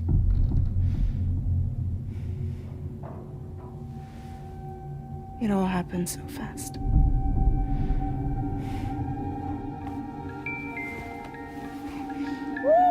Baby. Chubby little baby. Did I see Chubby Cheek Wobble Tech? Pretty sure I did. Jiggle physics applied to chubby baby cheeks. Intrusion detected. Intrusion detected. Level 5 alert. So she couldn't, like, teleport somewhere, though? Hostiles inbound. Couldn't just whoosh, teleport somewhere? Floomp? Like she does all the time? Floomp? Just teleport? Oh wait, she said she can't do that anymore, right?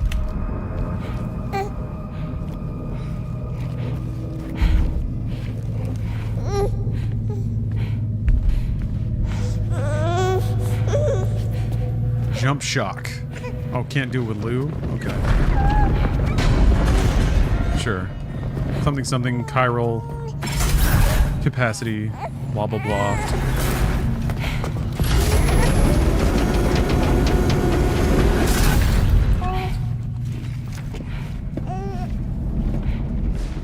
Okay, that was cool.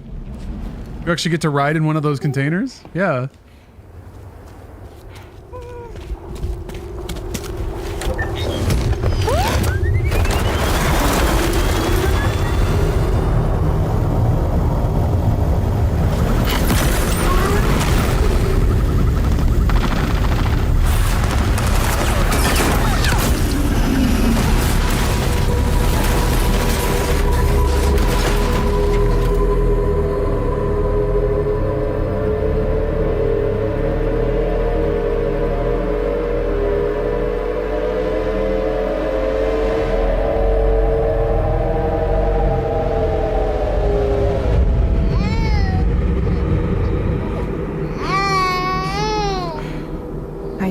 Jump us out of there. Ah.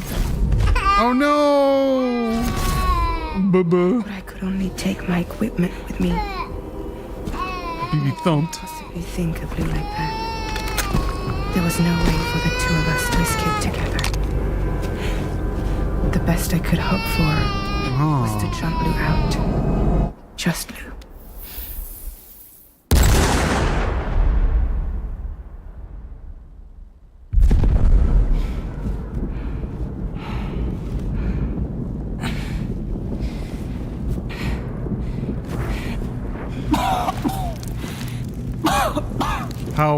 How unsurprising that Fragile is yet again required to, like, sacrifice.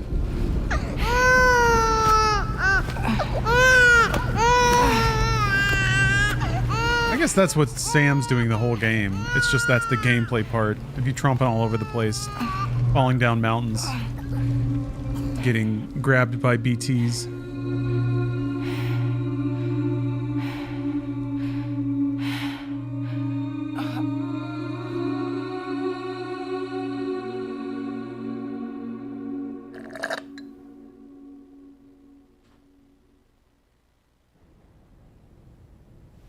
I couldn't protect Lou. I am so sorry. So sorry. I'm sorry. Oh.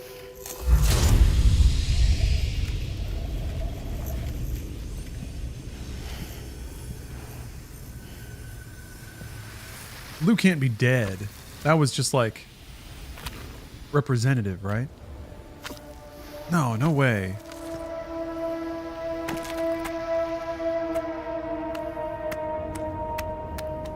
Who's just a baby ghost now? For real?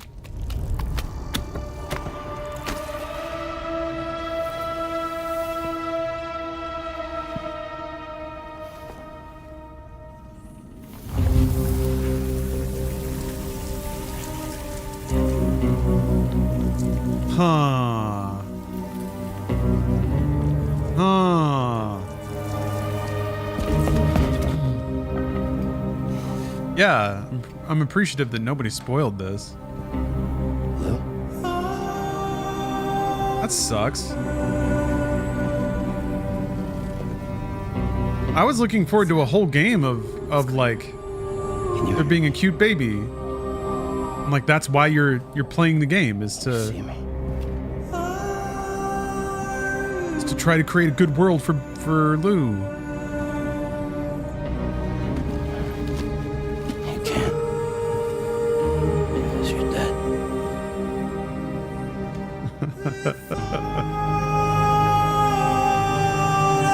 Wow. Jesus Christ.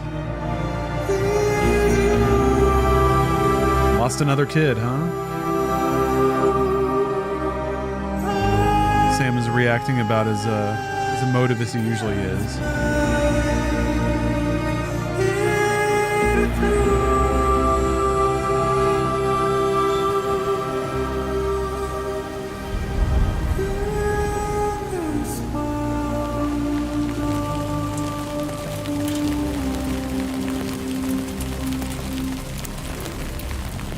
So I guess we don't like... We have to learn what the robots are all about. Aww. Aww. He's got his cool jacket back.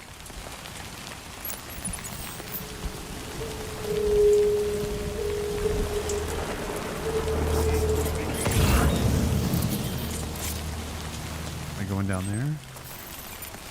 Yes, I am. Search for Lou. I'm trying to find his body, or am I going insane? We'll figure it out. Dream sequence, maybe? Fuck.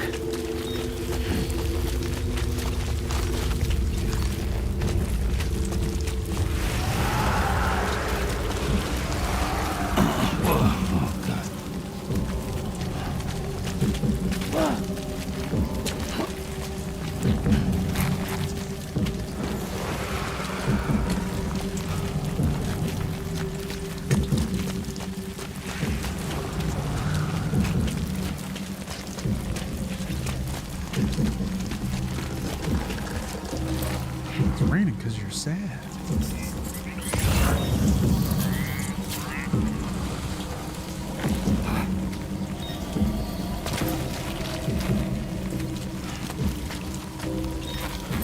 Wait, what?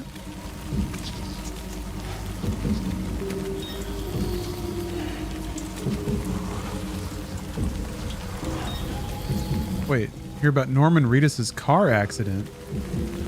He had his eye hanging out of his head after flying through the windshield. His plastic surgeon is amazing. No. Holy cow, when did that happen?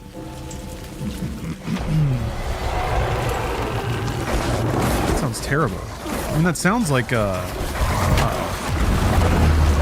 what was it, Jeremy Renner had kind of described his experience like that. Oh, they're gold now.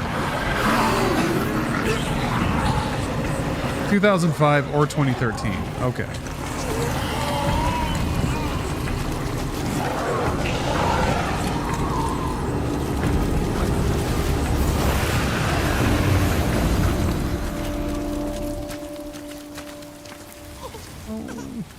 Oh, baby. Move!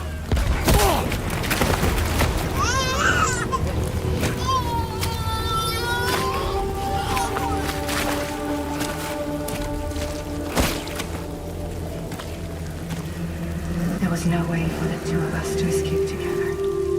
Escape together. I mean, I guess it's possible that Lou's body is on the beach and Lou's soul is in the BB tank. So they could be reunited someday.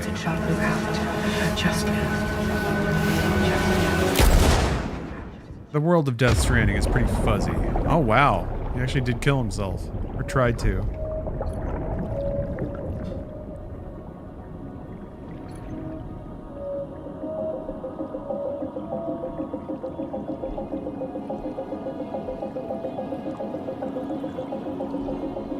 Yeah, Sam's real sad. climb. What's down in there? Oh, inked up loo.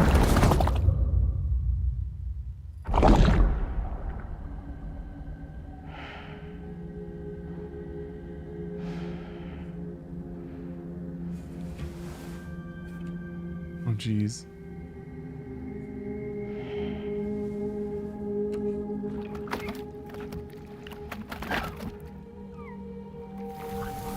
Octo baby?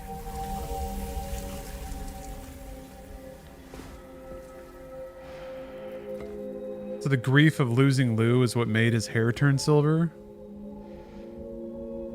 That's pretty rad.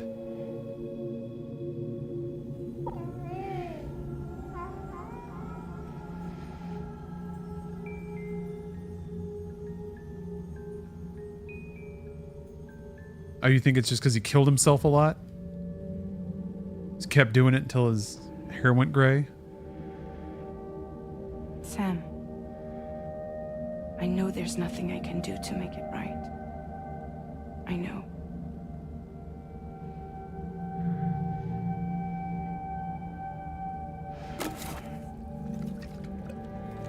Arbor.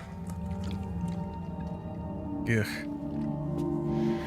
Been open for like 12 hours.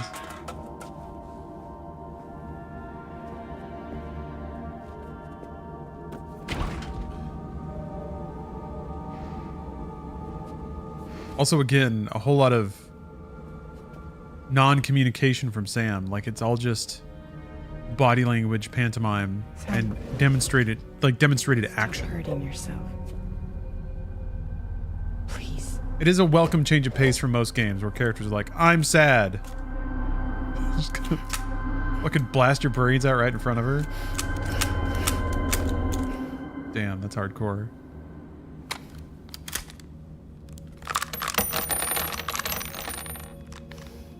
Give me the gun.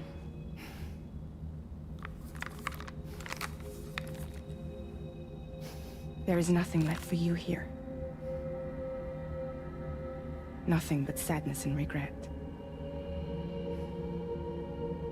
You can't go on like this.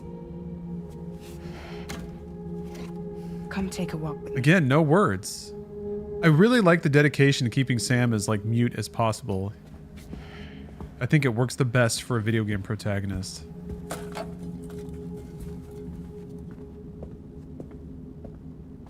Yeah, there was a small time skip. Trolling Kojima. 1 month, I believe.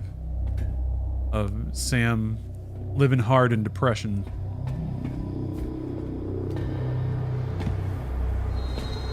Okay. It's not so much gray as it's like sun bleached.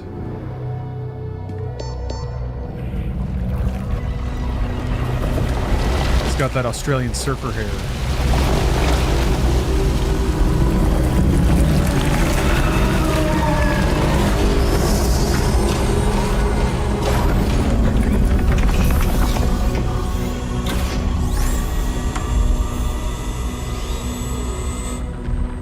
Come meet my crew, Sam. Sure. Hey Sam, it's been a month. I have a submarine now. Scratch that. It's a hover car. This is a fucking Close Encounters of the Third Kind reference? And start a new journey. It kind of looked like that. The like helicopter light vehicle.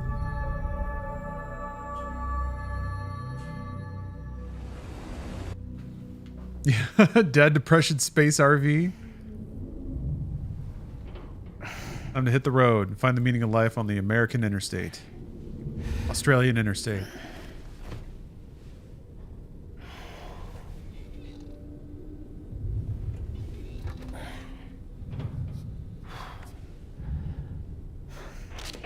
Intoxicants successfully purged. Blood alcohol content nominal. Hey, you give those back. I worked hard on that. Why so blue? Well, it looks like someone needed a nap. Hope you like your new private room. Feel free to make yourself at home. Wait, hold up. Where's the pod? Where's Lou? Settle down, Sam. Lou's with me. You'll see us soon enough.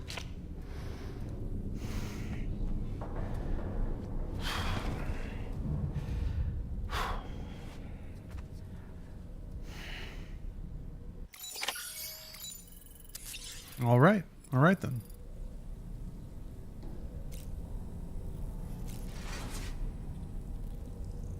Backpack. I can look at my table. Eat a cryptobiote. Haven't munched on one of these guys yet. Sorry, why is he gray? We don't know. I'm gonna guess it has something to do with, like, they're down in the tar now. Which I'm gonna guess is like, you're time frozen down here?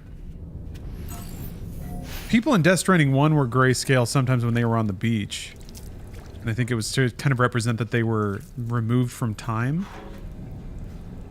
I don't know if that's the case or not. Oh. Oh. Oh.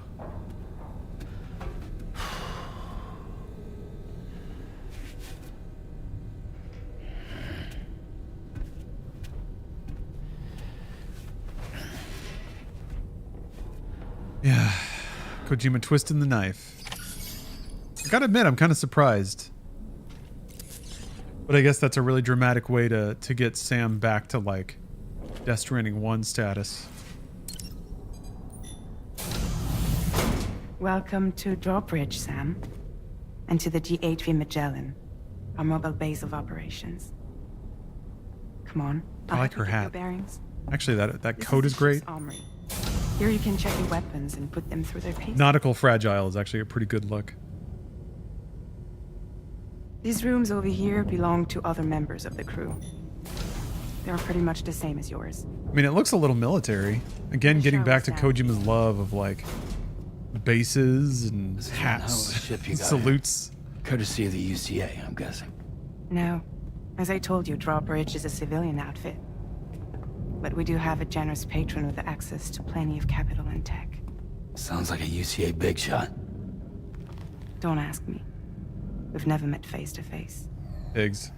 They value their privacy. Seriously? No better than to believe that bullshit. We've both been used and lied to before, it's true. But as long as they keep up their God, I can see her eyeliner. I won't pry. Yes, this game has now officially become Sky Captain. Hit film Sky Captain. Will the cinematic references never cease from Kojima?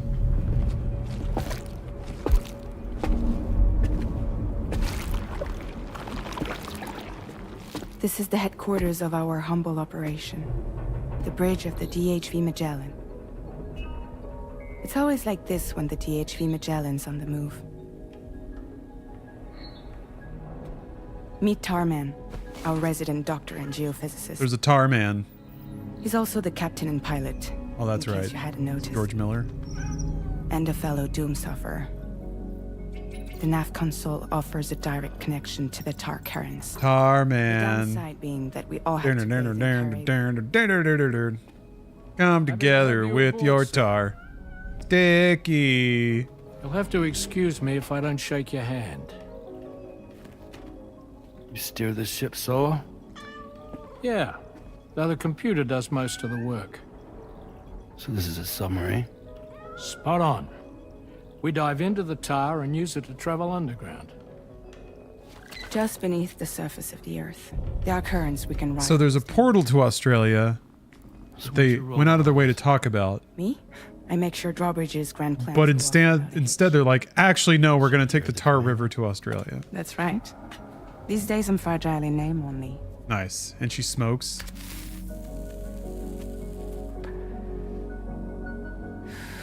Yeah, Kojima was so excited. Make his Lady Snake. Huh. I guess that's more Lady Big Boss, which was the boss, but... At the moment, we're bound. Did the boss ever wear a beret? I don't think so. In Metal Gear Solid 3? On the network for us. Our destination is on the other side, Australia, which we've been asked to link up next. You know, the problem is not everybody wants to be part of the UCA. So couldn't he get a shirt? That's not the plan, Sam. The Not UCA complaining. is looking to expand its borders. Just like with Mexico, they want to bring new regions into the network. That's our last, best hope of saving the world. Which is why we're here. Or more... But that was explicitly the thing that Amelie wanted, but now I guess she changed her mind, so now it's safe to connect everybody? It's fine now. Well? Ah, so Lou is the child's name. Yes, doll man. Oh, excuse you. I too am a member of Drawbridge, believe it or not. Yes. Yes. It is an honor, Sam. Video game's finally starting. Puppet? What? Puppet? No, no. No, I am alive and my own master. This is Dollman. A man whose cow wound up stuck inside a... Well, of course, a reference to the Dollman he films. used to be a spirit medium. When I was still flesh and bone, of course. Regrettably, my transformation cost me my talents. Wait a minute. How come the special appearance is credited to a human being? Is it a doll of a real person played by another person? Oh no. Oh. Yeah, I guess the doll's modeled after a person. Okay, a German director. Wow, of course. I understand. Believe me, I do. Which is why, yes, I think you two should go on one more adventure. One last ride. What are you talking about? Well, take Lou. Yes, and link up Australia together. Like you did before in America. I'm sure a lengthy journey will help you to heal.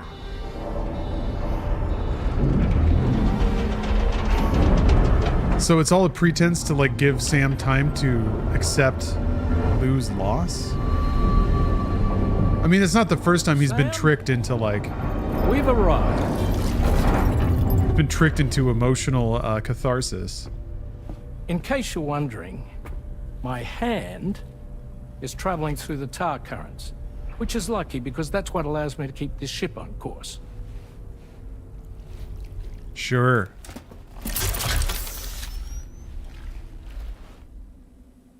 We're by that research lab you linked up last time. The DHV Magellan can travel to and surface anywhere, provided it's within network coverage. A genuine mobile base of operations. Still not fully equipped, though. It doesn't have any proper guns. Need to fix that at some time. Anyway, the DHV Magellan's here to back you up. As always, you'll be the one leading the way to expand the network. We'll be right behind you, providing you with support. Just so we're crystal clear, Sam. Our mission is to connect the whole Australian continent to the existing chiral network here in North America. From halfway around the world, how are we supposed to do that again? By using the Mexican plate gate. One you already put on the grid, remember? To get started, all you have to do is cross over and connect your Cupid to the nearest chiral network terminal. As you extend coverage, we'll move the DHV Magellan to keep up.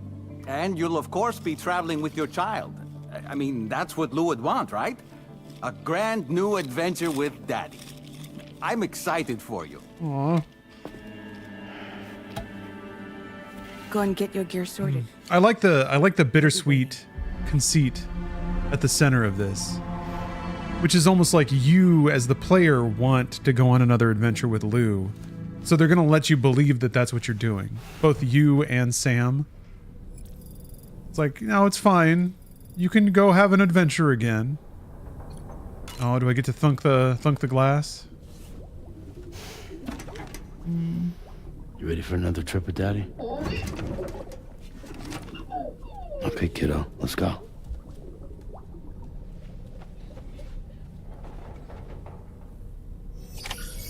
Cool. Give me a like. Room myself. Thought Lou was ghosty. Lou was ghosty. Broman Josie. Another character just... Oh, we get a self-grooming scene? Nice. Another character was just kind of saying that the tank was actually empty. So it seems like we're seeing it from the perspective of Sam, and Sam's maybe Desiring very deeply that there is a loo in there.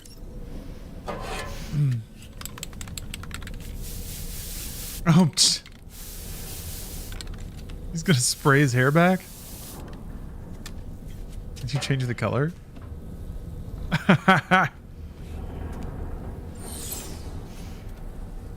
I wondered about that because there were a couple of shots of Sam with like gray hair. And then for the rest of what I saw of gameplay, it wasn't. So I was like, what? Yeah, Sam cracked a bit. Yeah. Ooh, new VR training. APAS has provided us with a new VR training program, the Porter Mastery Program. This one involves a mixture of combat and delivery exercises. Your scores are recorded, so be sure to push yourself to the limit. Thank you, Tarman.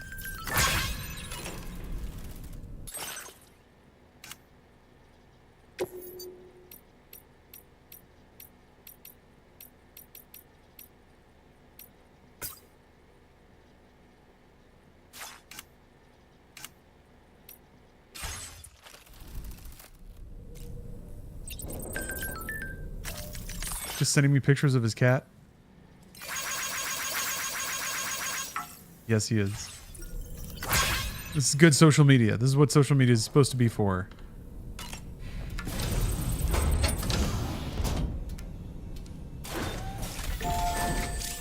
It is like a little VR helmet you put on.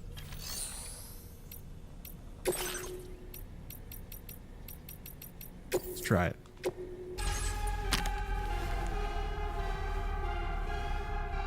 Solid Sam. That's right. Impressive Sam.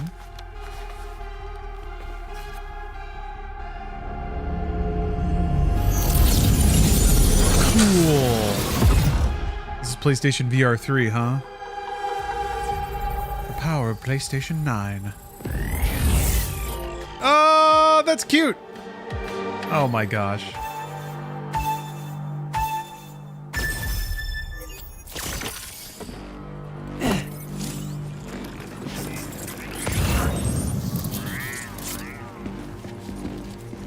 Did he already see me? I think he did.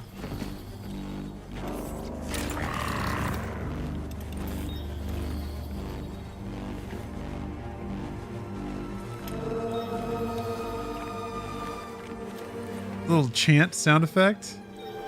Little Shadow Moses hint in there.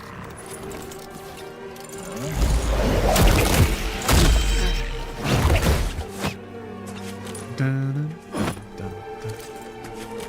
Can't be that spot on. Got the metal plates and everything.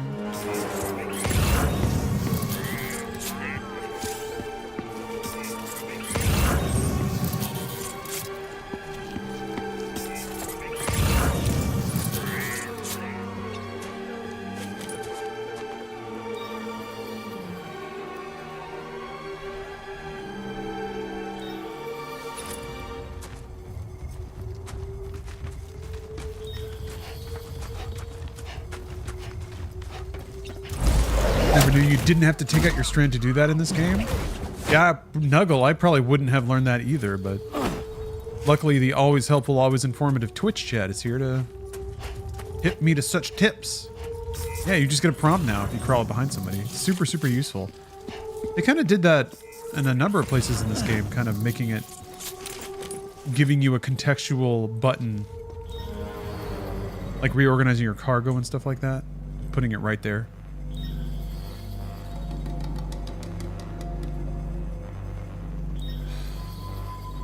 I'm guessing there are guard cycles. You can probably hit timings in this level just to be able to cruise right through, not have to wait. You don't really have to knock them out either. You just have to make it to the end.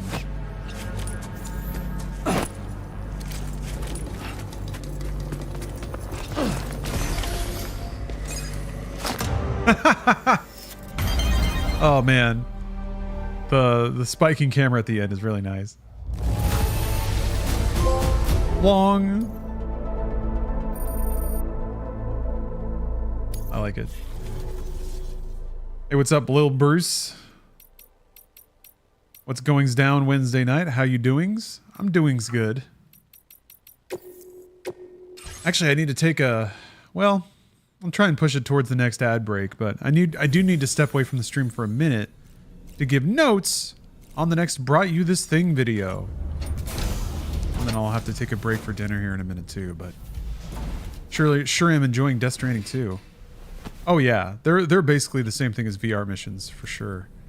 Death Stranding Director's Cut had the same thing. There were like basically, yeah, literal same thing. Little drills you could do. It had races and stuff like that. Added the freaking pro wrestling moves. You could cross-body people. Elbow drop. Oh yeah, those are the little wispy things that were flying around Fragile when she was downed. Those are like, they're like microorganisms, right? I think I've seen those before. It's kind of like the tardigrades. Knowledge and experience will probably come in handy down. Real tiny, like extremophile animals. Really, Sam? Your buttocks? Oh yeah, tuck them back there. What about shotgun? I prefer the driver's seat. Hello, Big Boss SJM.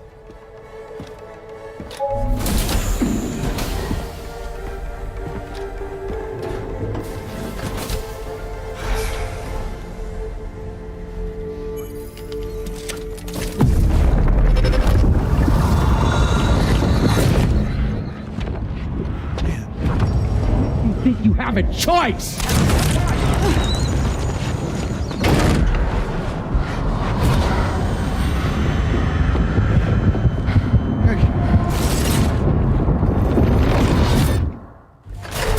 Interesting. What was that just now? You saw it too, huh? Hmm. Let's just say it's nothing new.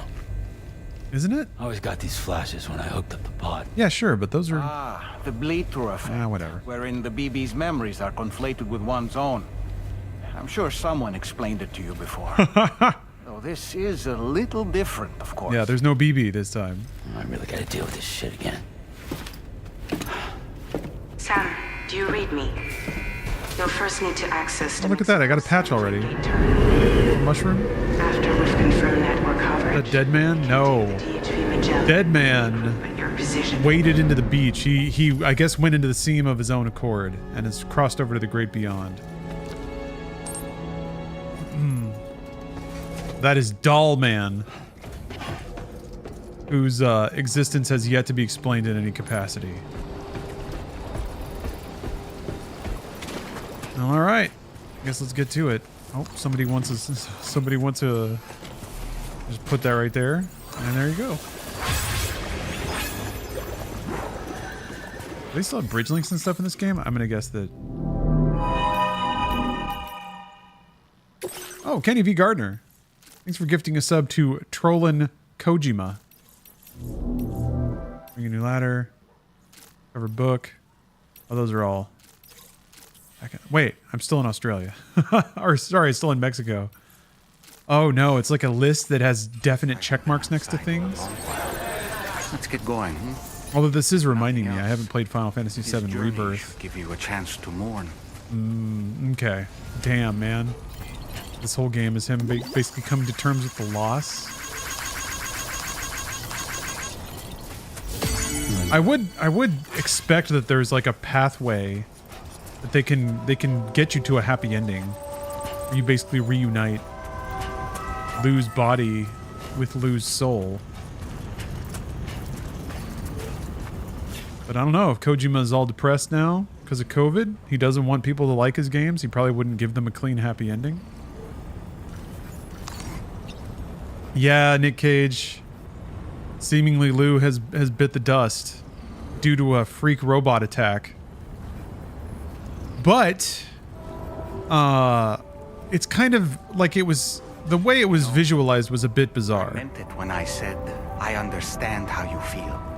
But if you hold on to the sadness, it will weigh you down like an anchor.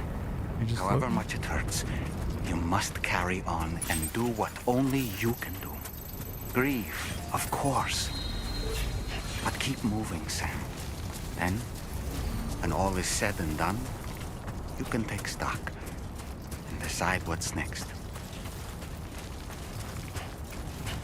I mean, yeah, these are spoilers.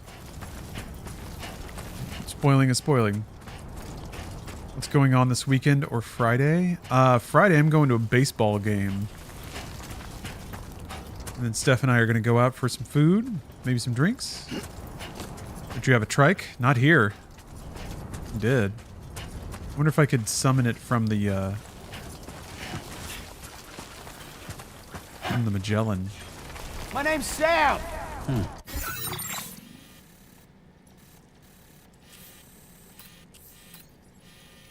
I could probably get one from the lab, actually. Come on. Hey.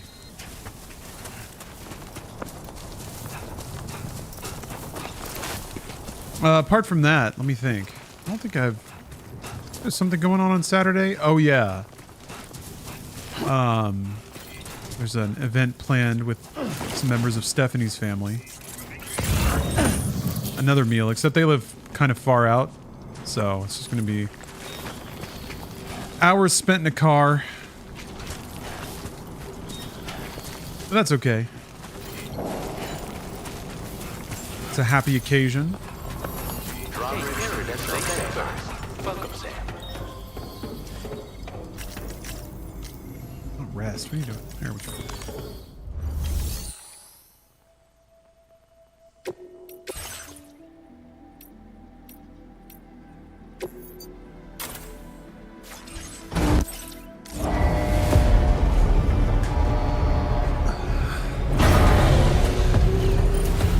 Apart from that, let's see here. Tomorrow, I'm gonna set aside. Well, I've got some other projects happening tomorrow.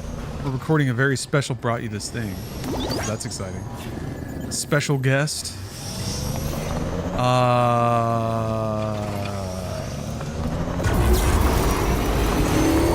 couple of other projects that kind of incubating right now too.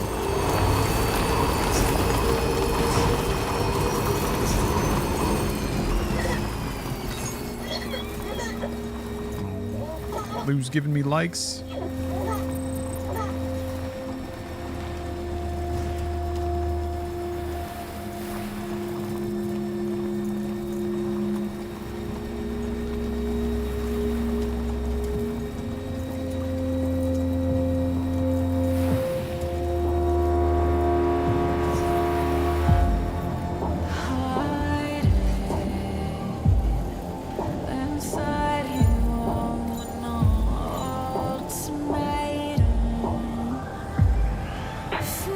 Pretty big.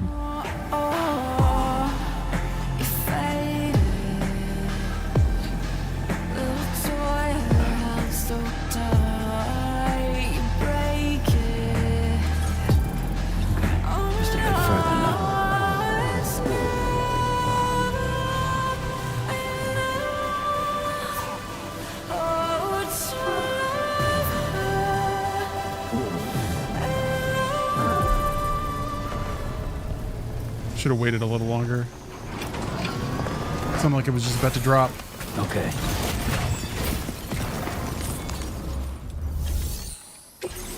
Pass through the plate gate.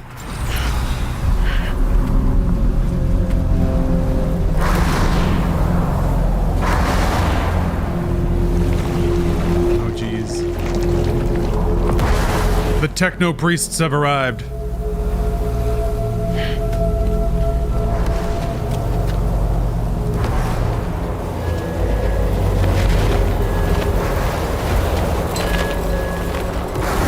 They do look really cool. What's the deal with them? What's going on with those guys? Look like they're on a pilgrimage. They can just waltz right through the gate like that? It would seem so. Once you extend coverage into Australia, the chiral network should afford us some additional security. Or at least allow us to maintain a record of whoever uses the gate. It bears repeating that the UCA does not intend to restrict access to it. They only want to ensure safe passage for everyone traveling between the continents. Neat. Brace yourself, Sam. It's a gatequake. Yeah, the UCA are the good guys. You need to know that. A big one at that.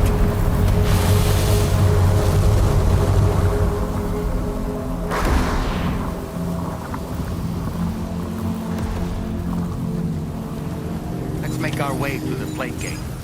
Careful. Right. I will sprint at it at full force. So we just had to wait for all the tech priests to go through.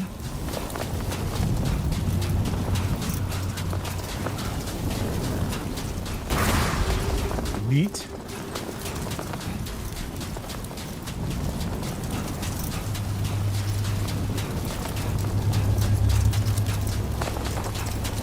Plate gate. Plate gate.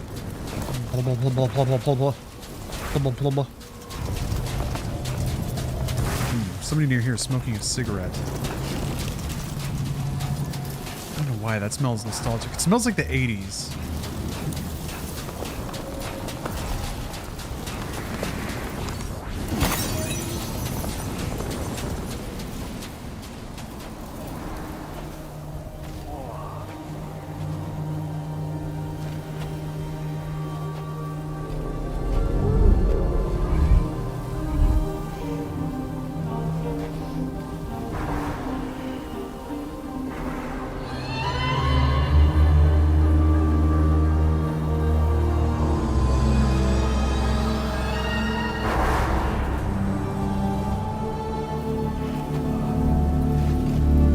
Chirality. Ooh.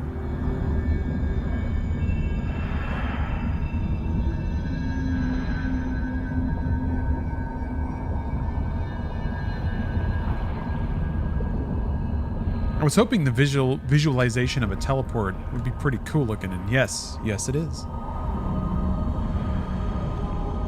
Oh, I didn't notice the pod's reflection. Oh, there they are. Okay, I was about to say, it's kind of interesting that we haven't seen the depiction of the extinction entities. But the way that the, like, stones were floating above the plate gate kind of made me think of that. I was like, huh, they haven't shown up yet. Nope, there they are. Oh, the reflection has a cracked BB pod. Oh!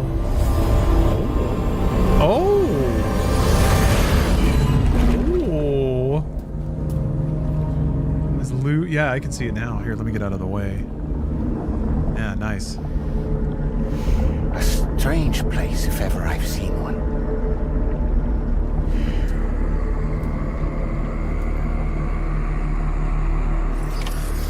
Have you not been skipping deliveries? Maybe a few? What does that mean? There should be a terminal this way. Let's keep moving.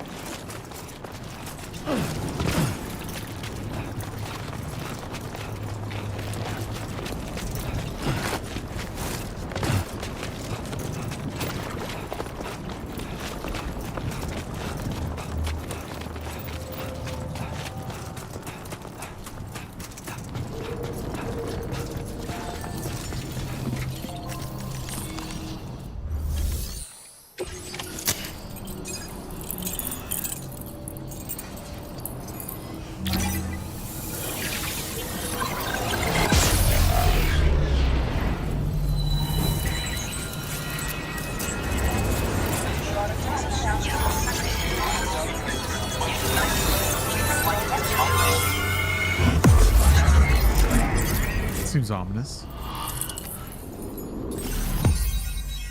Oh no. Look at how big Straya is.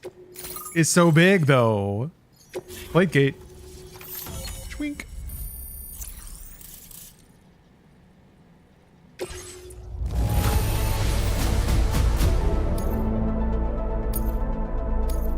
Now displaying your current porter grade.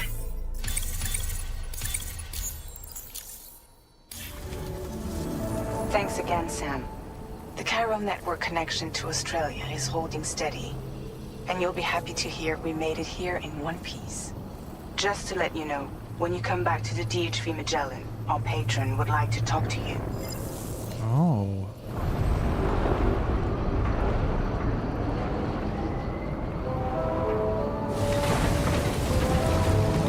I guess there are just like little designated areas where the Magellan can surface.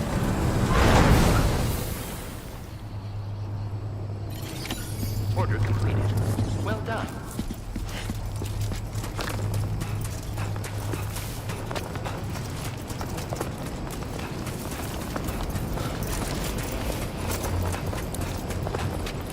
Let's chat with the big man.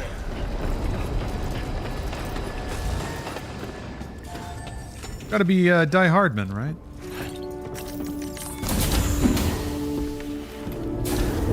The tar car.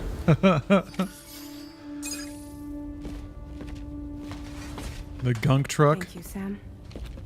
I'd like you to meet someone.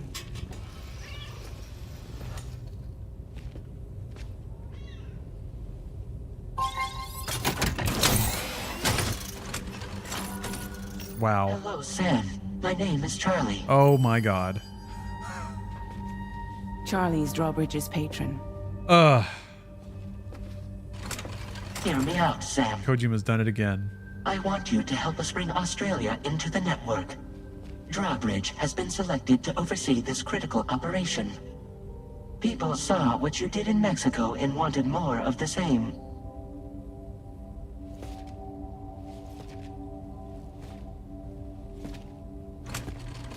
What are you trying to pull? There are reasons why I can't tell you who I am, Sam. But to be clear, I'm not APAS, nor am I your enemy. What, you think I'm just gonna trust the words of some faceless mannequin? I need you to trust me. I'm the one paying for the ship and this whole operation at considerable personal risk. Nah, I want to see a face, or no deal. A face? Very Yeah, well. because you might not be real. Since you won't take it from me, maybe it should come from someone you know. You got duped by Amelie. Pick one of your old comrades, and I'll speak to you with their voice. Wow. Who would you like? Who would you trust? Oh no. Oh no. I get to pick? Oh, so you can't have a dead man there. Gotta go with the main man. Sam, this is Die Hardman. God, that's creepy. Oh, so you can kind of remember who they are?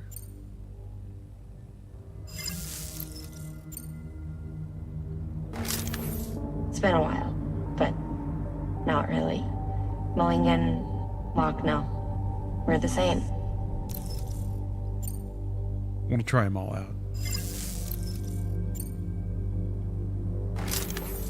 Call me dead, man. I'm well acquainted with the dead.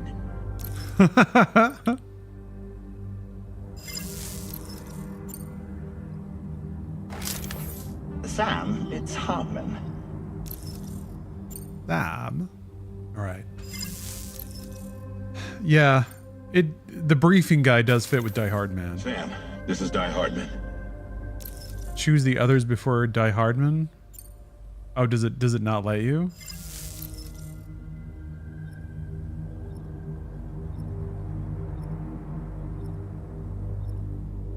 Need to explain why, Lucas. I don't trust chat. Okay, so you eventually just have to pick Die Hardman? Okay. Call me dead, man. I'm well acquainted with the dead.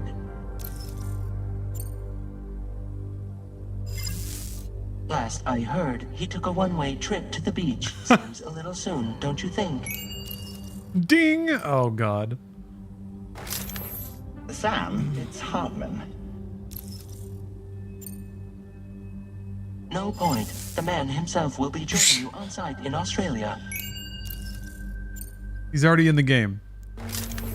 It's been a while, but not really. Mulligan, Lochno, we're the same. Sanguine Corpse, you're fluffing nutters down there? As I'm sure you are well aware, Mama's car now resides within Lochna. Adding my persona to the two sounds confusing. No, let's avoid that. That would be weird. This is what he says for all of them. This is Die Hardman. Yeah, Die Hardman's the briefing guy, so. All right. Pulling up his profile from the database. How about now, Sam? Feeling more at ease already, I'm sure. That doesn't help at all. You tell me, old buddy. What? If this is a UCA sanctioned op, who knows about it? You misunderstand. Then again, there's a lot I still haven't explained to you, isn't there? I think it's time a certain someone made an appearance. I'd like you to meet the president. The new president. The dingles, man. Keeps after Die Hardman. Keeps smiling and dingling. The UCA It's a really good way to punctuate those lines. anymore. Die Hardman was the first and only president, making it one of the shortest-lived single executive administrations in history. One can only guess what he felt about it. Previously, the president was subject to the will of the people via a popular vote every 4 years. APAS, however, is far more efficient.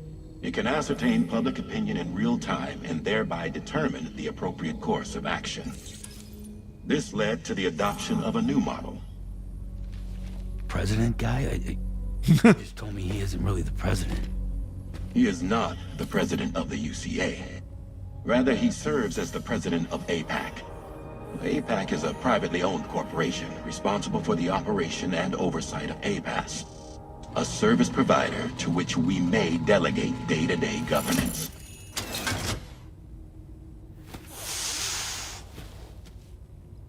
You don't like the president? You don't like him? He's a D-bag? Fuck this guy? Your performance in Mexico was exemplary. We cannot thank you enough. Well done. Truly. Man, look at those video game teeth. I firmly teeth. believe that the only ones capable of expanding the network into Australia are those who helped establish Ooh, Australia. That means you, Sam. And you too, Fragile. APAS has determined that you have the highest probability of success in this endeavor. APAS and the chiral network are all built on UCA tech. If you expand their reach beyond our borders, then you're expanding their influence as well, aren't you? A valid concern. But it wasn't the UCA that made the final decision. It was APAC, a private corporation. The UCA has no involvement whatsoever in this matter.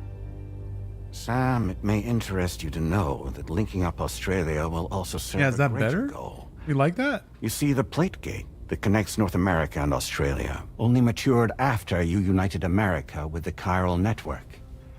On that basis, we believe that a new gate will manifest somewhere within I'm a big fan of that Australia brand. once full chiral connectivity is achieved.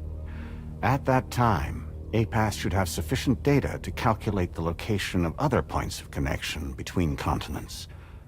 With this information, APAS can then proceed to extrapolate the positions of these landmasses. In other words, this mission is not just about linking up a single continent. By connecting Australia, we will be one step closer to reclaiming a pre-Death Stranding world where everyone is part of a greater whole. I hope my answer alleviates your concern somewhat. Guess so. Tell me, though, who's Charlie to you? He may speak for me as necessary to ensure the operation proceeds according to plan.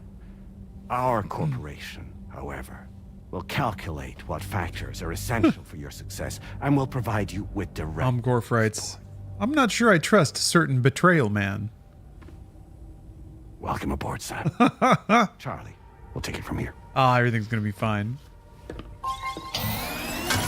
And he's just It will be your gone? job to travel the continent and connect the people. I guess that was a chiral gram. But know that everyone on this ship is ready and eager to back you up.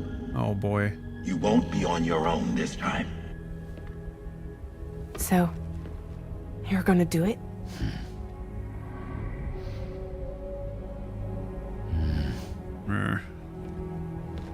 What happened to Lou? What did happen to Lou? Lou's at daycare. Seems like the only thing I'm good at. Aw.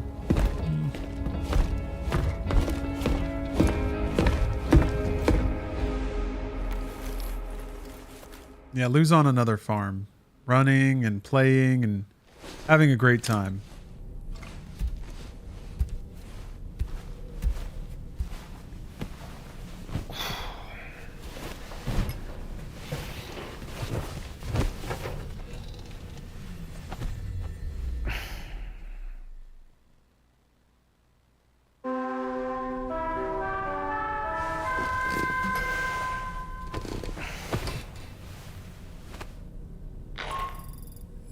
Did you manage to get some sleep, Sam? in to go over the details of the Yeah, this is kind of the like, this is the equivalent of the Bridget cutscene in terms of the like when you're ready to proceed. narration exposition, except they kind of bumped it back until it was after that first introductory area. Drawbridge crew hat. Try it on for size.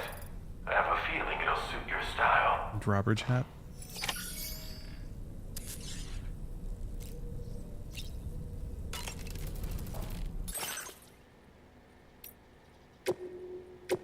Only have patches so far. Oh, tardigrade.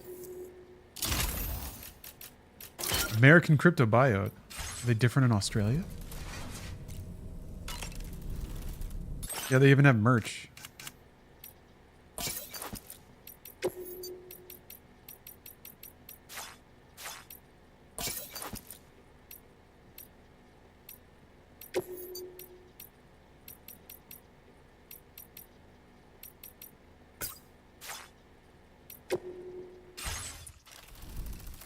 Can you customize Doll Man? I don't think so. Is he hanging out in here? I don't think he's here. Oh, there he is. Yes, you can talk to him. We can discuss anything you like here, Sam. It's a private room, after all. So if you ever want to sit down and talk, I'd be happy to share my thoughts on a variety of topics. Oh, he was in the along customized with thing. Any discoveries Oh. I happen to make. And who knows? Some of it may even be of use to you as you work to connect all of Australia to the chiral network. Missed it in the customized thing.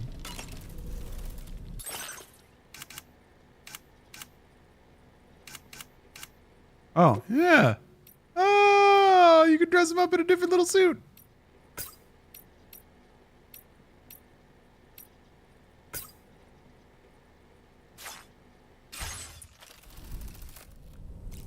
Fantastic.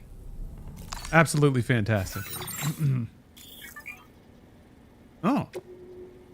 Oh, I didn't know you could move around. Huh. All right, I gotta step away for a minute.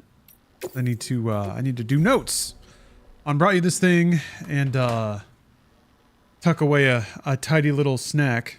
Thank y'all for watching so far. Death Stranding 2 is great. I should keep. Actually, hold on. Let me see something. I'm gonna look at the schedule for Games Done Quick. See what's coming up. I don't know what I've missed already. Let's see.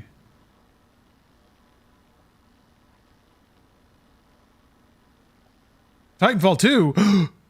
Shit, that's like happening now. Oh, they're gonna do Oblivion Remastered tonight? Oh. How much did I miss of Titanfall 2? Because, man, that speedrun is awesome. Oh, it's a race.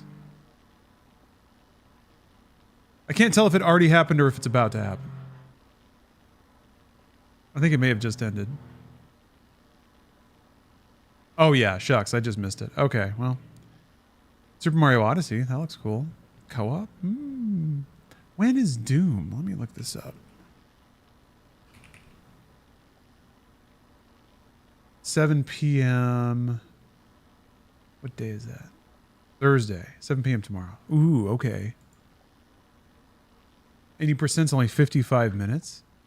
Cool. Cool.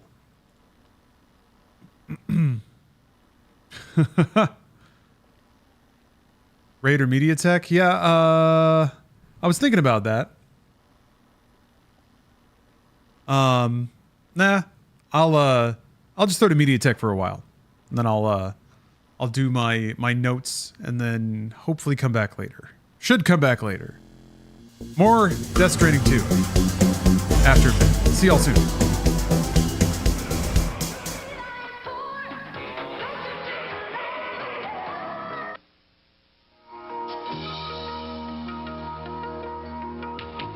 You're bizarre. I've never seen so many shoes. I love shoes. Where'd you get all those shoes? Name's Tom. Jealous? Next thing you're gonna tell me is his last name's McCann. What? You know, two can play this game. I know. Tom McCann, a shoe store for people who love shoes. During the Dark Ages, one day was like any other. Then somebody invented the weekend, and things picked up again. But soon it was the same old shtick. A week, a weekend. Until finally they invented MTV. And at last, the moment we were waiting for, the MTV Weekend. Your favorite video music, concerts, and specials. Every week and every weekend on MTV Music Television. You are going to lose. Get him, Martin! Get him, Martin! Get him, Martin! Don't let him get away. Oh, that did it! Cut it off! Get him.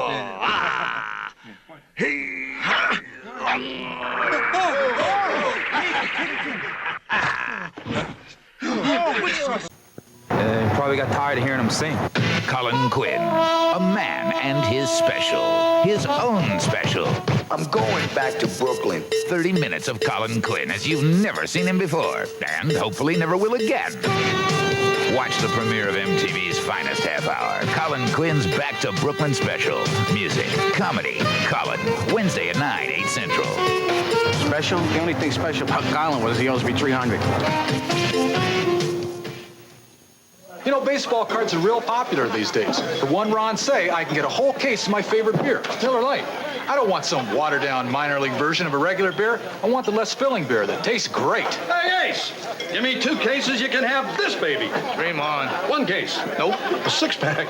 Well, half a can? The big league light beer, Miller Lite, where less filling tastes great. Okay, I'll give you 2 cases, and you don't have to take the card. But that's my final offer. Must have a couple of mine already. Whoa.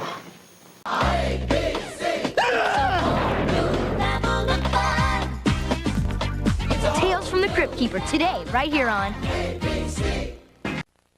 And now, back to the show. After these messages, we'll be right back.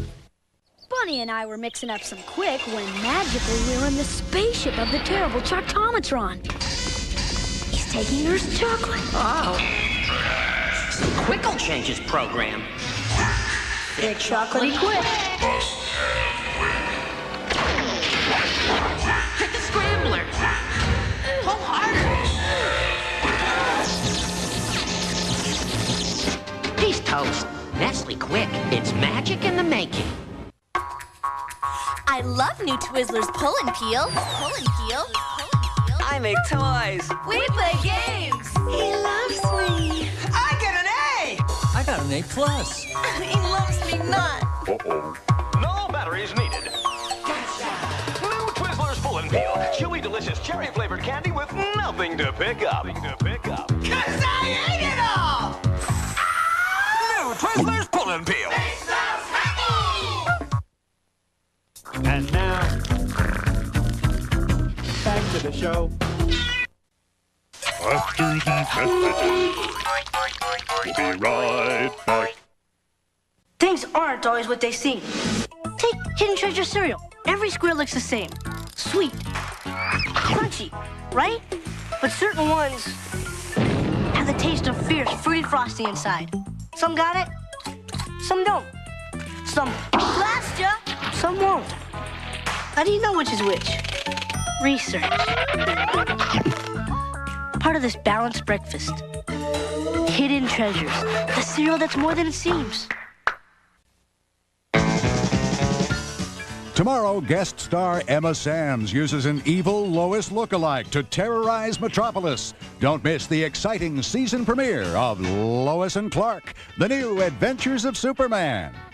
The Crypt Keeper is joined by 2 ghoulish friends to tell an all-new creepy story on Tales from the Crypt Keeper, coming up next.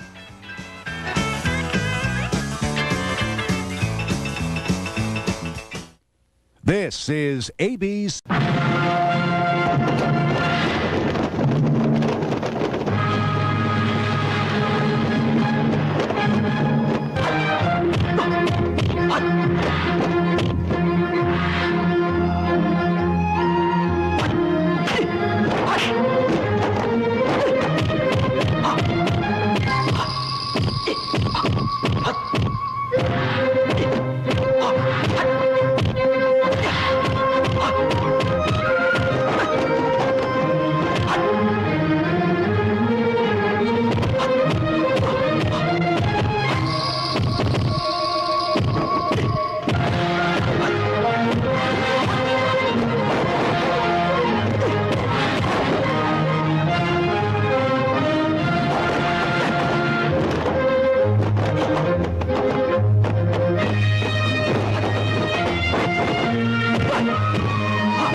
ェーブ第5世代ニューウェーブスーパースターフォース11月14日新登場。エクモピーマーに日本中のゲームセンターで今革命が起きている。そして4月10日ピーマンシリーズ最新作踊れるプレステダンスダンスレボリューションコンビニで。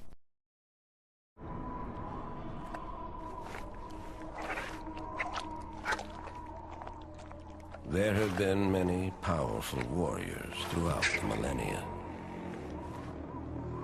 But ages of mortal combat have begun to tear the fabric of the realms. The critical point has finally been reached.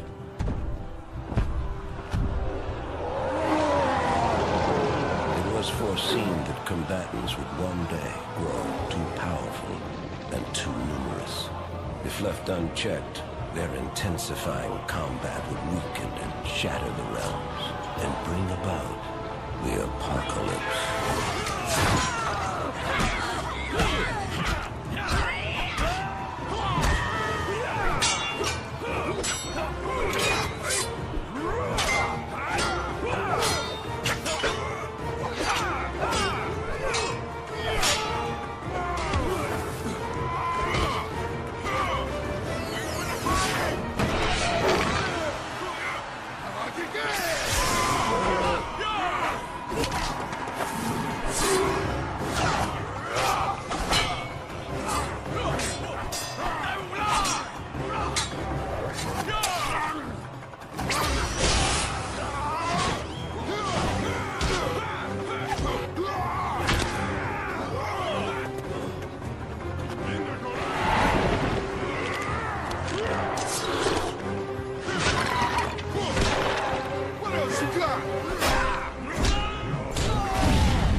The Elder Gods demanded a safeguard put in place to avoid total destruction.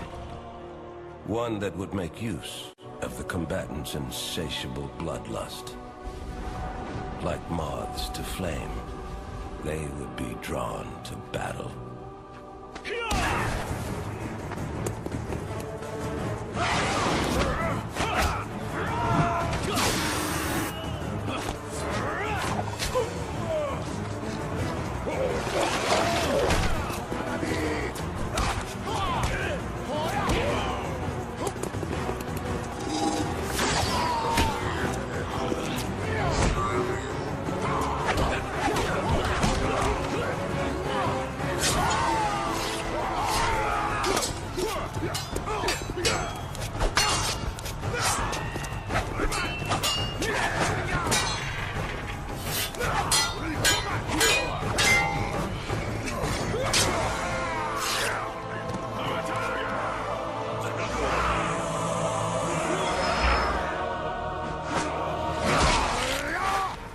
At the apex of destruction,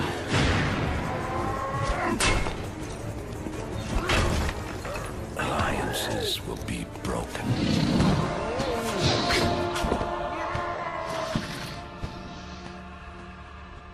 And old hatreds will be revived.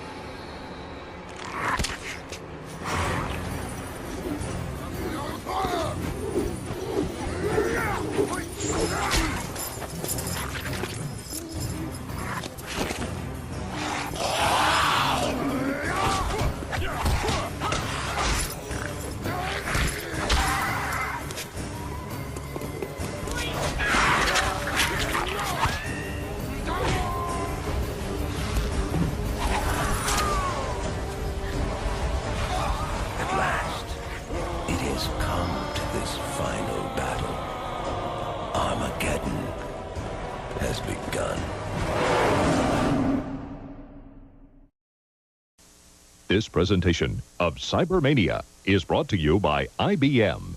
There's never been a better time to do business with IBM. Wow. Look at that face. It's not a happy face. What, are you waiting for your computer company to pick up the phone? Don't they realize the reason you're here tonight is because you have to be finished in the morning? You know what your mistake is? You're a person. See, if you were a big fancy corporation, 16 guys would be all over you apologizing by now. Or maybe your mistake is you're holding for the wrong company. The one event you must experience. The one voice you must hear. HBO is proud to present Whitney Live. November 12th, one of the world's great voices takes you all the way to South Africa to perform a concert created just for HBO. Whitney Live. The concert for a new South Africa.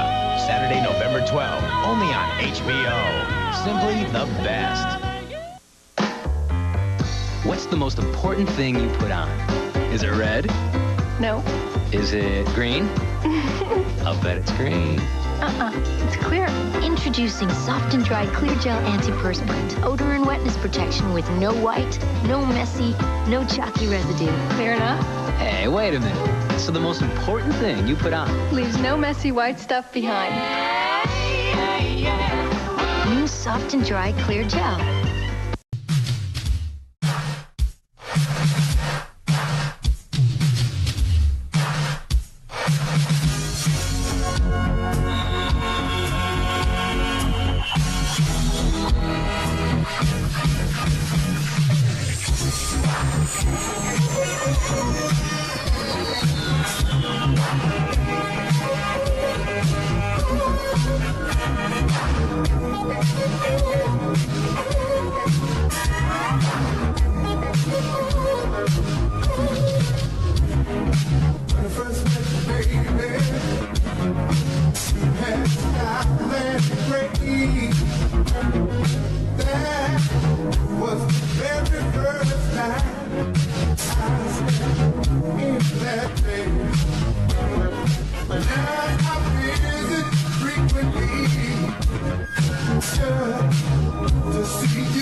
These are someone's dreams.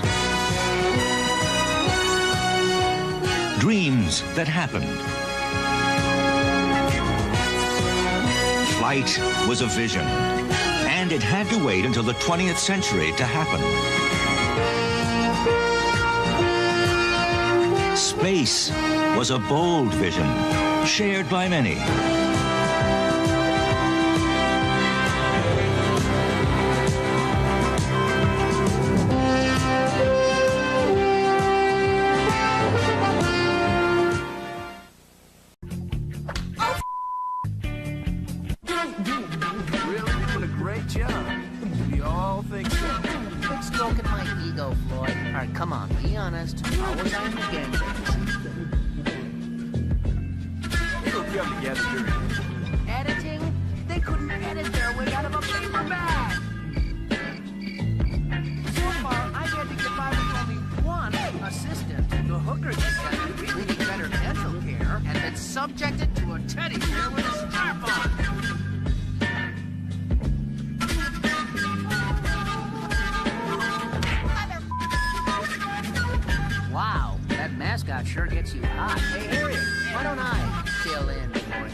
You really love me, don't you? また負けた。挽回しなきゃ。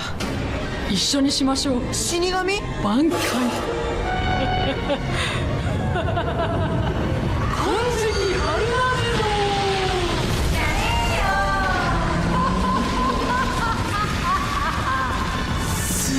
ちょっと何壊してんの。またモンスト一緒にやる。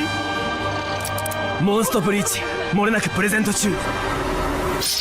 49ers fans, it's been another championship season. Now KRON and Miller Lite bring you all the winning players. Pick up your Team of the Decade poster at participating Miller Lite retailers today. Well, now you know absolutely everything there is to know about one of Centennial's up-and-coming organizations. So, come check it out every Wednesday afternoon in PO6. Honestly, do you have anything better to do? Don't answer that. This is Graham Foster with WCHS-TV. Holla!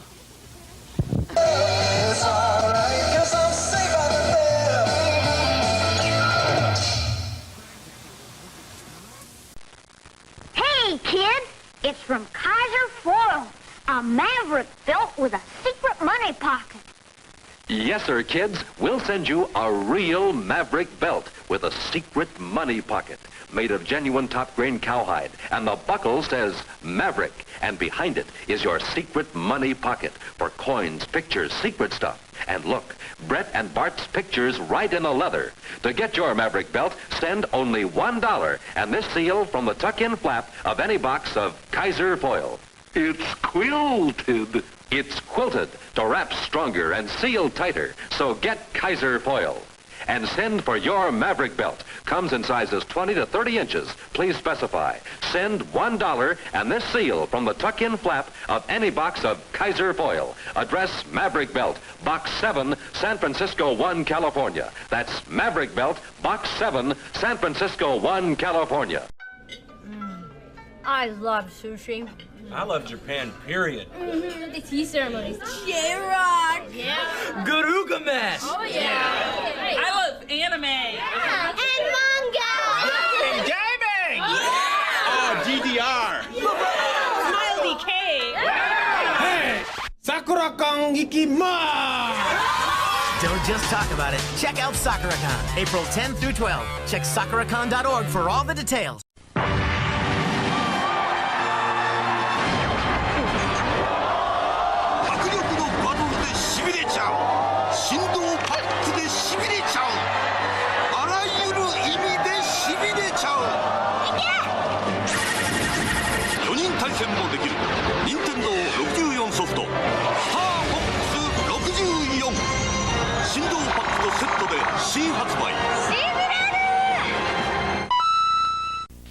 Introducing Prime.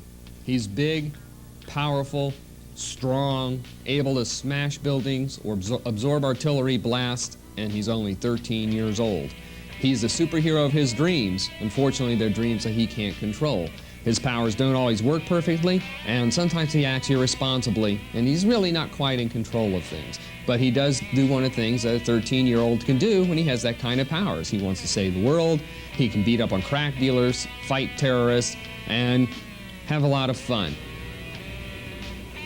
Prime is a story about growing up, of young people being confronted with adulthood way too quickly. He has to function as a 25-year-old alter hero and be perceived as an adult. He has to act like one, he has to make people think he's one, and he has to learn the rules of an adult, which are different than 13-year-olds. He also has to learn his responsibilities too. This might be too much for Kevin. People want his help. He may not be able to live up to theirs or his expectations. This is a classic story of an adult with a child within, which echoes all of our fantasies. That's part of the fun of reading comics, is to live out one's fantasies. I mean, what would you do if you had these kinds of powers? This ties in with everyone who's had to grow up too fast to fit in a world that's hard to understand. We all go through this. At any age, at any time life takes a turn. This gives us a realistic look and feel about what's happening out there. For example, when he's out superheroing 2 or 3 days at a time, his parents are going crazy. He shows up at their doorstep naked, drained. He has no excuses. What do his parents think? Well, they think he's on drugs. He becomes shunned at school, not part of the social clique. So this is a 90s version of Captain Marvel. I mean the 40s one, not the 60s one. Billy Batson, who is also the youth who, with the speaking of the magic word Shazam, was able to turn into the full-fledged superhero. But without the 40s innocence. This has more of a 90s feel to it. And that's the main reason I like this book, is because it's a solid story, it's got good fan art by Norm Breyfogle, and he's also similar to another teenager who finds out that with great powers come great responsibilities. Check out the early issue of Spider-Man's, like the first 25 issues, and you can see what I mean. Peter Parker learned that being superheroing isn't all that great, and yet at the same time the issues had a playfulness and a fun in the stories that isn't around too much right now. So I would say that Prime is first in importance. He's in time or in rank. This is a period of full vigor and success. I'm back. Thank you for your patience, everybody. Sorry about that. How do I hit the can? How do I drop the boomer? Toilet shower. I gotta go down the hallway to take a shower? Hi, Sam. Hey, what's up? Oh, that's fun. Characters and stuff will be kind of around that pathway.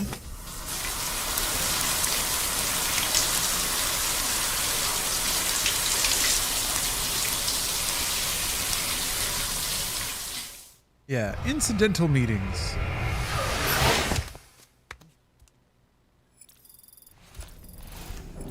"15 chiral crystals extracted from Sam's bodily fluids." Ah. Sam's sunburn is healed. Okay. You get sunblock or anything?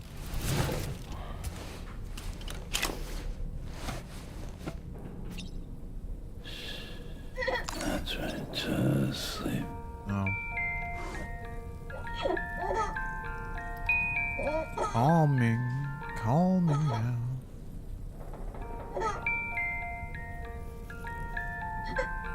That's right. Is there a non-insane explanation for the little puppet dude? None that's been offered so far. Like, no non-insane ones. None whatsoever. We can talk to him, though. You know, it looks as though you've been issued a few different hats, Sam. I got the doll man. Why not experiment and switch up your headgear to suit your mood? You can Yeah, he's telling me about my hats. outfit I'm wearing if you like. You can change his suit? I shall put my faith in your impeccable sense of fashion. Steph's excited to see doll man. Take a seat. Look at his hair. Yeah, he's got Little hairs. impeccably combed hair. He's got like a little flip. Apparently he's a German director, I guess, is what somebody said. So hold on. Steph, you can weigh in on what colors doll man should be wearing. Oh my god, what is this outfit? Did you wait, is this mic on? Yeah, it's on. Oh, okay. Oh, no. Ooh. See, I don't know that baby blue kind of looks like a Tijuana tuxedo a little bit. A little bit. Although, why? Look at how tall his pants are. Why do they have cuffs? Why do they have like little elastic cuffs? That's a good question. I couldn't say. Huh. Okay. I don't know. I am partial to the ridiculousness that is a powder blue suit, but that green also looked really good. Green, huh? Oh, you could I kind of like this? that green. Ooh, yeah, with the darker vest. That? Ooh. That one. Yeah, that one. I like Okay. this. I like it. Plays off of his 5 o'clock puppet shadow. His perma shadow. Very nice, very nice. All right, now we can talk to him. What does he got to say? Okay. He gives us tips. Out of curiosity, Sam, did you notice that the mirror above your sink displays images of the outside world? These images change as we travel and actually Can't say that I show did, what's actually. waiting for us outside the DHV Magellan when we disembark. Prolonged We're in a living submarine that inside goes an through enclosed tar. Space can be bad for one's mental health due to the unchanging environment. That's why I asked Tarman to implement this particular feature. A digital photo frame. Yeah, the captain of this vessel that goes through tar. His name is Tarman. No, I'm the only one Tarman. who calls it that. Anyway, it'll give you a preview of our surroundings. That's sure to have some practical benefits. So talking to Dollman is really just like codec conversations of yore. Just random gameplay facts. Yeah, he just wants to let you know he's got Showers puppet these days facts. are truly impressive, Sam. They really are. They're able to collect all the minute chiral crystals from your wastewater. They really and are. repurpose them for later use. That is amazing. The ones on board the DHV Magellan are the latest model. You would do well to use them regularly. What are you saying, doll man? He's like, fucking, you stink a little. I think it's time you use the shower. Isn't the same as eliminating a threat once and for all. Stretching a little bit. These entities are simply being driven back to the world of the dead for the time being. We got a package? Not Yeah. How fitting. I had to buy new hustle butter because I didn't realize that my other tattoo hustle butter was expired. But it's been so long since I've had a tattoo. So now I have new hustle butter that's good for another few years. Which I was just thinking about the fact that I really need to think about something from the game Prey hope it's not too much that I to want to ask get that you tattooed could- because Prey is Mm. also one of my most favorite games. But it's really hard. Yeah. ETs and the dead, after all. There's like the circle with the like symbol inside of it. That's boring. It is kind of boring though, Expedition yeah. sent by APAC came to the Australian continent ahead of us. They constructed various facilities and laid the groundwork for chiral network expansion. Meaning that all you need to do is travel to these facilities and connect your Cupid to put them on the grid. So he's kind of like a little old man. He kind of has that like little old New York We aren't the man only members of vibe. Drawbridge, so you know. We have associates. I'm really not sure. I'm still kind of feeling out his character. I expect you'll run into them. He's kind of neutral. He just kind of pleasantly explains things. Well, but he's just like, he's giving you knowledge. Yeah. Like he's the kind of guy who sits in like Washington Square Park playing chess. If Doll Man were a real man, that's what he would be doing. And then you could come up to him and he would tell you, the chiral network. Let me tell you all about it. I don't really have anything else to say right now. He's like, leave me the fuck There alone. you go. Okay, all right. Thank you, doll man. I don't have road tails. Oh yeah, there it is. But I thought that you should know that I came in second place in the mini golf tournament Congratulations. at our summer picnic. Nice. I didn't win jack shit. But 5 holes, 10 strokes. That was my, although there was a dude who straight up used to play golf in college. And I was like, there's no way I'm beating this dude. He like came in like shorts and a polo and like a hat. And Brought I was gloves. like, yeah, he got down. He was like moving things. Like there were like little things from the trees like on the ground. And he was like moving them out of the way. And I was like, oh, I didn't even think about that. That looks wonderful. Aw, doll man see, likes my glasses. you look beautiful. Okay, you're right. Yeah, he is kind of a kindly old man in a park. For some reason, I was hoping that he would just be a real son of a bitch. Maybe he will be. Just Maybe a real he'll turn motherfucker. dark. Just always like fucking getting you. And you're just like, shut the fuck up, doll man. And he's like, bah, ha, ha, ha, ha. I guess I have it's like a Sice Noodles kind of energy. Well, I think you have like, I think what we're used to when we see tiny dolls or ventriloquist dummies, we think of them as being evil. Yeah, that's true. We're getting new flashbacks. We don't know who or what's going on here. There's also been some plot developments that I won't recap for the sake of potential spoilers, in case anyone in chat hasn't seen certain events. Another curious vision. And look at who. I mean, it's a little creepy. Yeah. What's weird is like he moves at the normal frame rate, but it's just his like facial features. It's not his entire being. Yeah, it's a little weird. All right, Sam. Let me give you a rundown of your new job. The big one. We got yapping going on.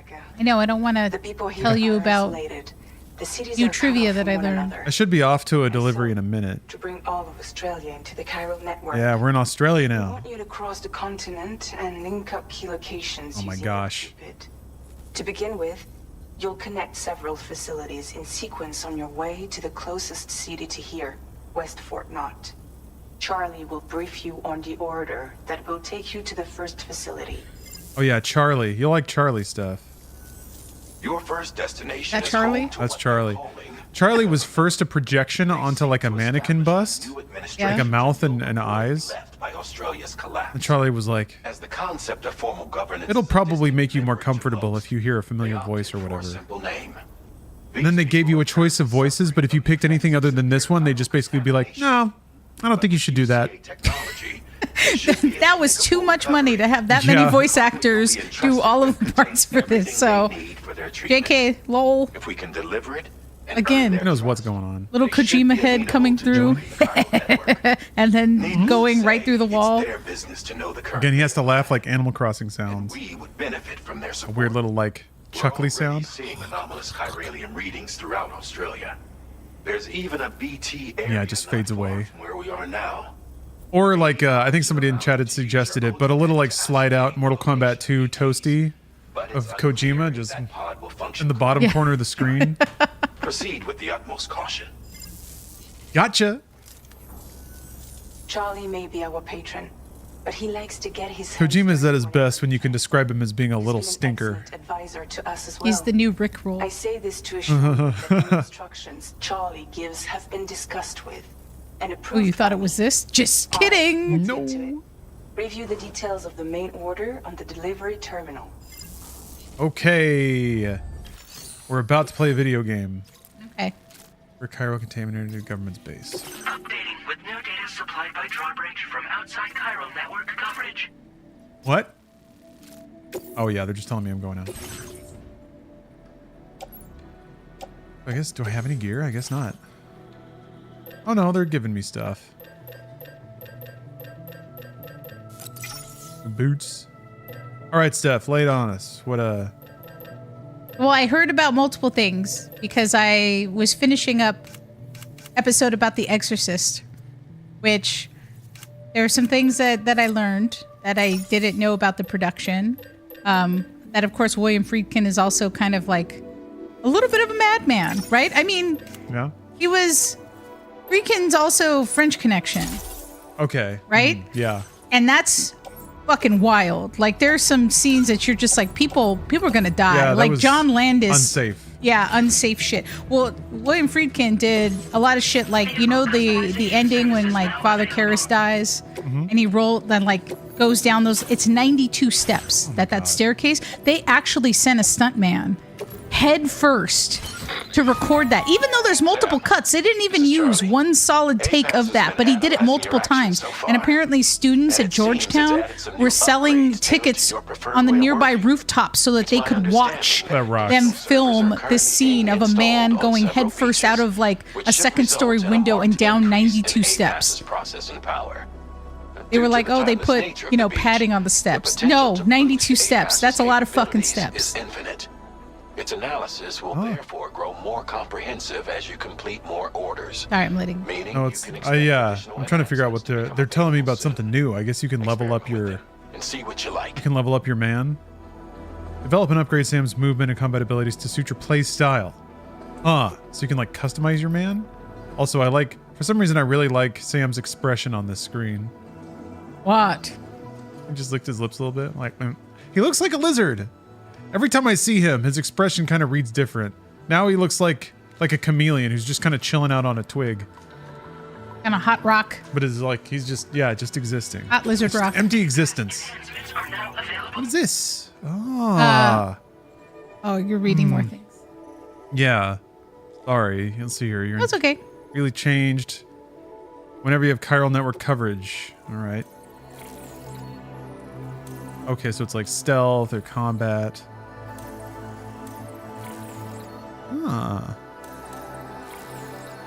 Vein scanner. This is nice. These are nice things. Look at it. Look at these nice things.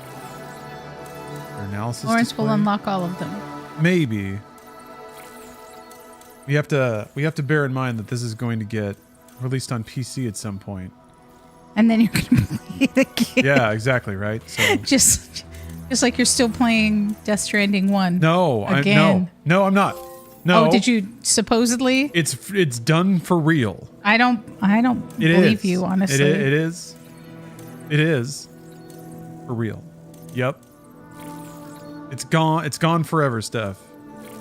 We are freed. Interesting. Sure. You don't sound convinced. I'm not convinced.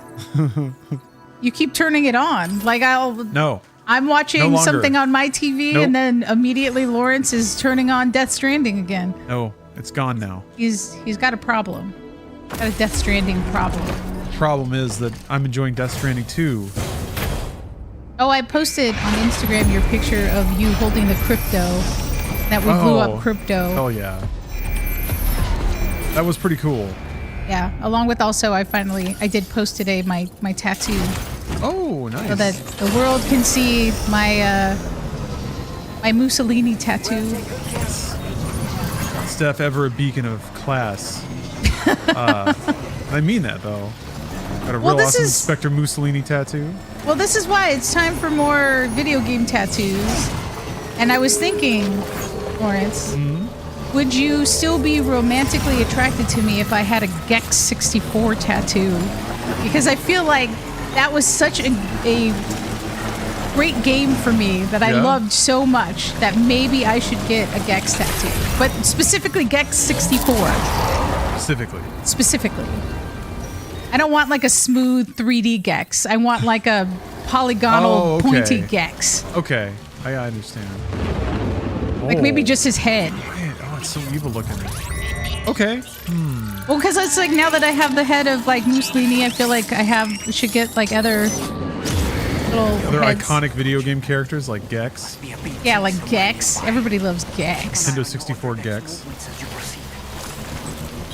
Which, and like Lawrence knows this story, is that many years ago I interviewed at Crystal Dynamics, and they asked me, this was like before they were coming out with like the reboot of Tomb Raider, so it was a while ago. And they asked me, like the studio director asked me what was my favorite Crystal Dynamics game, and I said Gex. It's like specifically Gex 64, and he was like, we have never had anyone say Gex. I'm actually like amazed at that. No one says Gex. It's like no one has ever said Gex in an interview, so it was memorable. It's a memorable thing. Okay, so back to The Exorcist. Okay, oh yeah. You know the scene where Reagan Sorry. is basically like a new BT. getting thrown on the bed, Yeah. like sitting up and flowing. Apparently, like she was strapped to a board, and that's her. That's not like a stunt double or anything like that. And she was starting to come loose from it, and it was hurting her back, and it actually caused permanent damage to her spine because she like.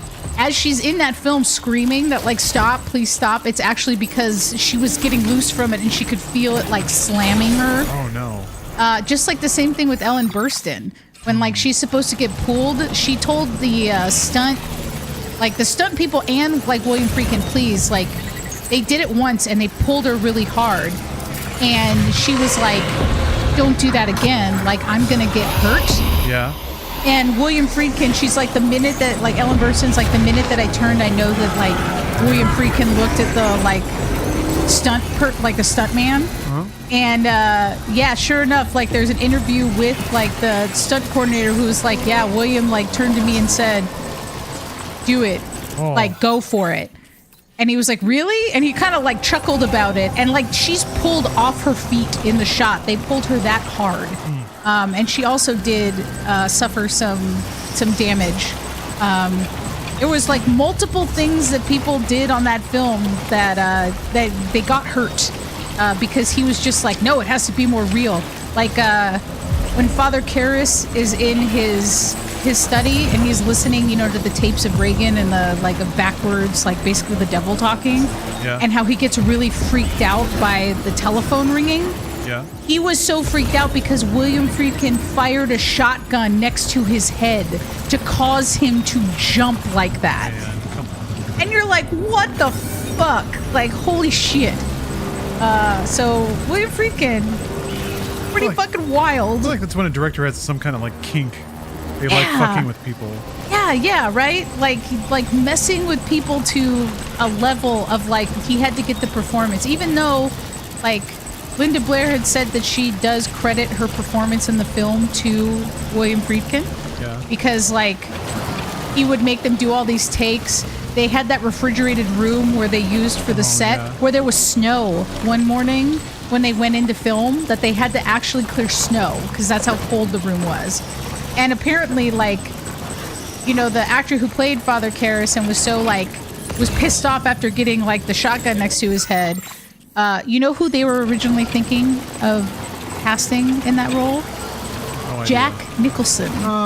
And so apparently, like, William Friedkin told him when, like, he was pissed, he was like, don't ever do that shit again. And he's like, why? We have, like, Jack Nicholson on the horn, like, ready to replace you. And I was like, damn, okay. That's some brutalness. And then, of course, if people don't already know, like, a lot of people that were participated in that film died. Like, the mother, like, right after production. You know, the Demi. Why you do this, Demi? She passed away right after production. The director who dies in the film, he died right after his scenes were filmed. Let's see, Linda Blair's, like, grandparent died. Like, there's all these deaths that were just surrounding constantly in the production of that. So, and there is, people don't know this, there's a serial killer that is actually in that film. When she's in the hospital getting all her tests done, there's an orderly that's in it, and it turns out that he was actually a serial killer. It comes out years later. So that's real facts right there. Oh, wow. Yeah.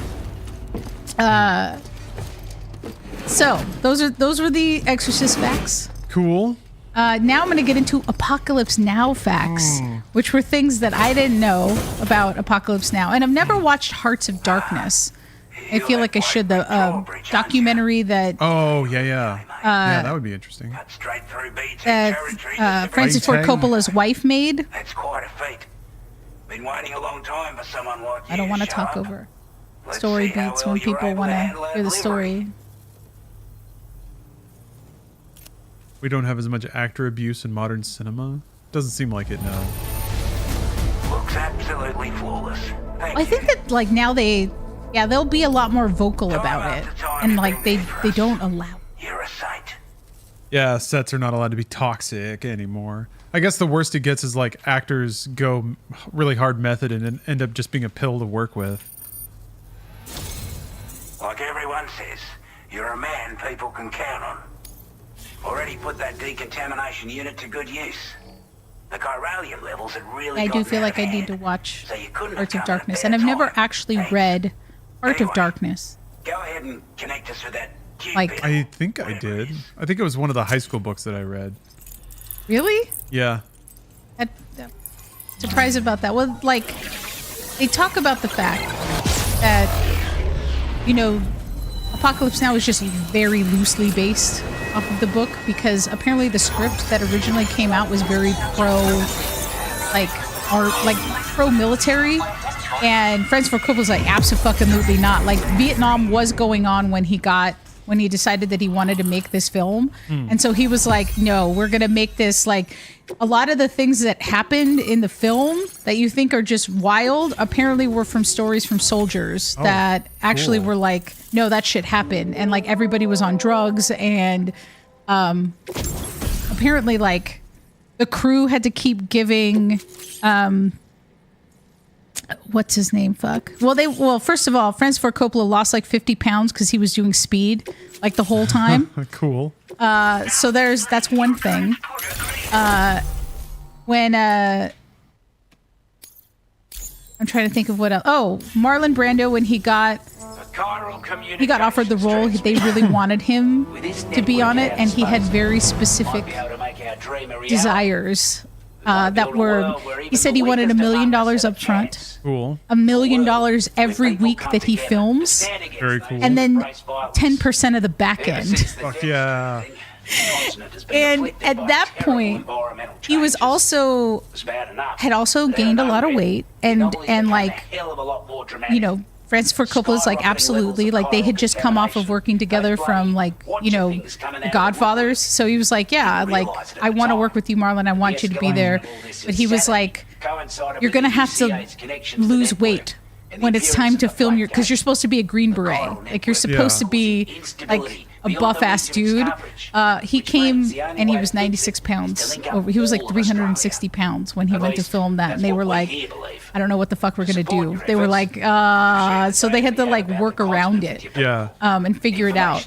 But apparently, best of your ability. Francis Ford Coppola like talked about how that film almost made him lose his mind. There was so much shit. Do you know how many days of filming they did for that film? How many days? 258 days of filming. So they spent almost 2 years over that like time in the jungle filming that movie. Man, And then there's backpack that's awesome. All right, I'll developed let a number of unique some of this attachments dialogue that can go. be equipped I'll tell you more things There's about. more jabbering in this game, unsurprisingly, I guess. guarantee will give you an edge in a fight. You might consider bringing this gear with you when you're prepping. Brando sounds like a dickhead. I mean, he was definitely a pretty brash guy in his later years and would just demand outrageous amounts of money, but people would pay him. It's an improvement that builds on the I mean, it's kind of wild. Like his Last Tango in Paris, he fronted some of the money for it, but then he also was like, well, then I own a lot of the rights to it, and that's what actually made him disgustingly rich. Really? Okay. Was just all the money that Last Tango in Paris made. So he also really understood the like, yeah, I want some of the back end. Like I need to own these things because that's how I get the money. It's not necessarily the acting. Got an irrational enmity for new I feel like once you see that amount of money, it becomes a lot easier to ask $1 million a week. Once you know the size of the business, you're like, this isn't anything. Yeah, and originally for the role of like Martin Sheen's character, proximity to a BT area. Yeah. it was going to be Steve McQueen, but he wanted like multi-million-dollar, and the original budget for Apocalypse Now was $10 million. Wow. It ballooned up to finally $31 million, and that was because Francis Ford Coppola put in $21 million of his own dollars. He like mortgaged his house, his like the vineyard, his cars. He was like, he would have been fully bankrupt if they did that. And his wife was like totally supportive. Apparently, in the Hearts of Darkness, she was like, if we went broke, we'd just build it back up again. And It's a delivery for the lone commander. he was like, no, I'm gonna make this film, and it's going to be something, and that's it. He's also a crack shot with a sniper rifle. But after this and that, we went our separate ways. So I'm just, I know, I'm waiting for, I feel bad. No, don't.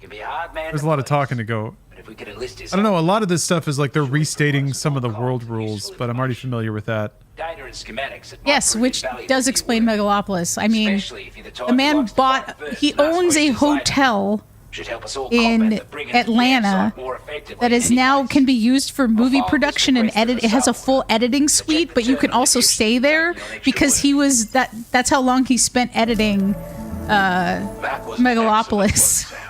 So that he bought a fucking hotel so that he could just be uninterrupted and do that. And apparently for Apocalypse Now, he edited it for 2 years. Jesus Christ. Well done. So he's to extend network coverage as far as wild things. Our next order of business will be to link up. He is a special boy. Yeah, and as apparently, Megalopolis let us all know. So they wanted to originally film in Vietnam while the war was still happening. Holy shit. And they said, absolutely not. You may not do this. But Francis Ford Coppola had made friends with a certain dictator in the Philippines. The actual like Marcos clan, and they were like, you should come and film in the Philippines. We'll let you come and film here. So they actually built all the sets that are in that film. They built from scratch out in the Philippine jungle. So even that temple where they at the very end, they built it. Apparently they hired like hundreds of like Filipino people in the towns and villages, and they built this. They were getting paid $1 to $3 a day in order to build all of these sets, like all like everything.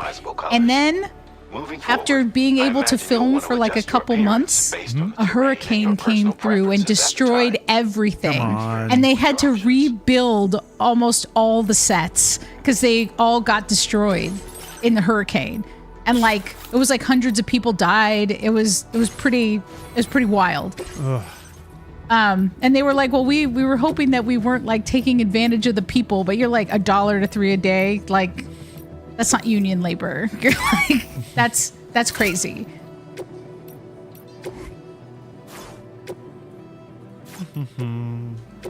And, you know, before Martin Sheen took the role, they actually filmed some of the opening sequences with a different actor who was supposed to have the part. Huh.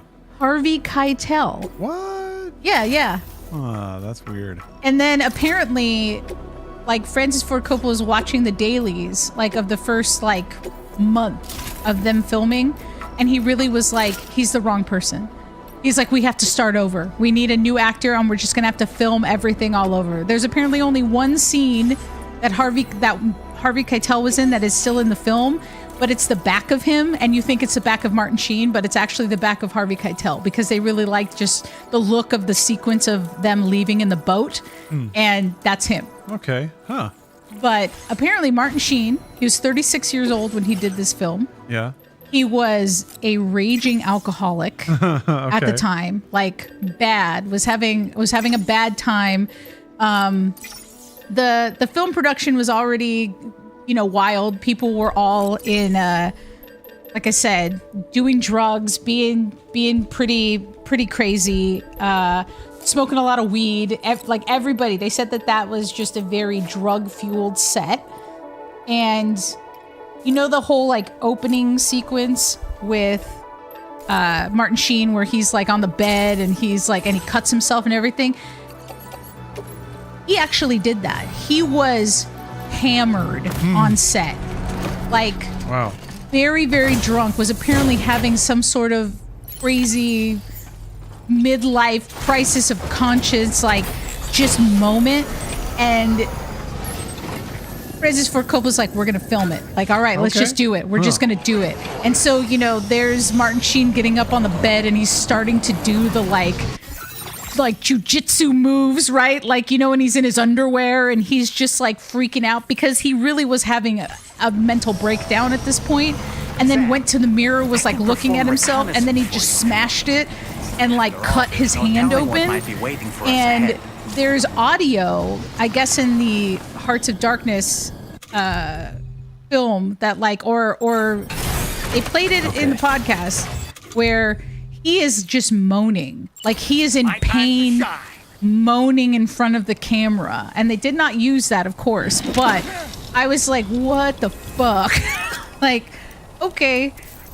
The other very scary Martin Sheen thing that happened, he suffered a heart attack on that film. Now, he's having a heart attack. He's in pain. He like crawls out of his hotel. He gets on a bus. He goes to the bus. He's like, I need to go to like the production offices. And the bus like takes him to the production offices and he's like, I think I'm having a heart attack. And then they take him to the hospital. He's read his last rites. Like not in English. Oh my God. And like, just like they think that he's dead. And now this is, what is the first thing that happens with Francis Ford Coppola? How long is he going to be out? I am freaking out. He's like, got movies to make. And the people, the hospital staff are like, he's a pretty young man. He'll do all right. Like we're pretty sure that he'll be okay. So Francis Ford Coppola starts asking like the doctors, well, what if we film close-ups and he's just sitting in a chair? Like, can we do that in 3 weeks? And they were like, no. Like he had to have 7 weeks of bed rest, which then meant that Francis Ford Coppola had to figure out what the fuck am I going to film over 7 weeks. So they were he was filming everything that he could think of, just so that like whenever, you know, Martin Sheen is healthy again, that he can come back to the set. Yeah. And then the first thing that apparently Coppola told him when he saw him was, you look too healthy. You're like, the man crawled and got on a bus. Like, holy shit! Just like give him a break. Give him a break. They were struggling so much with the script that they didn't know like how the film was going to end. Like they had been filming for months, like now over a year, I think at this point. and they weren't sure how they were going to end the film. Yeah. And like I said, the Hearts of Darkness film that's talking about the making of Apocalypse Now, done by Coppola's wife, she happened to know that like there was a tribe that was by the village where they had built the temple, and they were sacrificing a water buffalo. And she told him, she's like, you have to come and see this. We should go and watch it. And when he watched it, he was like, that has to be in the film. So they were like, well, we're going to sacrifice another water buffalo tomorrow. So that is an actual water buffalo just getting fucking just moited. Like, and they actually asked him, do you want to do a second? Like, we've got another water buffalo. We could do it again. They were like, he's all, no, I got it the first time. One take. We're good. No, please don't kill another water buffalo on my behalf. But I didn't realize that it was actually like murdered animal on film, which I was like, oh, okay, all right. Apparently a lot of the dialogue that Marlon Brando did was ad-libbed. He just started making up shit. Okay. But it kind of worked.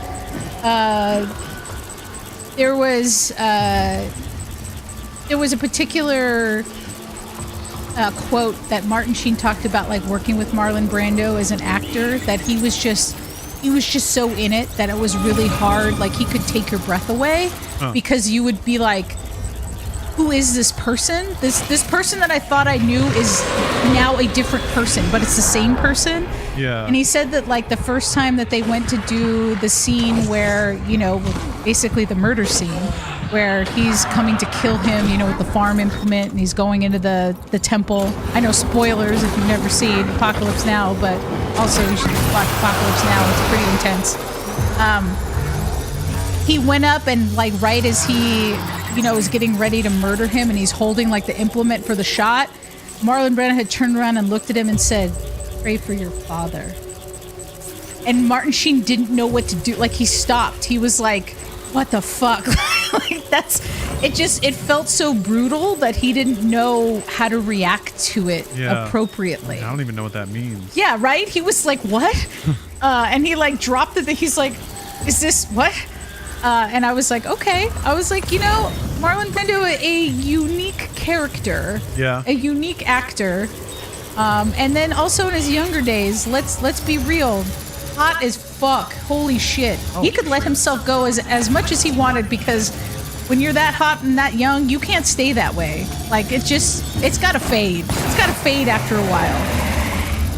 Not like Joshua Jackson, who is somehow turning into George Clooney in his old age. Oh, yeah. Which we've been like, dude, like, I don't know. I've been trying to watch Dr. Odyssey, and every time that I see Joshua Jackson now, he looks like George Clooney. Like, he turns and I'm like, what the hell is happening? I'm like, how do you age into that? Interesting. Fascinating. Apparently they used one of the $1 million weeks with Marlon Brando because Coppola was very upset that he hadn't read Heart of Darkness, so he spent a week reading it to him. So $1 million that Brando got to sit around and then just Francis Ford Coppola read Heart of Darkness to him. Okay. I was like, all right, nice. Okay, sure. I guess if you're gonna have somebody read Heart of Darkness to you, might as well be Francis Ford Coppola. They did talk about how, like, Sofia Coppola was there. She was a little kid. Like, the whole family was just in the Philippines, like, while they were filming. So it was definitely like a whole family affair. So it was pretty fascinating. And yeah, apparently still some of those sets technically still exist out in the jungle. Really? Yeah. Huh. So I'm just like, interesting. Although I do feel like I should read Heart of Darkness just to experience it. And I was like, Lawrence knows this story, but when Apocalypse Now Redux came out in like the early 2000s, my brother and I went to go see it in the theater because, you know, why not? We're going to see the like almost 4-hour version of Apocalypse Now. And we sat there, we were watching it, we're in the theater. It's like we got to the last 15 minutes.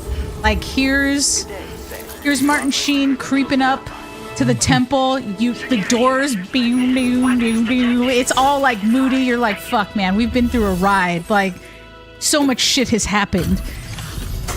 The film caught fire while we were watching it. The amount of people that all collectively groaned, we all went, oh. Like, are you fucking kidding me?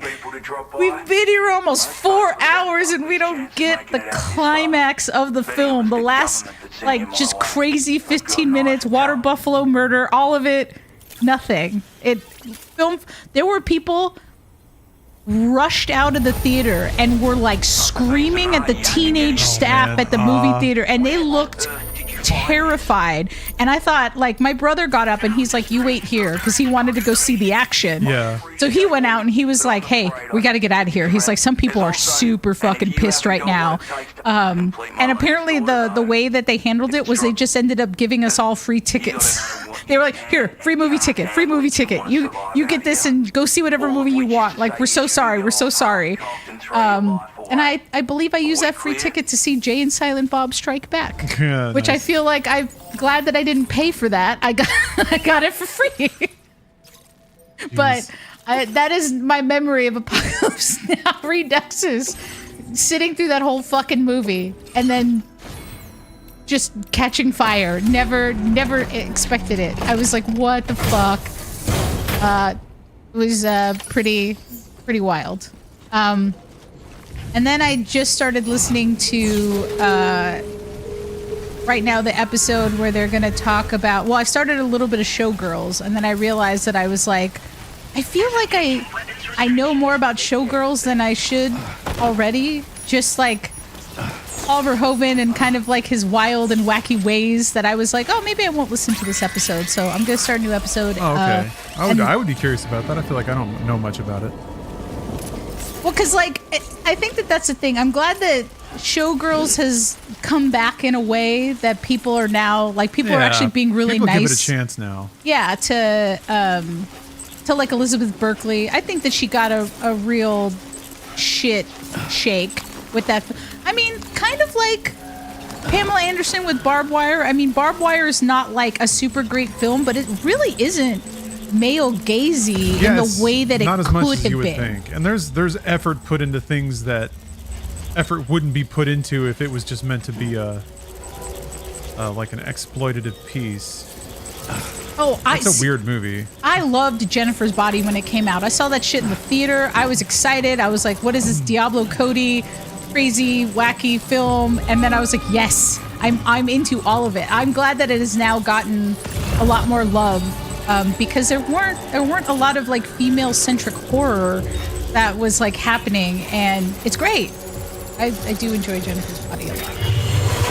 I want to buy the sweatshirt that has the little hearts on it. I found one that was close, but I wanted to get like the exact little like hoodie that she wears. It's like pink with little red hearts. Good. I recommend many of those things. Yeah, see, well, that was kind of one of the things that they were talking about in the film. I'm reading chat. I was way too horny teenager for that movie, trying to rub one out to Elizabeth Berkley, the idea of strippers at the time. But it's not like, that's the thing, is it doesn't feel sexy. Yeah. The film doesn't, even though there's titties everywhere, and there's all this, like, just full frontal, and there's that infamous pool fucking scene with Kyle. It's not hot. It's definitely all about the packaging and commodification and, like, the industry of it. Yeah. Versus the audience, being titillated by it. Yeah, it truly isn't. It's just not sexy. It's just like, it's comical. That's maybe why people judged it even more harshly. I mean, of course, Americans are prudes, or were much more so in the 90s, but I think people couldn't, especially in the United States, couldn't conceive of something that was about sex but wasn't sexy. Like, the only reason you would have sex in a story is to be erotic, or to explore eroticism in some way. But that's not, well, I guess in a way the Showgirls does do that. But yeah, it's much more about the industry of it, and really about how the commodification of it is the furthest thing from authentic love or authentic passion. Yeah, people just couldn't get that. That Verhoeven satire that just goes over everyone's heads, I guess. I started listening to the episode about The Shining. So that's what I was listening to right before I got here. Picked up my CD. Because people don't know I love The Shining. Like, I do enjoy the book. The book is good. But The Shining is a family holiday classic for me and my family. My brother and I watch it every Christmas. And I watch it multiple times per year, kind of like my quarterly watch of Silence of the Lambs, because that's one of my most favorite films ever. That I know, like, most of the dialogue to, kind of like Clue.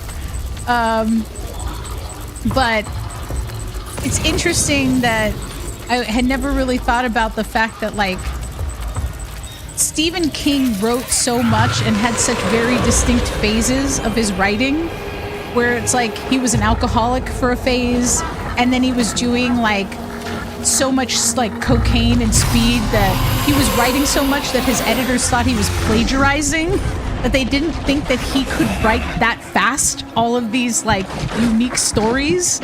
And then there was like the painkiller after the like car accident business, and like I was like, wow, yeah, there really is some very distinct Stephen King for sure phases that I hadn't really thought about.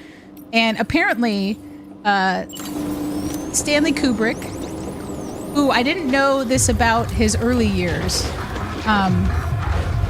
he was a really terrible student, and he kind of hated school, so he couldn't get into college. So like, and this is like 1945, and couldn't like wouldn't accept it to college because he was such a bad student. But his dad bought him a camera, and he started taking photographs, and he got really into taking these photographs, and he started getting like he started becoming well known in art circles because his photographs were really like, they told a story, they were really interesting, and he started kind of like reading about film and like how to film things. And so he started just like borrowing money from people, making short films. Like that was his film school. And this is also why he was very much like, he made tons of short films, and he was the person who was the sound designer. He edited them. Like he was every step of the process. So that became difficult later in life when he would want to take part in every phase of the process and own it. And you're like, no, there's people that can do that for you and are very talented. But he's like, no, I want to do it. It's me. Which I had heard about, that like Stanley Kubrick was very, very obsessive when he filmed and very meticulous about things. And I guess like he had like a moderate, his first official film production was something called like The Killing. And then he just, as a 27-year-old got picked by Kirk Douglas to film Spartacus, to direct it, and proceeded to just have the worst relationship with Kirk Douglas. Like, they hated each other. Really? Apparently, like, Stanley Kubrick kept, like, cutting dialogue from Kirk Douglas, and Kirk Douglas was mad. He's like, you can't keep cutting my dialogue. And he's like, you have to show the story. You shouldn't be verbalizing the story to people. We have to show them. And apparently Kirk Douglas was not interested in that being the case, because that meant he was getting less screen time and less like being able to act. But Spartacus did well. And then he started working, I think right after that it was Lolita, then Doctor Strangelove, 2001, and Clockwork Orange, which quite frankly, like four incredibly a very different genre, like all of them, but they were all very commercially successful. I don't think, well, according to Death Stranding 1 lore, 2001 was not a critical or commercial success when it released. It made it, like, that's the thing, is I think that it was more ahead of its time and has become more known. Ooh, oh no. We got a phlegm alert. Phlegm.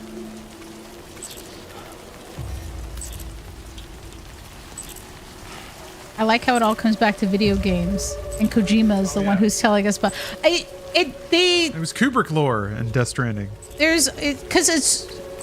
He had this amazing artistic run, and apparently, like, after Clockwork Orange, how we did like Barry Lyndon, and apparently they had actually created lenses for that film. Like NASA helped to create wide enough aperture lenses so that he could film candlelight scenes where all it was capturing was like the actors and using candlelight only.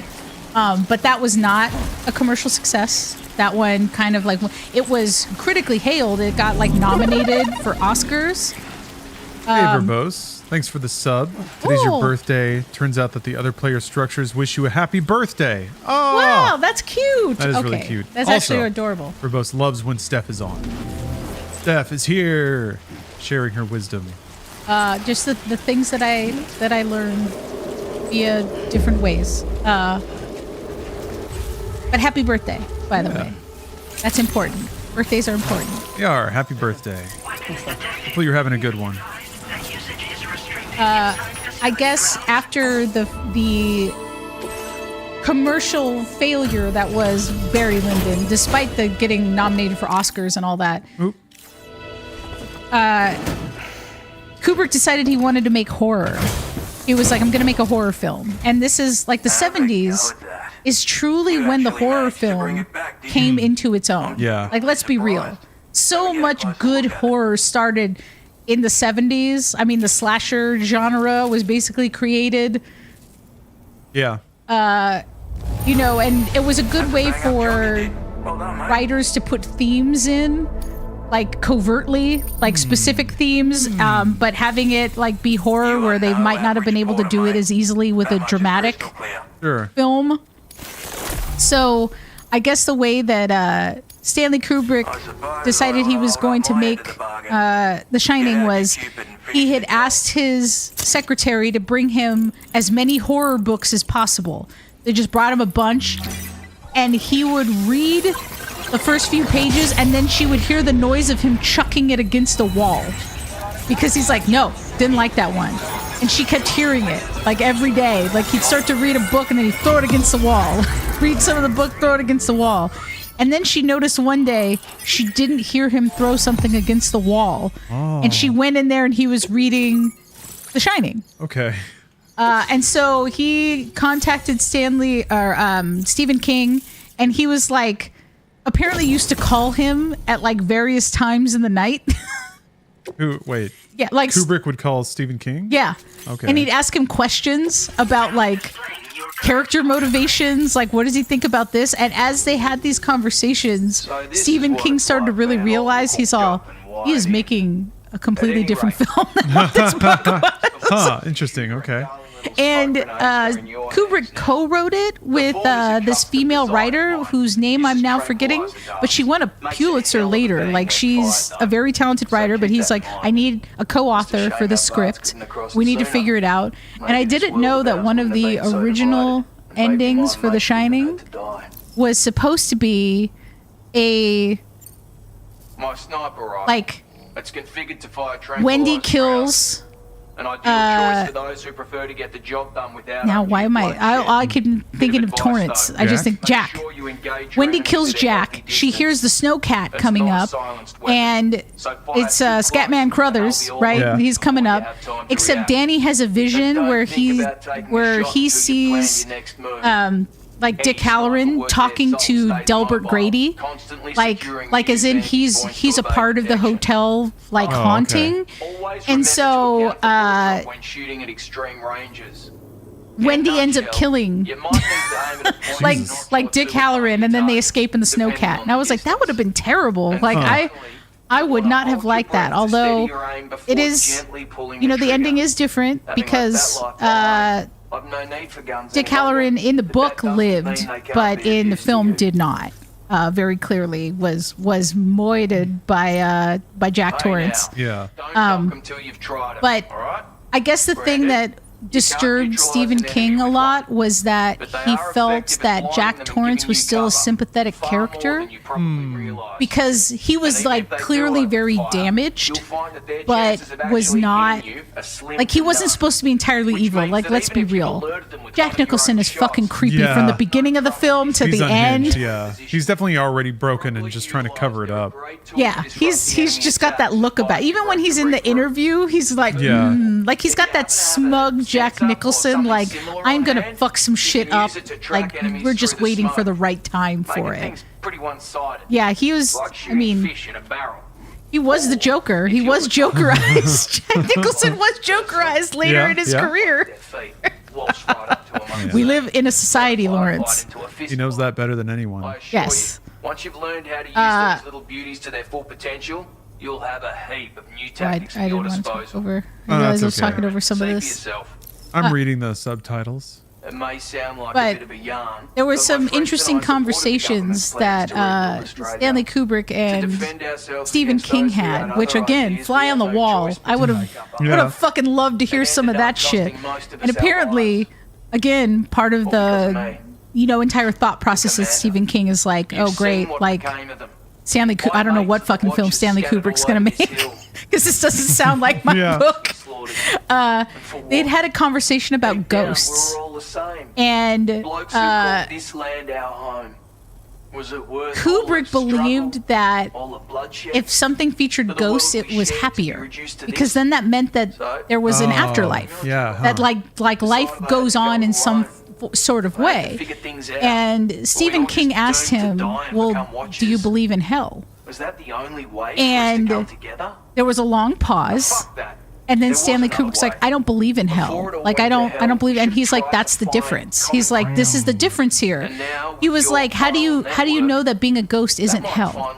Like, you should be able to go to a heaven, or you're forced to maybe live out this tortured existence on Earth. Yeah.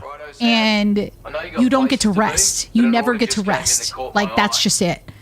And he was like, okay, now I kind of see the fundamental difference, and that he always felt that in the book, the hotel burns, and in Stanley Kubrick's, it freezes, like it's frozen in time. And he was like, that's a very vast difference. He's like, the hotel is supposed to go to hell. It is supposed to be gone, and it's not.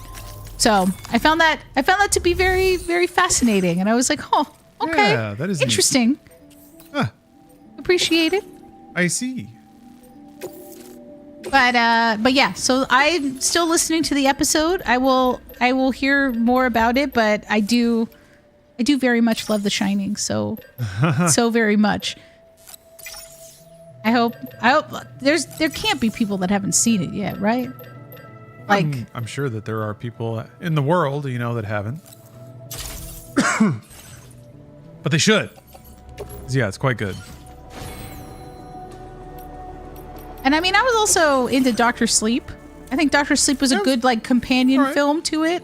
I mean, it's not Shining caliber, but it's Cauliflower, you haven't seen The Shining? Oh, there it is. Okay. Well, I've given away things now. Maybe, or do you not like scary movies? I think regardless of what you said or the discussion, watching it would still have the same impact. My honest take on Kojima, visionary or self-indulgent? I don't know, both. I think he's one of the few game directors with the cachet and ability to try to make weird shit still. That's good enough. He could just use it to try to... Well, I don't know. The way that Death Stranding 2 is to one, it is just kind of more flatly enjoyable. Improved in all of the obvious ways. Oops. Let me see if I can... Oh, it starts from there. Oh, you didn't watch movies growing up? Been doing a movie a day this year, so make a point to get nice. I never saw the Shining miniseries. And Rebecca De Mornay? Man. There was a miniseries? Interesting. Huh. Well, because I feel like ABC did a lot of Stephen King. Like, they were the ones who did... The Stand. They also did, The Stand. They did, right? Mercy Hospital? Wasn't that what it was called? Which was, or was that the remake? remake of it was like a Norwegian version, or I'm trying to remember. I'm like, it was weird. I never really read Kingdom Hospital. There you go, Kingdom Hospital. I knew it was something hospital. I remember that series, and that was pretty. It was pretty good. That was enjoyable. And I mean, the TV series, hell, fucking Tim Curry, man. I remember seeing it on TV when I was younger, and I was like, I'm never going near a big fucking sewer drain, like ever. And I still, to this day, do not. And I look down at him, and I'm like, because I also don't like clowns. I'm not a fan of clowns. Not like they terrify me, but I'm just not. I'm not a fan. Say I wouldn't buy a clown a cup of coffee is basically it, or share a donut with them. Absolutely not. So the idea of Tim Curry being Pennywise was a bit terrifying, especially because I loved him so much in Clue, and I couldn't believe that it was like, no, not my butler, not my butler. All right, but Pepe Clown is okay. Artist representations of clowns are somewhat tolerable, but real clowns are not. Oh, see, I'm glad that you watched Clue, Cauliflower, because Clue is one of the greatest films that's ever been made.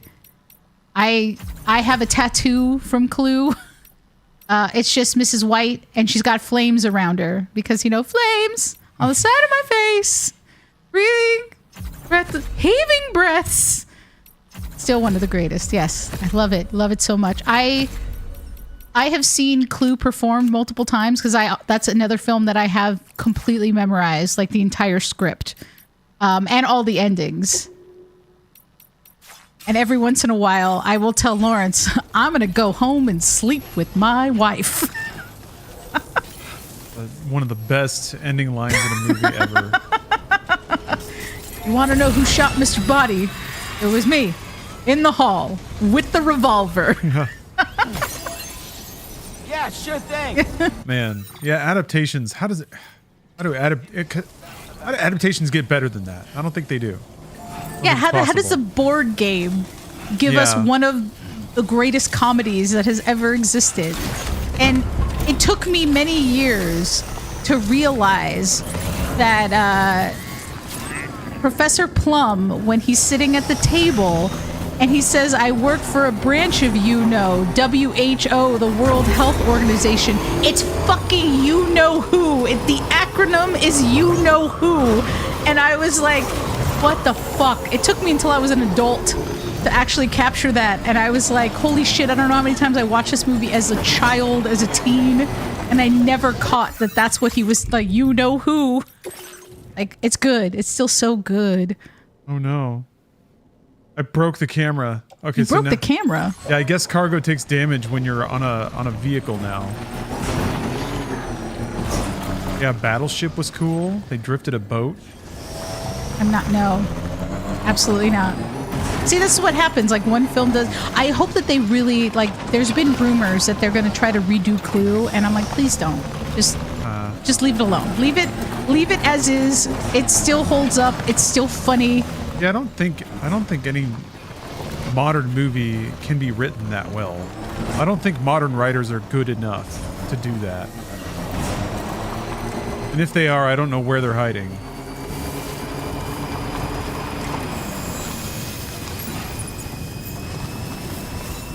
I'm trying to remember. Where's my phone? Yeah, Battleship featuring Rihanna. I mean, she wasn't the worst.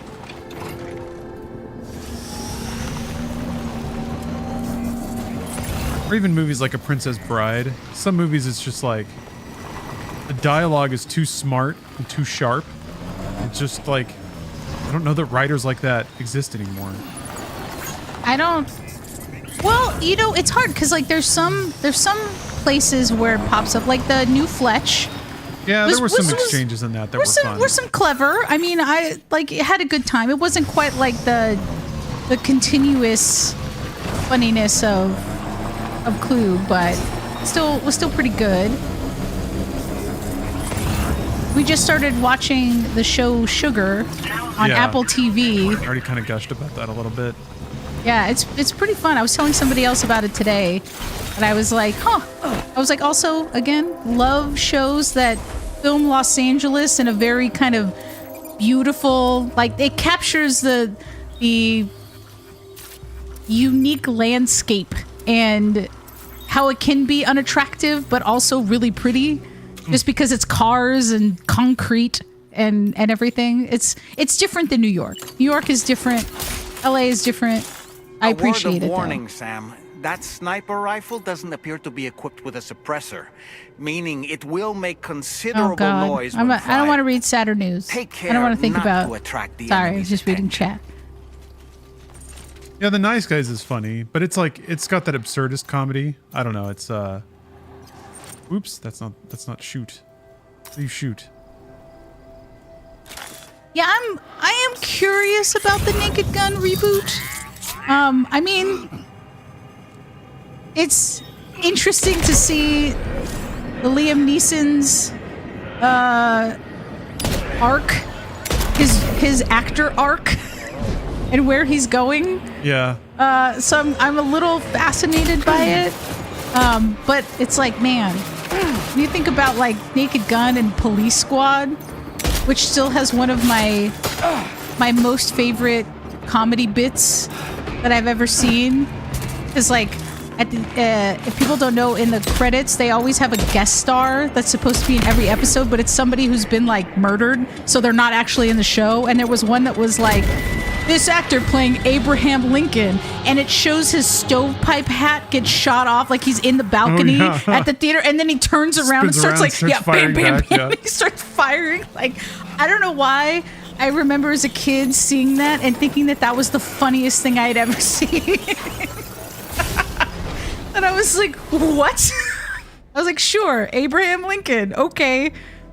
And also, talking about other weird cop shows that were funny, I showed Lawrence Sledgehammer not too long ago, at least a few episodes, which was an old show that was on ABC, which people can look for it, and Sledgehammer is real. It still holds up. It's funny. I mean, I guess that there's probably a little bit more misogyny that exists, but it's like he does it, but you realize how stupid he sounds. Mm-hmm. So it's kind of like one of those moments where you're just like, like he's doing it because he's sexist, but also it's funny because you realize he sounds so stupid. Yeah, they're not making him out to be a cool guy. Yeah.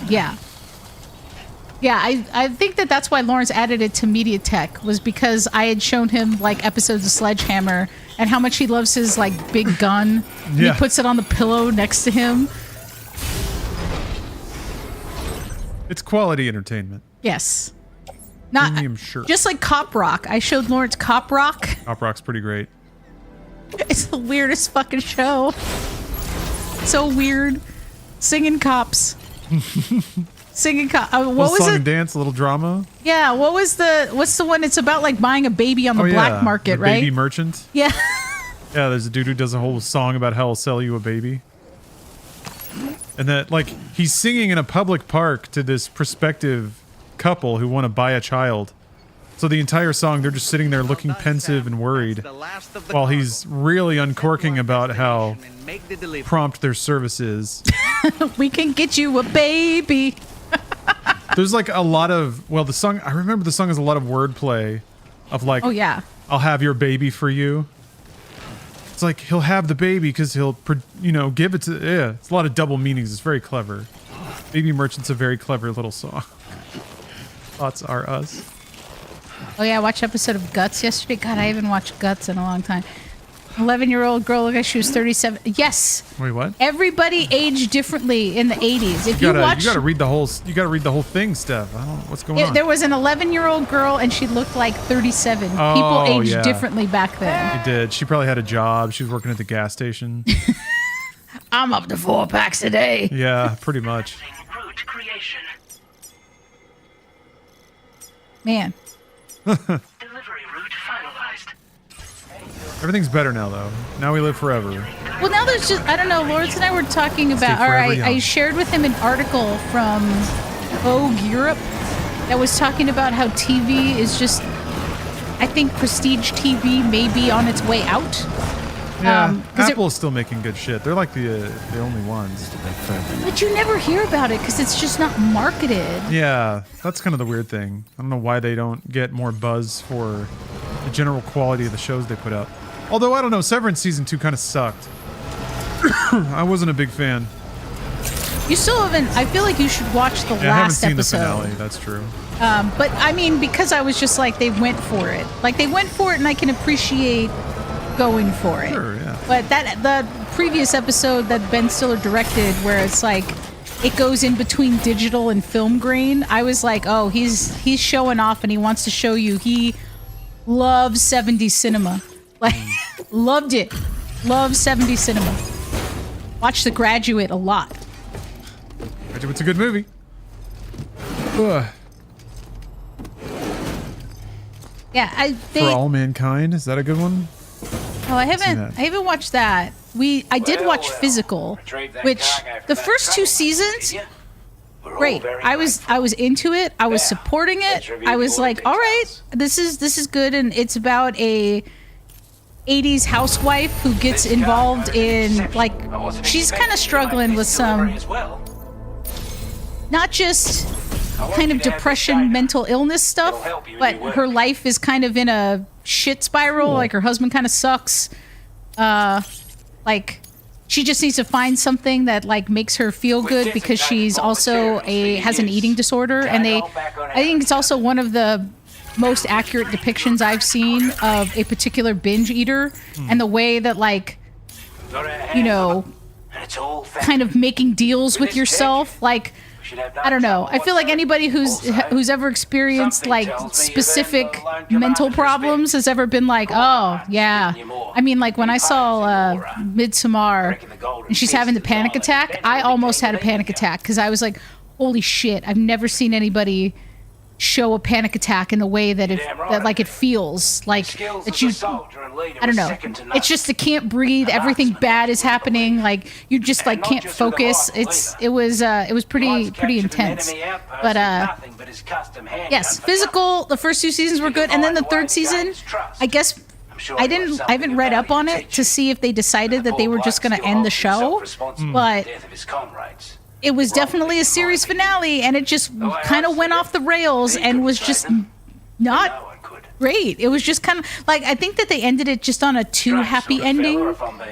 And then they made it where it was like, it wasn't so much the mental illness part was her like talking down to herself, like being so shitty. And I totally, like, I mean, I get that. The worst critic kind of thing of being like, you're a fucking loser, like you're terrible, everybody hates you. Like, these things repeating in your brain, but you have to like, ha ha ha, hey, everything's great. Or like just mask that. And that was interesting. But then by the 3rd season, she's just seeing people that aren't there. Yeah. And I was like, hey man, now we've gone into a whole, now, okay. Now we're just like straight up full, like may need to start taking lithium kind of mental illness, as opposed to it just being like, I'm dealing with kind of shame spiral feelings, and that felt really real. Like the way that she talked to herself, and I'm like, oh, that's familiar. I know what that's like. Yeah. I say terrible things to myself all the time. I get it. There's depression there. Social anxiety, yes. I get it. I see it. It's I nice see to know you. that someone else can empathize with that. Somebody else has experienced it. Any porter ought to appreciate a piece of kit like this. All right, Steph, I think I'm going to wind things down here because I'm hungry. I want dinner. Okay. And I think there was a cool, I can't remember what run was coming up on Games Done Quick, but I want to watch it. So thank you for watching. Well, The Valley. We got an episode of The Valley. Steph loves Death Grips. Steph is the biggest Death Grips fan. Don't get her started about the Death Grips because we'll be here all night. Yeah. Yeah. She's got so much to say, but that'll have to wait until next time. Thank you for watching, everybody. Death Stranding 2. We're fully into Death Stranding 2 now. Fully into it. Death Stranding 1 is done. We're done with that. We're moving into the future now, where there's so much more to deliver. All right. Thanks, everybody, again. Have a good night. Enjoy Games Done Quick, and I'll see you next time. Bye.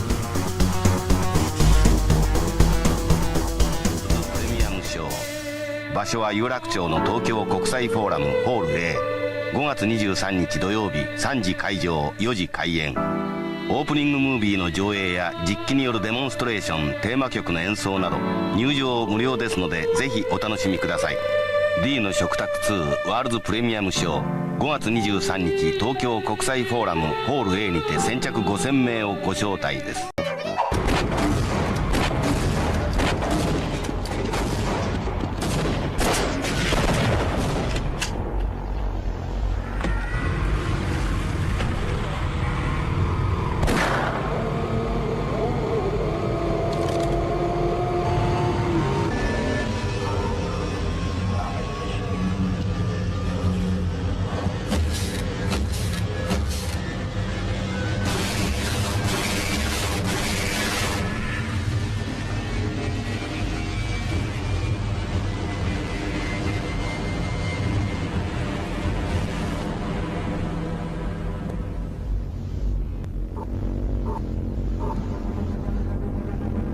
Gordon Freeman in the flesh. Or rather, in the hazard suit, I took the liberty of relieving you of your weapons. Most of them were government property. As for the suit, I think you've earned it. The border world, Zen, is in our control for the time being, thanks to you. Quite a nasty piece of work you managed over there. I am impressed. A lot of people are like, aren't you too young to invest in the markets? And, you know, A, don't worry about it. You know, I just look young. I mean, you don't know how old I am. And B, I use E-Trade, so check it. Click. I just bought stock. You just saw me buy stock. No big deal. I mean, you know, if I can do it, you can do it. Whoa. It's so easy. There are 1,000 new accounts a day. At E-Trade. Let's go!